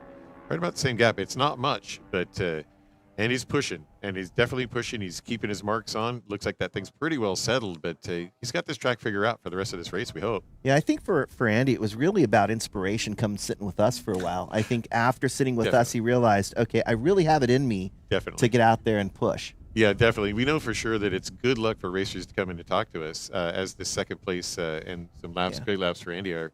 So if you're out there listening as a racer, that's right. Come talk to us. We give you lap time seconds. Absolutely. And then we'll give you that, after you get off camera, we'll just give you that little extra bit of advice that's going to get you going even faster. Well, it's also, it's commentary, but it's also coaching. That's right. Because we see everything. Yeah, Coach and Terry. Yes, we're doing a fine job here, Coach and Terry. Coach and Terry, patent pending. Could be a thing. CoachandTerry.com. Andrew Cole, absolutely looking good, coming into corner 4 to corner 5. He's doing a really textbook race right now. He's really coming into his own. We know Gio Alvarez is out front in his first place. We know Matt is still on the hunt right behind him, not giving up nothing in his Kramer, but having a time getting blown around a bit. So as an aggressive racer, he's not giving up anything. He's not relaxing at all. Matt definitely wants to get that spot back as fast as he can, but it's a tough road today for him. And it's a fresh bike for him too. He hasn't been on the Kramer very long. Yeah, Andrew Krall made it back down into the 154s, which explains that gap back to Matt there on the Kramer. Just putting a little extra push in there just to make sure he's got enough cushion to come back, bring it back home, right? Yeah, he's not taking it easy at all. I think he's very happy at his pace. It doesn't look like he's pushing too hard because he does it so smooth, but he seems very happy at his pace. It's a good pace to have, especially on a day like today, and he's kind of got a little bit of fresh air right now with Matt. Matt's still trying to hunt him down, but he's got a little fresh air, kind of gain a little bit. If you're Matt and you're watching that tail light go a little bit farther every lap, you're still in it. You're still in a good position in the race. You're still on the podium. It's always that question, But he's got to be careful from behind him. We got one lap to go, but Harry Brem is catching Matt from behind. And this might be a battle. I mean, look at the gap between the two of them has come down quite a bit. They're going to come around and see that white flag this time. And, Harry Brem's been fighting. That bad start got him. He would absolutely be in this mix with these guys for absolutely. But he had a little bad start, so he's coming up from the behind, and he's going to see that white flag, and that's it. Look how close they are on the straightaway. Yep. He's been creeping up every round. Great shot at Gio. Man, just great shot at Gio. Just going around so fast. 6 and then 7. Kind of closes out a little bit on 7 here. We've seen a lot of trouble in the wind right here for some guys going off on the outside. Yeah. See how long he stays leaned on the inside right there on that straightaway. He's still leaned on the inside, battling that invisible force. And we call this Gio super easy money Alvarez. I'm going to use that joke all day. I'm so sorry. I apologize to everyone out there. I can't help myself. Yeah, looking good, Gio. Coming down, he's going to hit down the slider right now. He knows he's got a fresh, clear track that he can get back safe. All he needs to do is go around, hit his marks. No reason to hurry. Now, he does owe us a stand-up wheelie across start-finish straight, right. though. He I does. do think that's how we'll grade this performance, because there's nothing really we can say about the way he's ridden in this race that is any sort of negative you can take away. Oh, here we go. Oh, is that Harry Brem's going to take this move on Matt. Wow. No, that's Andy Krall. Yeah. Oh, wait, what happened? Brem is coming around Andy Krall. What in the world? What? Oh, Harry Brem must have turned it on. He did. Wow. Harry Brem from nowhere. Yeah, and it looks like Matt was in the background over there, so looks like Matt's in fourth. 2 passes. Gio Alvarez. Well, here we go. And Andy Krall's not going to back down. Not backing back. What in the world, Harry? Look at that. I mean, he's going to be ecstatic after second place finish after the start he had. He just has to hold it together for 2 more corners. 2 more corners. And every 2, Andy must not know where he came from. Neither does Matt. They were doing their race, having some fun, and Harry Brem came from a 4th to a 2nd. What is this lap time going to be? Andy Krall, just a 154. That is a wild pass by Harry. Congratulations. Over a second faster than the other guys in front of him. And Harry, thank you for wearing that bright green. Yeah, that helps. Thank you for that. What an end to a race. Gio Alvarez, Harry Brem, Andrew Krall, and Matt Cavarles coming through 1, 2, 3, 4 in that race. What a final wild ride for the bad start to second Yeah. place. Good on you. We were keeping an eye on him back there, but I didn't think all that was going to happen. Like that was, I thought he was there just in case operating cleanup, but no, he took charge. Yeah, talk for the move. This is early on. Yeah, this is. This is maybe a moment they almost look like they almost came together, like you were saying, yeah, Al. There's a Matt in little the bit of back. a bobble here. This is when Matt was coming back to attack Andy right after his pass, going into patience. Just came in for super aggressive. I'm going to get back around you, and Andy wasn't having it. And all whole time they don't know what's coming, but that was a beautiful shot around that patience like that. What a fantastic end to that. Harry's very happy about that final thing. We are going to hit ourselves a quick commercial and be back for race 11 for this last round of CVMA racing.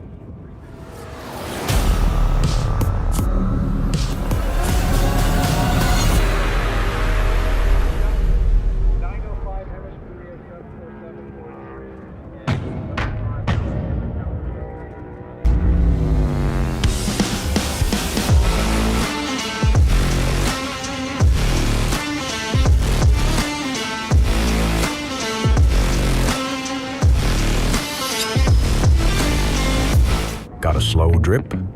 Or perhaps something more serious? It's time to call a professional. AYS. Always at your service. We are more than plumbers. We are your neighbors. Committed to you keeping dry. AYS number 1. At your service, always. We're the Law Tigers, and we understand the challenges riders face every day. We're proud to support our community that includes riders of all stripes. If you've been injured in a motorcycle accident, call 1-800-LAW-TIGERS or visit lawtigers.com. Law Tigers, California's motorcycle lawyers. Back in action, CVMA Round 7, final day of competition, and we're all ready to race 11. The day is flying by. Race 11, right? Wow. Yeah, with 350 Supersport combined. And then we have it's a two-wave race, 500 Supersport combined as well.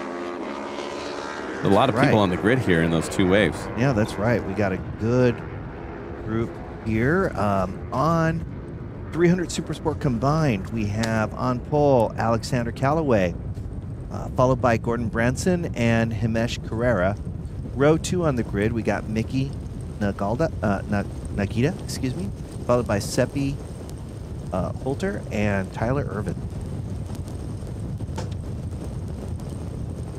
All right, and on 500 Supersport combined, we have Nathan Gravel, followed by Anthony Estrada and Jamal Medford.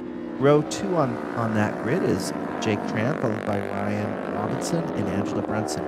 Row 3 on the grid, we have Britton Robinson, followed by Dion Haltrup and Christoph Linder. Row 4 of the grid, we have Bobby Liu, followed by Abigail Wessels and Tiffany Lowe. I do believe you pronounced Ryan G. Robinson's name wrong because according to the pronunciation guide, it's Ryan. And I'm not joking. That is here on the page. Oh, man. So just Ryan. Yeah, so shout out to Ryan Robinson. Ryan. Guys, you guys need to be filling out the pronunciation guide if you are on the grid at CVMA because it helps us out a lot. I don't know how helpful that is, but it did make me laugh. Ryan. And look, we get to say your name on air a lot if you do weird stuff That's like right. that. Love it.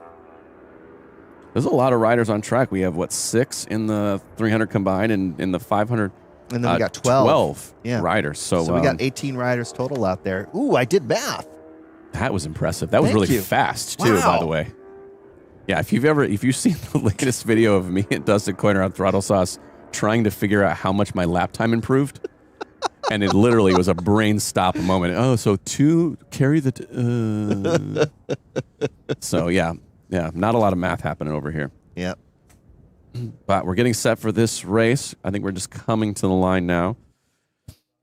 Red flag still out, getting these guys gridded up.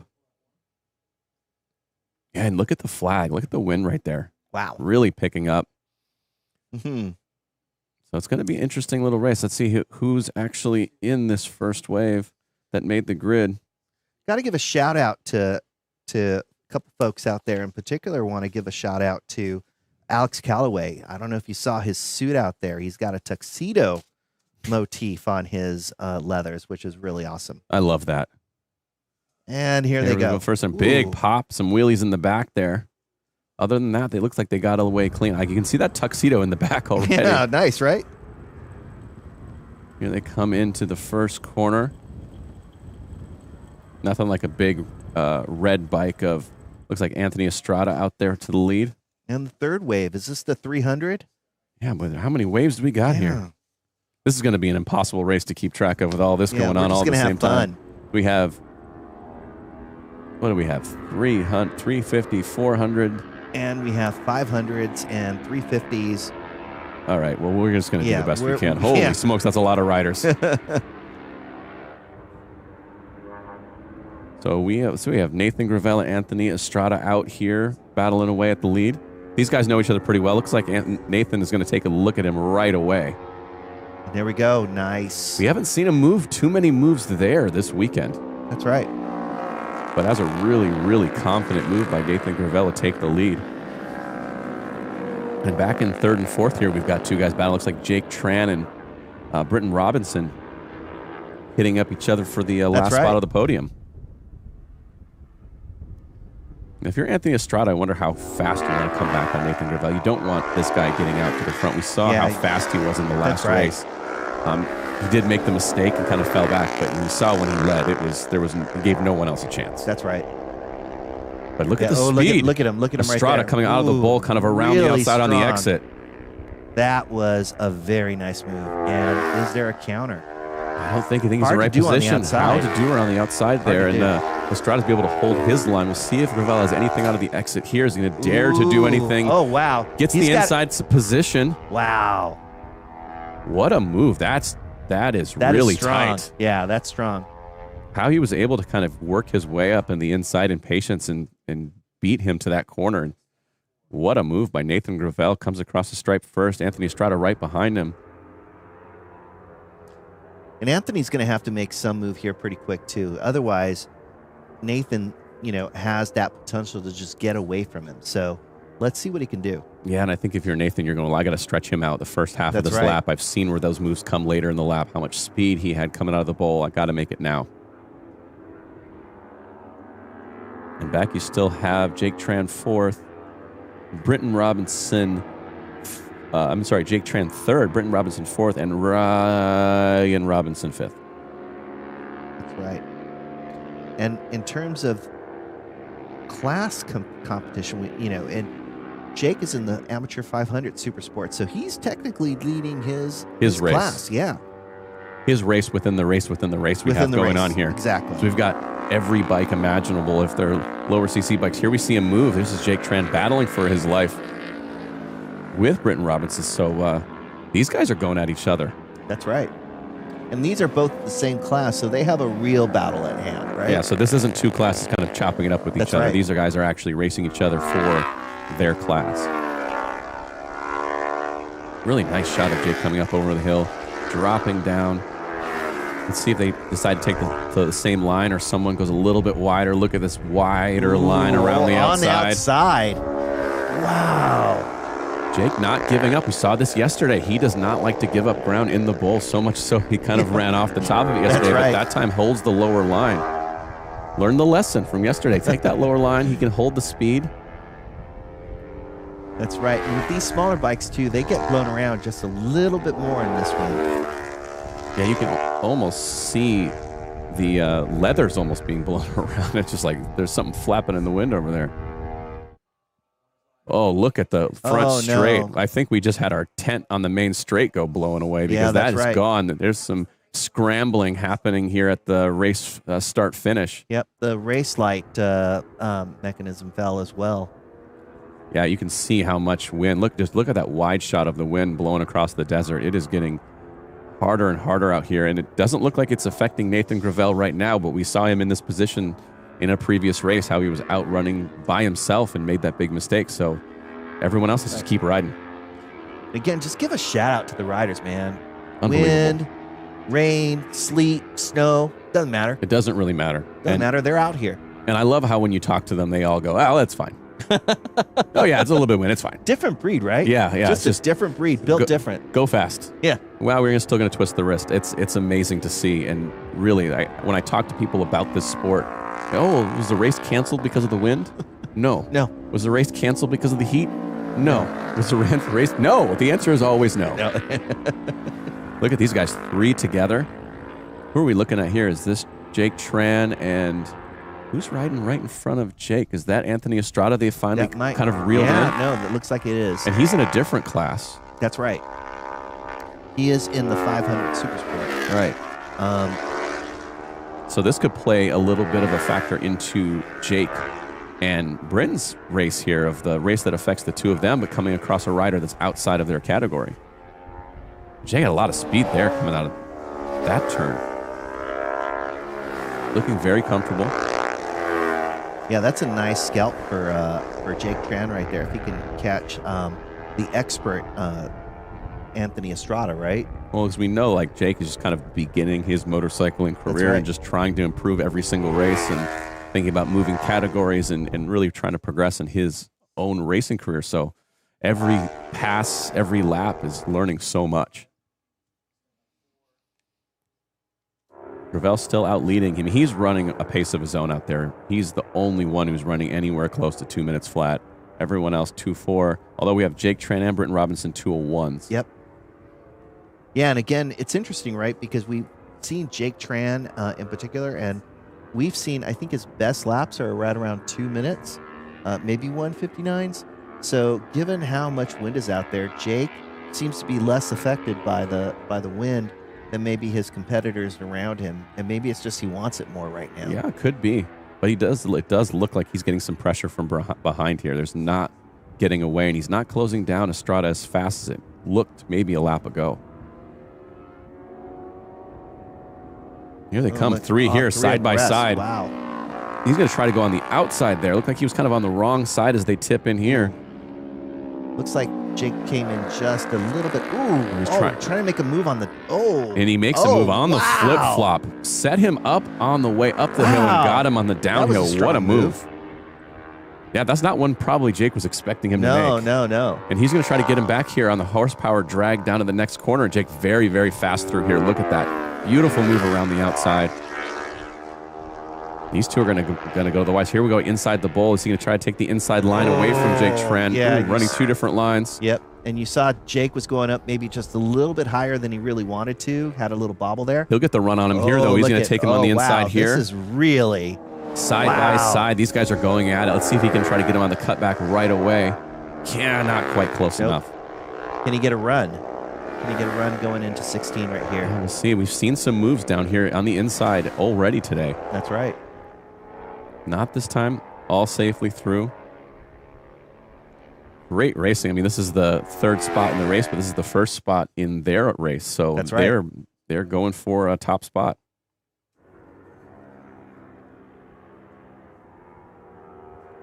And all the while, Estrada is serving as a carrot for both these gentlemen right behind him, right?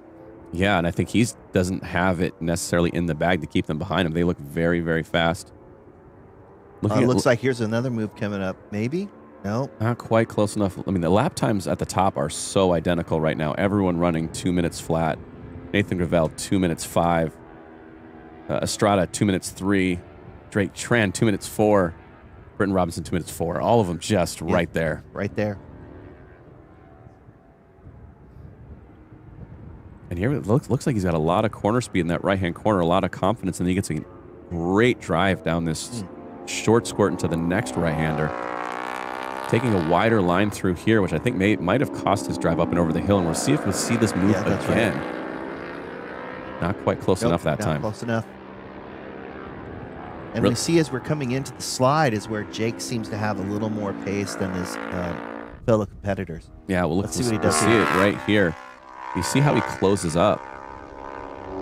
Great shot as he dips down, takes that apex, and then flips it to the left down the slide. But then as we came into the bowl, it seemed like Britton had a little bit more pace. Looks like Jake kind of protected the inside line there a little bit more. A little bit better than he did last. Didn't give him any space. That's right. I mean, you kind of have to do that. If you're learning the racecraft, you're learning these guys and where they're going to take advantage of you. They're not going to let you breathe. They're not going to give you a free corner. So you have to keep, remember that from the last lap when the guy took advantage of that inside line. There we go. I mean, Nathan Gravel outside leading by 5 seconds. He's got this kind of covered off as long as he can just kind of keep it upright, keep running this rhythm. There he is going across the stripe. 1 lap to go. 1 lap to go. He's eased off the pace just a little bit. Maybe remembering the last race if I want to keep it tidy all the way through, especially this first section. We have someone that's gone down. Who's that? Who is that? Oh, that sucks. He's got the fairing in his hand. Show us the number. Yeah, that might be Seppi Hutter. Oh, unfortunate. Look like that's a bummer.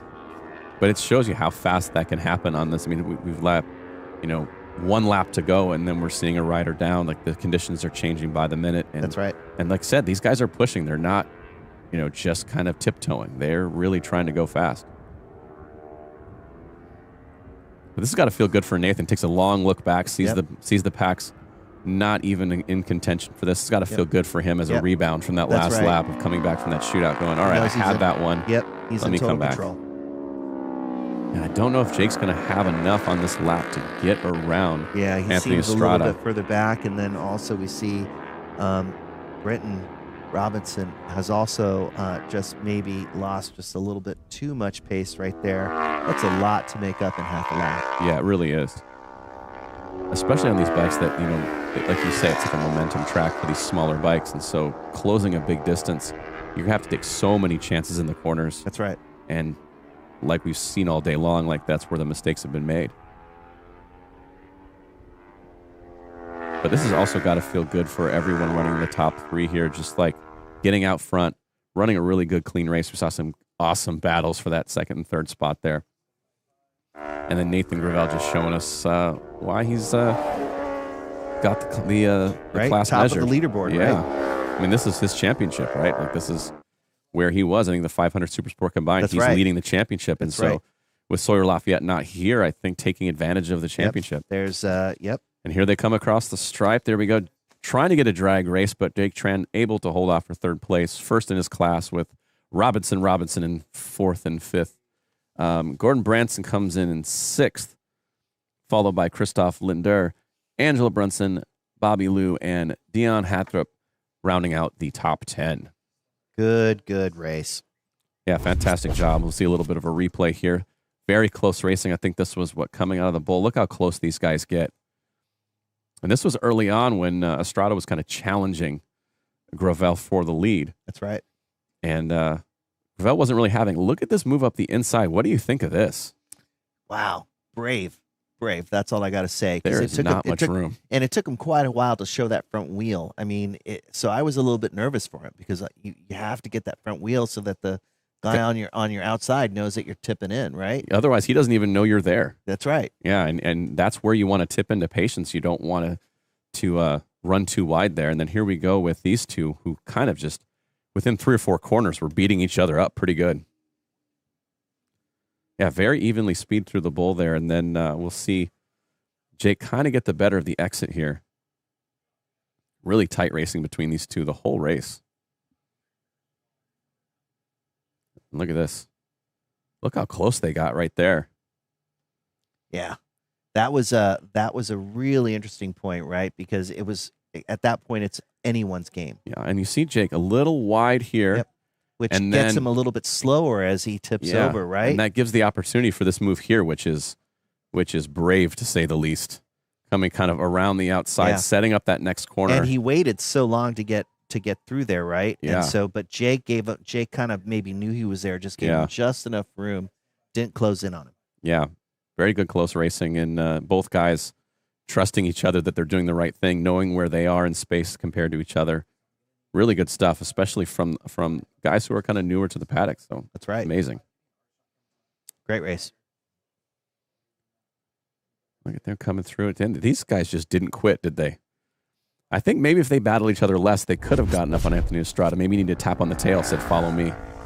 And that would have been this. But yeah, we are going to just keep on chugging along here in the booth with the boys. We are. That's we right. are. As you can see in front of us, we've got Al Big Money Garcia, Ryan Big Money Johnson, and Sean Big Money Reed right here. I believe it's Ryan Easy Money. Oh, Johnson. or yeah. Super duper easy. Super money. duper easy money. That's the the paycheck I cashed at the end of CVMA.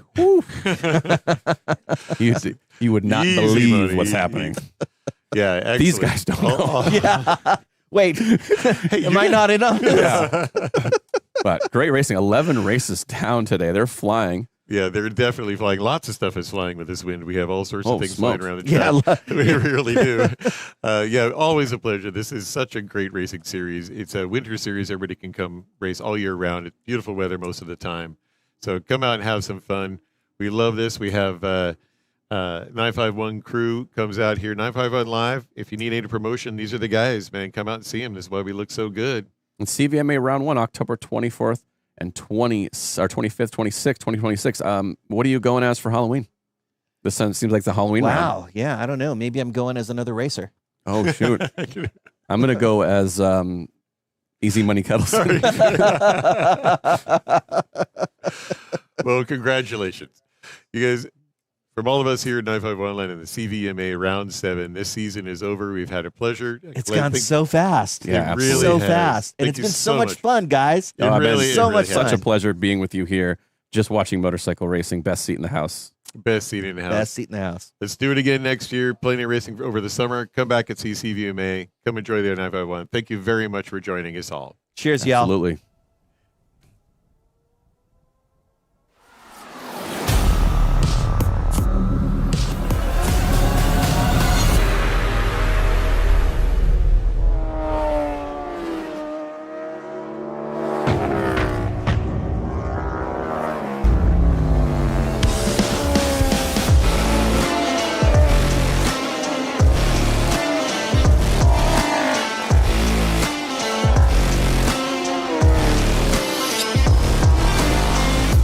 Got a slow drip?